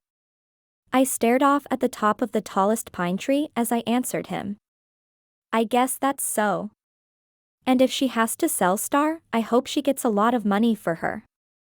He smiled at me in a sympathetic way, but I did not smile back. No matter what he said or did, I could not feel friendly toward him. He was the enemy. I would try to be fair about Star and not say anything that would hurt Mrs. Burley's chances for a sale, but I did not have to like the man who was going to buy her. Star was the real traitor. She moved closer to the gate and offered her nose to be stroked, not jerking away when he touched her. It was all I could manage not to pull on the reins and draw her out of his reach. I could hardly bear to see her give her friendship and trust so easily to the very person who would take her away from me. All my old feelings of hurt and anger were rushing up in me, and I had to let some of them out. If Mrs. Burley wasn't so proud she wouldn't have to sell the mare I blurted out. She has a son in New York who could take care of her and take care of her grandsons too, but she won't let him. Then, because I was ashamed again, I stood up in the stirrups, threw my right leg over the saddle and dropped to the ground. On the far side of Star, I could hide my face by resting my hot cheek against her neck. He said nothing to contradict me, but talked to Star, gentling her because I had startled her with my outburst. Then I realized that she was paying more attention to him than to me. I pulled her away from him then and began to get very busy loosening her girth. While I worked, he talked to me quietly and not at all indignantly, in spite of the way I was behaving. I've known Thelma Burley for a long time, he said. I knew her son who died, and when I was small, I knew Harris Burley too. I know pretty well what she is like, and I would hate to see her defeated, beaten. I peered around Star's head at him. I don't know what you're talking about. I'll tell you something, he said, balancing himself more comfortably on the top rail, as though he was willing to sit there for a long time talking to me. The most important thing for anyone is to have something to fight for. Something we care about and want. I don't mean fight for with our fists, but something to try for, struggle for. Something we can do that uses whatever we are to win the fight. I didn't want to hear a lecture. When grown-ups start out like that, it usually means they are trying to talk you into something you don't want to do. I shook my head at him. I hate struggling. I'd like to have Star for my own, instead of trying to fight for her against everyone who wants to take her away. Oh, I know she can't really be mine, but if only Mrs. Burley would keep her and use her for breeding foals, then I could ride her. And the foals would earn her something. He did not seem impressed with this plan. There's always a struggle, he told me calmly. When we want something, we have to pay for it somehow. That's what makes us strong and tough enough to handle whatever happens in our lives. Even if Star was yours, you'd have to fight for her in all sorts of ways, to keep her happy, keep her in good health. You'd have to exercise her, feed her, water her, keep her clean, no matter what. There's always struggle, and it's a good thing. Otherwise, we'd get no practice and the first hard thing that came along would finish us. I wouldn't mind working to take care of Star, I said. There are times when you'd mind. He sounded as though he knew. Horses are a great deal of trouble. They need attention every day, and sometimes they can be as obstinate and moody as human beings. So that even when you love them, you can be impatient with them too. This, I could understand. Like children, I said, and almost smiled. But it's worth it. I know it's worth it. He smiled back at me. That's the answer, of course. For those who care enough about horses, or children, it's worth it. What's your name, young lady? Janie Oakes, I said. What's yours? His eyes crinkled at the corners. You can call me Hank, if you like, Hank Decker. I didn't want to call him anything, and I wasn't his friend. But his name made me ask a question. Decker? Then are you related to the people who built Decker House before the Burleys bought it? He was still smiling. It could be. Sussex County is full of Deckers, and I suppose we're all more or less related. But to get back to Thelma Burley's problem, don't you think it might be better for her to go on leading the sort of life she likes, even if it's hard for her? Would you want to see her fold her hands and sit doing nothing in the midst of a family that perhaps doesn't need her, even though they might love her? Or would you want her sent to an old lady's home? I pulled Star away from the gate so she would stop trying to make friends with him. I didn't want to think about the awful things that might happen to Mrs. Burley. In the little time I had known her, I'd come to like and admire her. I knew very well how much she loved this place and loved living in the country, being independent. But I had to think about Star. Even if you buy the mare and pay a good price for her, it won't solve anything, I told him. When the money is gone, Mrs. Burley will be in trouble again. I'll bet on her to stretch her pennies till they squeal, he said, still cheerful. I fumbled with the gate latch, and Mr. Decker got down and held the gate open for me while I led Star through. All I knew was that I did not want to listen to anything else he might say. He came with me, and I couldn't stop him. When I led Star back to her stall to unsaddle her, he would have followed us up the ramp, but I swung the mare around to block his way. You'd better not come up here, I warned him. This is the haunted part of the old hotel. He paid no attention to my words, but came up the ramp and stepped past Star, looking around him with interest. Is that so? Tell me about it, will you? I've heard some rumors, but I don't know the details. I wanted to say something startling that would frighten him away, but I knew he wouldn't be as easily spooked as a horse. Anyway, I tried. There's a ghost dog, a crimson ghost dog, that comes here on moonlight nights and rouses the whole lake with his baying. Mrs. Burley has seen him. She'll tell you about him. Have you seen him? I cast a hasty glance at that jumble of weeds at the end of the ruined area.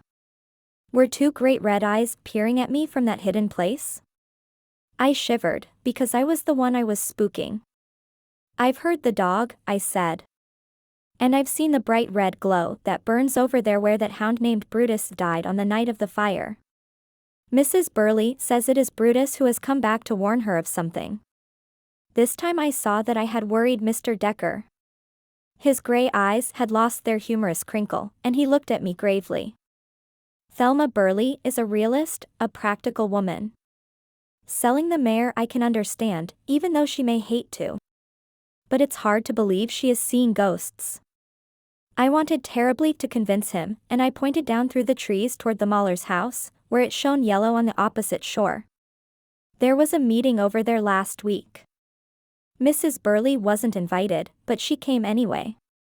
She walked right in and told them about the red ghost dog. He was silent, and I worked at unsaddling Star and started her rubdown. Since she'd not had a hard workout, I didn't need to walk her first. As soon as I had spoken, I began to feel that should not have told Mr. Decker all this. It was Mrs. Burley's affair after all, and she wouldn't want this man who had come to buy Star to think he was doing business with a woman who might be a little crazy. Everything seemed to have gone wrong for me, from the minute Mr. Decker had appeared at the pasture gate. I stopped currying to stare at him indignantly, though he had not said another word. You needn't think Mrs. Burley is crazy, I told him. My mother says she is a very wise and sensible woman. If she has to sell Star, then she has to, no matter what. He smiled at me in the kindest way possible. You don't need to defend her to me, Janie. I'd trust her good sense any day. If she is seeing red dogs, then she has a reason. Thank you for talking to me. I'll drive into town for lunch, and later I'll telephone and see if anybody's home before I come out again. Perhaps I'll see you before Star leaves, Janie Oakes.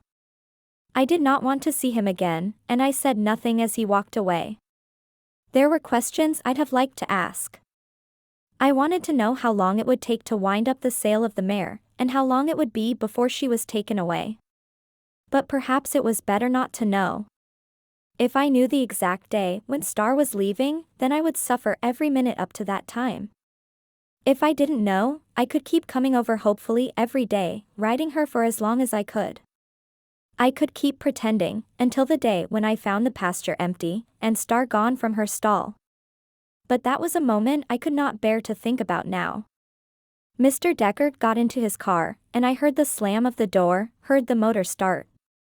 I left Star and walked to the front of the foundations, where I could watch the car out of sight down the hill. After that I hurried to finish my work with the mare so I could get away as quickly as possible. It was nearly lunchtime, and I did not want to be there when Mrs. Burley and the boys returned. I couldn't bear to tell them who was looking for her. All I wanted was as much delay as possible. One more day, and one more day of postponement. That was all I could look forward to. The Crimson Ghost. Nothing more happened for almost 24 hours, except that it started to rain. The builder came out to look at Aunt Viv's house, and his opinion seemed to encourage my father's interest in staying at Lake Kimmy. I didn't really care. When it rained the next morning, I felt sunk in discouragement. Now I could not even ride. I moped around the house and made everyone else miserable too. The family knew what was wrong. I had told them that Star was to be sold, and they were kind enough not to be cross with me when I behaved in a snappish fashion. Even Dad, who was sometimes impatient because he could never understand a person with horse fever, felt unhappy about what was happening. In a way, I suppose he was unhappy because he couldn't afford to give me what I wanted most in the whole world. Aunt Viv tried to cheer me up by promising that she would turn the county upside down, if necessary, to find a horse for me to ride. Some farmer, surely, would be able to rent me a saddle horse. She did not seem to understand that for me no horse, but my darling Star would do. My heart was breaking into little pieces, and no one but Mother understood. "I know this is terrible for you, Janie dear," Mother said when she found me moping in my room. "I know how much it hurts to lose Star when you've only just found her. There's nothing I can say or do to help you get through it. The only comforting thing I can promise is that this hurt won't last forever. Not in the same intense degree. No matter how you feel now, the time will come when this won't matter as much as it does now. But I know that the future won't make you feel any better now. It never helps anyone until it comes." Mother's words helped because they didn't make me feel guilty about suffering. I could sit at the window in my room and stare out at the rain and cry as hard as I liked. I was about to lose Star forever, and even this day, maybe my last day, of riding had been taken from me because of the weather, so I had a right to cry. Mother let me stay alone. She kept Aunt Viv from trying to cheer me up and Dad from complaining about a weeping daughter. Finally, my tears dried up by themselves. Not one more sob would come. Even misery could become tiresome, and I wanted to do something besides mope. By lunchtime I was hungry, and Mother said she would promise that no one would talk about Star, or tease me, if I came to the table. In the afternoon the rain showed signs of clearing, though the weather report still warned of thunder showers. The minute I saw the first patch of blue, I decided that I would go across the lake and ride Star, no matter what. But before I could start out, the telephone rang and the call was for me. The voice was Mrs. Burley's. She sounded sad and dejected, frightening me with her very tone. "I thought you'd like to come and tell Star good bye," she said. "I've had a good offer for her and the mare will be taken away this afternoon. If you hurry over." I shouted that I would come at once and hung up the receiver while she was still talking. When I looked out the window, I saw that the patch of blue had already disappeared and more black clouds were piling up threateningly in the western gap. Mother had heard me on the phone. "I'll drive you over," she said. "You can't row or bike in this weather. I'll get my handbag and be right with you." I waited for her in the carport, watching the sky. Every tree dripped with moisture, but it wasn't raining now. The wind had begun to blow harder, and the lake was dotted with white caps that rimmed the crest of each wave. Overhead, dark clouds were tearing across the sky, and there was a distant rumble of thunder. I got into the car as Mother rushed out of the house. She tossed her bag into the front seat between us and got behind the wheel. We rolled down the steep drive and took the road around the lake. There was no chain across the burly driveway when we came to it, so we could go straight up. We came to a stop in front of the office part of the building. When I opened the door on my side, I saw what waited ominously on the drive. It was a truck with a trailer of the sort used to haul horses. Mr. Decker really meant business this time. When Mother started toward the front door, I called after her. "You go in if you want to. I'll look for Star." She nodded to me, and I ran toward the steps and went up through the empty arch of the doorway Dad and I had found on our first visit there. Star's stall was empty, so I ran down the ramp on the other side and took the path through the woods.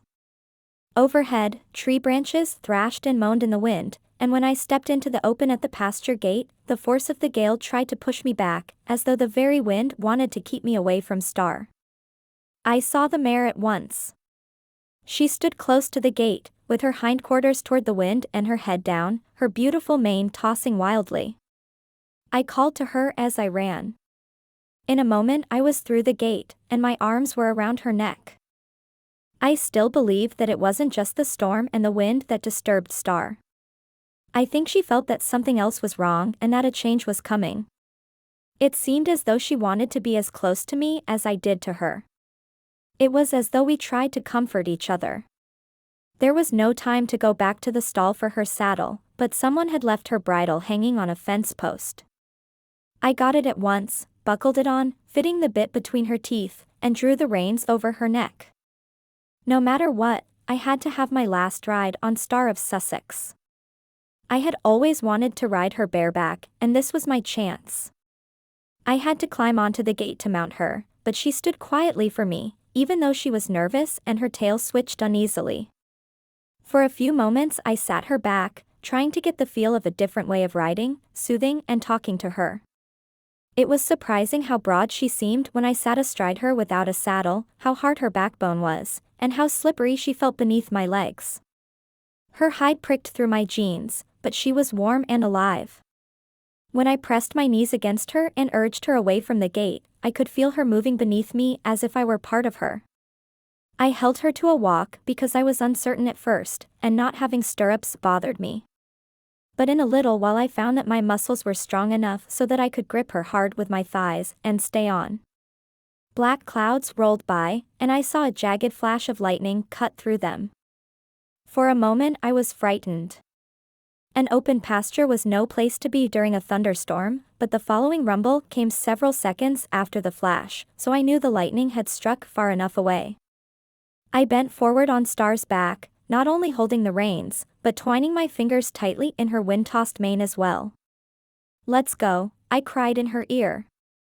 We were off like the wind itself, and I clung with all my might as we flew around the worn track that circled inside the fence. It was as though she were an arrow released from a bow. For me nothing existed except the strong, muscular body of the horse rushing beneath me, the feeling of her mane twisted in my fingers, the smell of her sweat as we flew around the course. She wanted this run as much as I did, and for this little hour I was mounted on the flying horse Pegasus. But it had to end. I knew I must not tire her because of her bad knee, and before we made a second lap, I called to her and pulled her in gently. She did not resist me, but slowed gradually. For the first time since I had climbed onto her back, I began to think, and with thinking came pain. The last time, the very last time. The words beat through my mind. Never again would I ride Star around this field. Never again would I feel her warm damp body against my drawn-up knees. It was all over. I knew I must get her out of the sharp wind and rub her down before she caught cold. I had left the gate ajar and, pushing it open with my foot, I rode her onto the path leading toward the house, ducking my head low to miss any branches. As we went, lightning flashed close by. This time the thunderclap followed almost at once, bringing with it a sharp, stinging spat of rain. When we reached the ramp, I did not ride up to her stall, because I would not leave her in the open with a storm coming up and lightning striking so close. Something Mrs. Burley had said came to my mind, and I urged Star to a trot that took us the length of the building. When I came to the windows of the lived-in part, I ducked low, lest those inside see me. I knew where I could take the mare out of the storm and have her to myself for a little bit longer. When we rode around the corner of the building, I saw that someone had left the end door to the ballroom ajar. Moving quickly as thunder crashed and lightning seemed to strike a tree farther along the hillside, I clung to Star's mane and slipped from her back. Then I led her up 2 low steps and into the great ballroom, closing the door behind us. She had been here before and coming inside did not frighten her. I must go back to her stall for the grooming equipment, but I would tie her up first and leave her here out of the slashing of wind and rain. In this shuttered place, with the storm blackening the sky outside, it was dark and much more quiet than in the noisy outdoors. I stood for a moment, waiting for my eyes to get used to the gloom of the room. Something seemed to move down the length of the ballroom, but there was no time to investigate. Star's comfort was my main concern now. I should have walked her longer, but not out in the storm. I started across the room and stumbled into a table on the way. This was what I wanted. It would serve well enough as a hitching post, and I looped the reins around a table leg and made Star fast. As I started toward the door, my foot struck something and I bent to pick up a large object of metal and plastic and glass. My fingers told me it was some sort of lamp that I held and I began to search for the button that would turn it on and illuminate the dark ballroom. After the first moment of contrasting silence, it no longer seemed quiet inside. Rain beat at the windows and the long room was filled with rushing sounds as though the couples who had danced here on long ago summer nights danced again, their feet whispering across a polished floor. But there was more than a ghostly whispering. Far down the room I heard the distinct sound of a growl. Something was there, shut into this room with me. Something that threatened me with a fierce, deep-voiced sound. Almost at the same instant my fingers found the switch for the spotlight I held in my hands. A long beam sprang alive, cutting the length of the ballroom with a straight shaft of light, reaching clear to the far end where it fell upon a great hound dog, lighted by crimson flames so that even its eyes were red, even its bared teeth shone with a crimson light. For just an instant I think I died a little inside. This was what the word terror meant.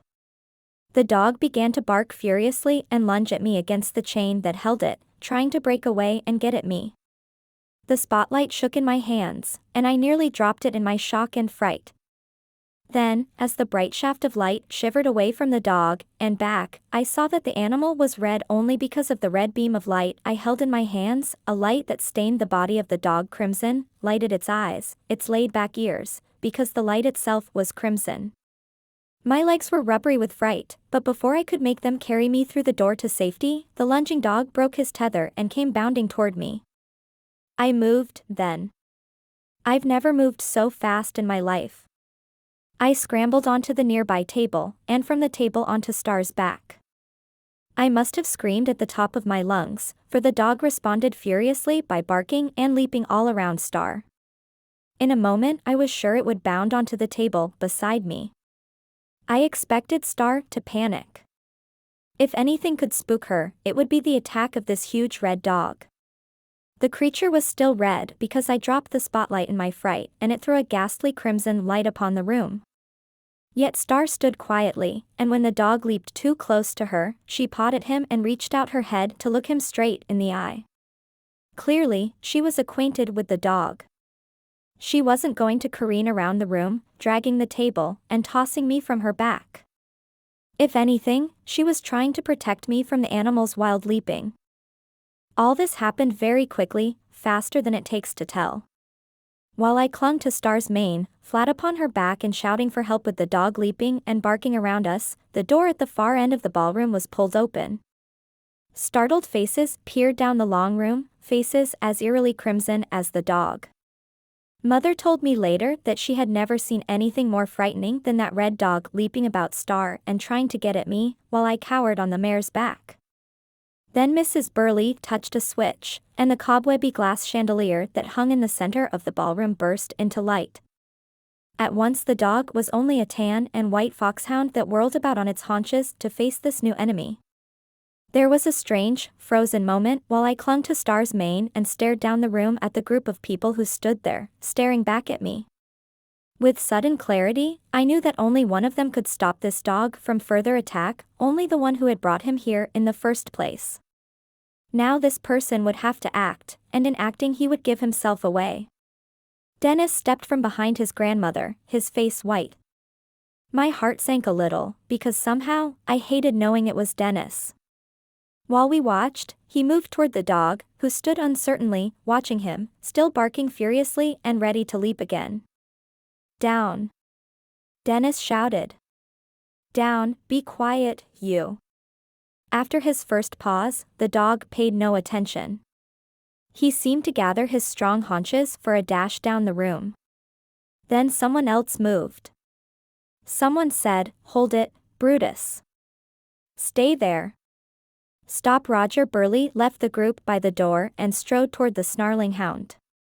The dog knew its master. He stood to Roger's command, and the boy dragged him back toward the place where he had been tethered. When a knot had been made in the broken chain, and the dog soothed and quieted, Roger left him and walked slowly toward his grandmother. No one else had moved from the doorway, no one had said a word. I found I could release my trembling grip from Star's mane and slide from her back, dropping the long way to the floor. Mother was running toward me, and I was wonderfully glad of her arms about me, holding me safely close.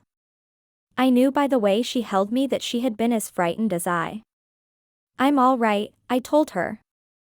I was safe up there on Star's back. Star would never let that dog hurt me.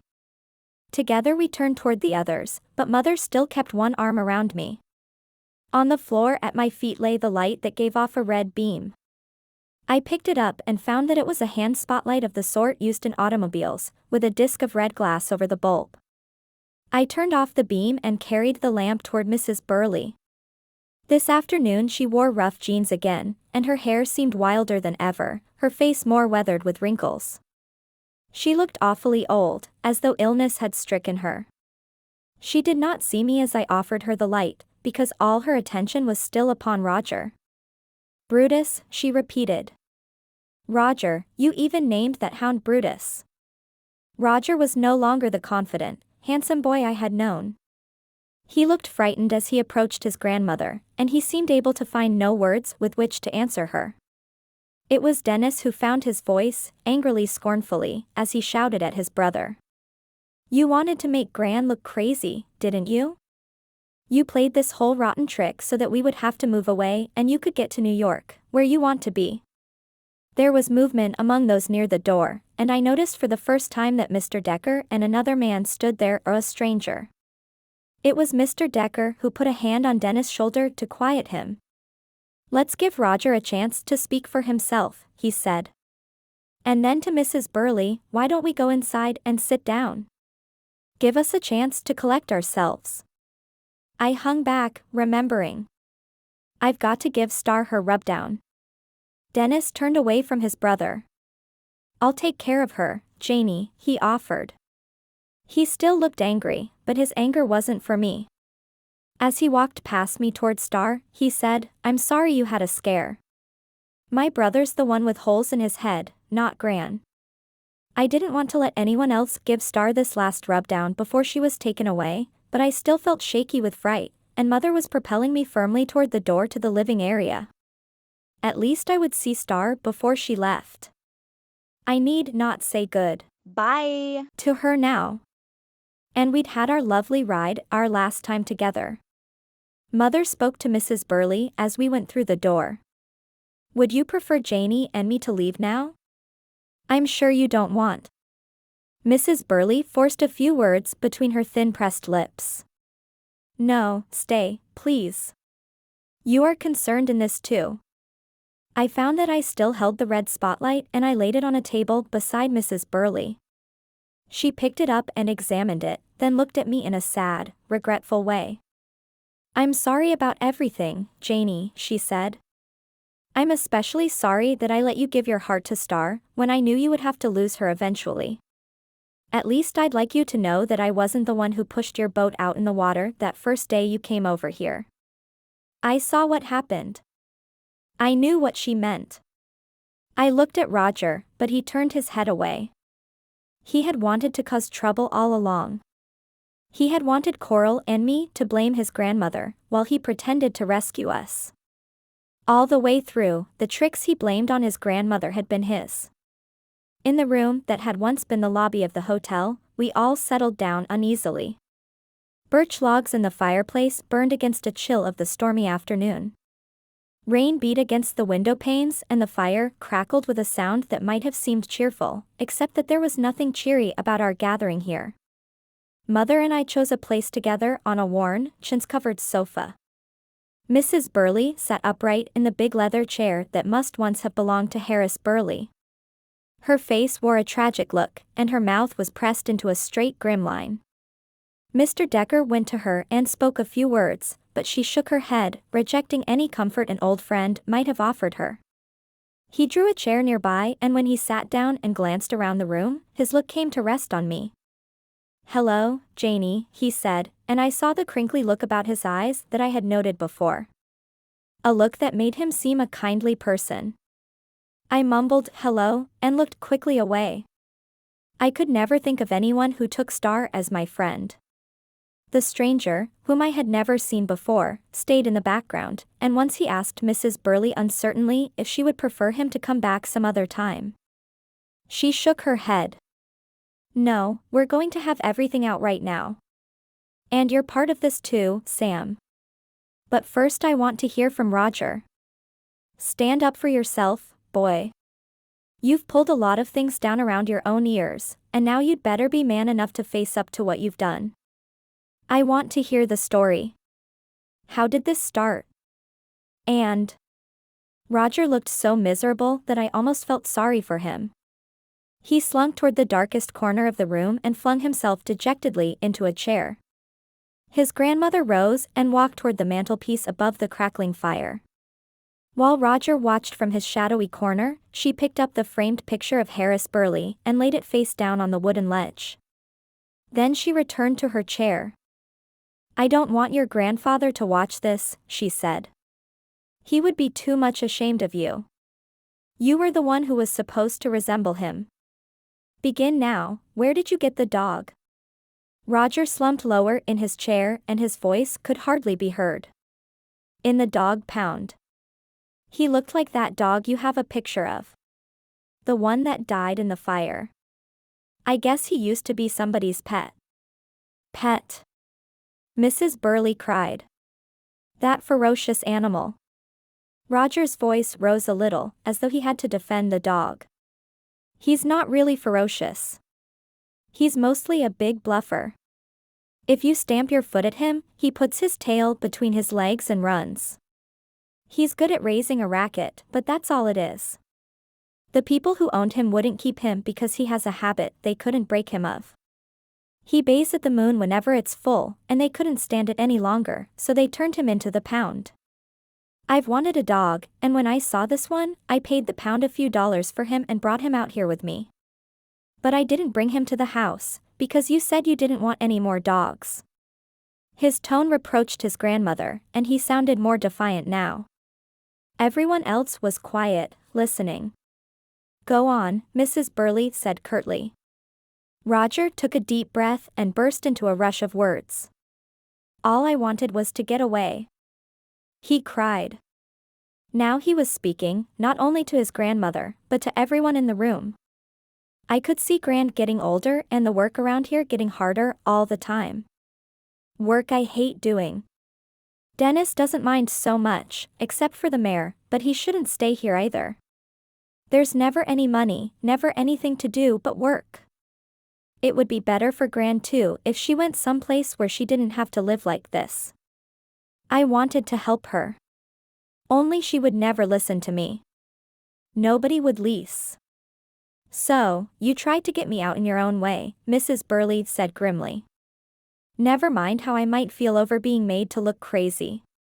You wanted everyone to believe I was causing what happened over here, didn't you? And that's exactly what Mr. Mahler thinks. That's why he called your uncle and made threats about me. You must have had to act fast that night when Mr. Mahler drove up here, to get the dog quiet and out of the moonlight, hiding him in the ballroom, I suppose. Dennis has tried to hint that something was going on in that room, but I didn't want to believe him. Mr. Decker leaned toward Mrs. Burley and put his hand over hers on the arm of her chair. "Take it easy," he said. "Let's get the rest of the story." "Go on, Roger." Roger twisted in his chair to glance angrily at Mr. Decker. As he continued, I could see the whole thing as it must have happened. Roger was good at electrical gadgets, and he had rigged up a hidden wire that ran out to the overgrown part of the ruins where no one ever went. I'll put in something to turn the red spotlight on at certain times so it would shine on the dog. He trained the animal to answer to the name Brutus and kept him in an abandoned barn a half-mile or so away, bringing him up to the ruins whenever there was a full moon, so he could do his baying and be heard across the lake. The ballroom was only an occasional hiding place for him, but at least he was around enough so that Star got used to him. It developed, however, that bringing the dog near the house before dark wasn't always easy for Roger, so he decided to use an accomplice. He must have known that Coral Moyler had a silly crush on him, so he wrote her a note, the one I had delivered, and got her to help him. When he gave the signal, she would go out in the late afternoon and bring the dog close to the house, tying him in the woods. Then, when the moon was due to rise, Roger would sneak out and tether the hound in the ruined area. The light would turn itself on, and the dog would bay at the moon until Roger sneaked out again and got him away around dawn. That was how it had turned on the night Roger was across the lake at the meeting. When Roger paused for breath in the telling of his story, Mr. Decker spoke to Mrs. Burley. "Why didn't you investigate and stop?" Roger's grandmother put her hands over her face. "I tried to. I went out there several times that night. I saw the red dog, but I couldn't bear to believe that one of my own grandsons was playing such a wicked trick on me. If it was a trick, it could only be for the purpose of making things look so bad for me that I would have to leave my home. It was easier to fool myself into believing in the supernatural, believing that the first Brutus had somehow returned to give me a warning." "What about Dennis?" Mr. Decker asked Roger. "What did he think?" For a moment Roger did not answer. His earlier spurt of defiance had died out completely. I think he was thoroughly shamed by this time. Nevertheless, he had to face Mr. Decker's question. Dennis thought Gran was really doing these things to scare people away. I convinced him that she was afraid someone would try to interfere with the way she wanted to live, and so she was trying to keep everyone away. After that, he did everything he could to keep people away himself, and he didn't guess it was me until the night of the meeting. I had tied Brutus up and set the light to turn on after dark. We were all across the lake, and when the dog started baying, Dennis went out to where I'd tied him up. He brought a piece of meat with him, and to stop the baying, Dennis practically choked Brutus with the chunk of meat. He found the light and turned it off, and he got the dog into the old ballroom where he wouldn't see the moon. By that time he was sure Gran couldn't have rigged up the electrical connections, and that she wouldn't want that baying, or any red lights burning while the meeting was going on. "Why didn't Dennis tell me?" Gran asked, when Roger paused. "I knew he wouldn't. Dennis is a softie. He can't bear to see your feelings hurt. So, he told me he'd think about it till he decided what to do. I knew Gran's money was running out anyway, and what with the pressure Mr. Mahler was going to put on, she would have to get us away from here. I was going to take the dog back to the pound, and I brought him here today and tied him in the ballroom until I could get around to it. Mostly he sleeps during the day. I guess I left the spotlight there too, when I brought him in." "What about how I feel?" Gran asked him sadly. "I don't want to live anywhere else. Here I can work for myself and keep a roof over my head. And you've had your needs taken care of, you and Dennis. So how could you possibly do such a cruel thing?" Roger raised his head. "I had to get away. I hate it here. And now I will get away. Now I'll go to New York and never see this place again. I'm sorry, Gran, I didn't have any other choice. Nobody would listen to me till now." "No one is likely to listen to you now," Mr. Decker said quietly. "Not after the way you've behaved." Roger caught his breath and stared at Mr. Decker. Across the room, the stranger whom Mrs. Burley had called Sam stirred uncomfortably in his chair, as though he wanted to get away from this unpleasant talk. "Guess the rain stopped," he said. "So, I'll run along, Thelma. You've had a bad time, and you don't want to talk business now." Mrs. Burley waved him back to his chair. "Oh, yes, I do. You've made me the best offer for the mare that I've had, and I'm going to accept it before you change your mind. I need that money and I need it now. Then nobody can move me out of here. So, if you've brought the papers, I'll sign her over to you and you can take her along with you, as we planned." I stared at the stranger in surprise. Apparently more than one person had made an offer for the mare, and it seemed likely that Mr. Decker wouldn't get her after all.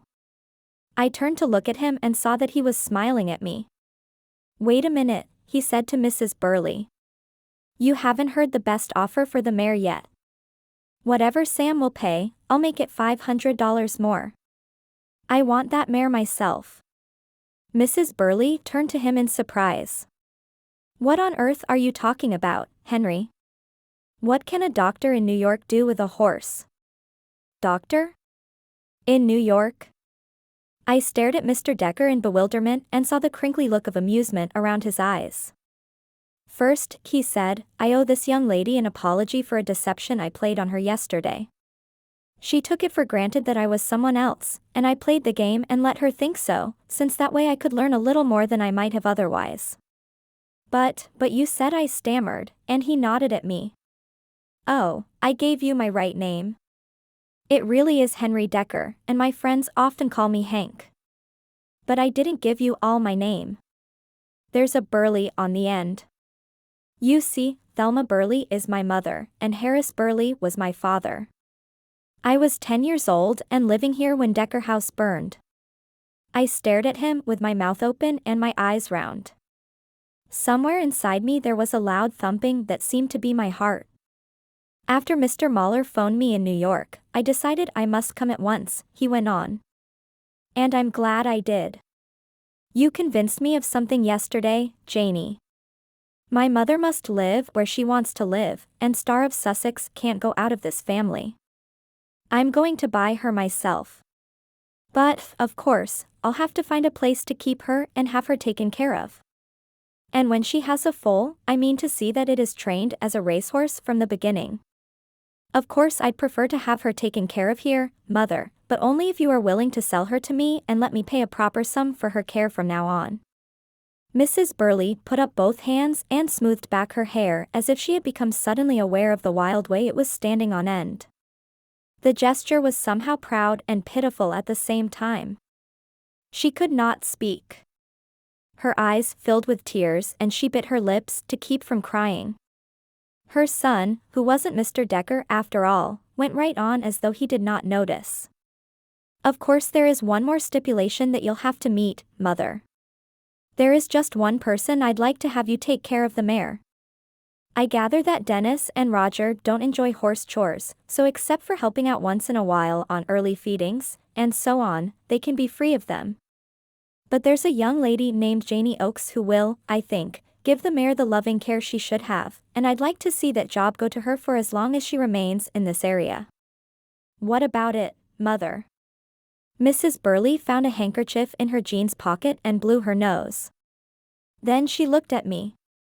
"What about it, Janie?" I turned to Mother, still stammering in excitement. "I Cece can take care of her, can't I? Oh, I'll work so hard. I already love her and I think she likes me." "One believe we can work it out," Mother said.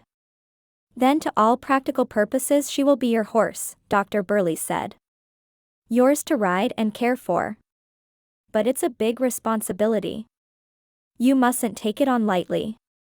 I wondered why I hadn't appreciated what a fine person he was. I looked at him, with a lump in my throat, and knew I would do everything I could, not only for Star, but to live up to what he expected of me. Mother answered for me. "Janie is very responsible. I think she'll give you good measure and take care of your investment, Dr. Burley." He left his place beside his mother and came to shake hands with me. Then he turned to the man who had expected to buy the mare and shook hands with him too. Sam was grinning. "I seem to have been done out of a horse," he said.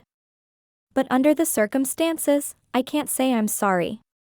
Roger was watching us with dismay written all over his face. "But, Uncle Henry, what about me?"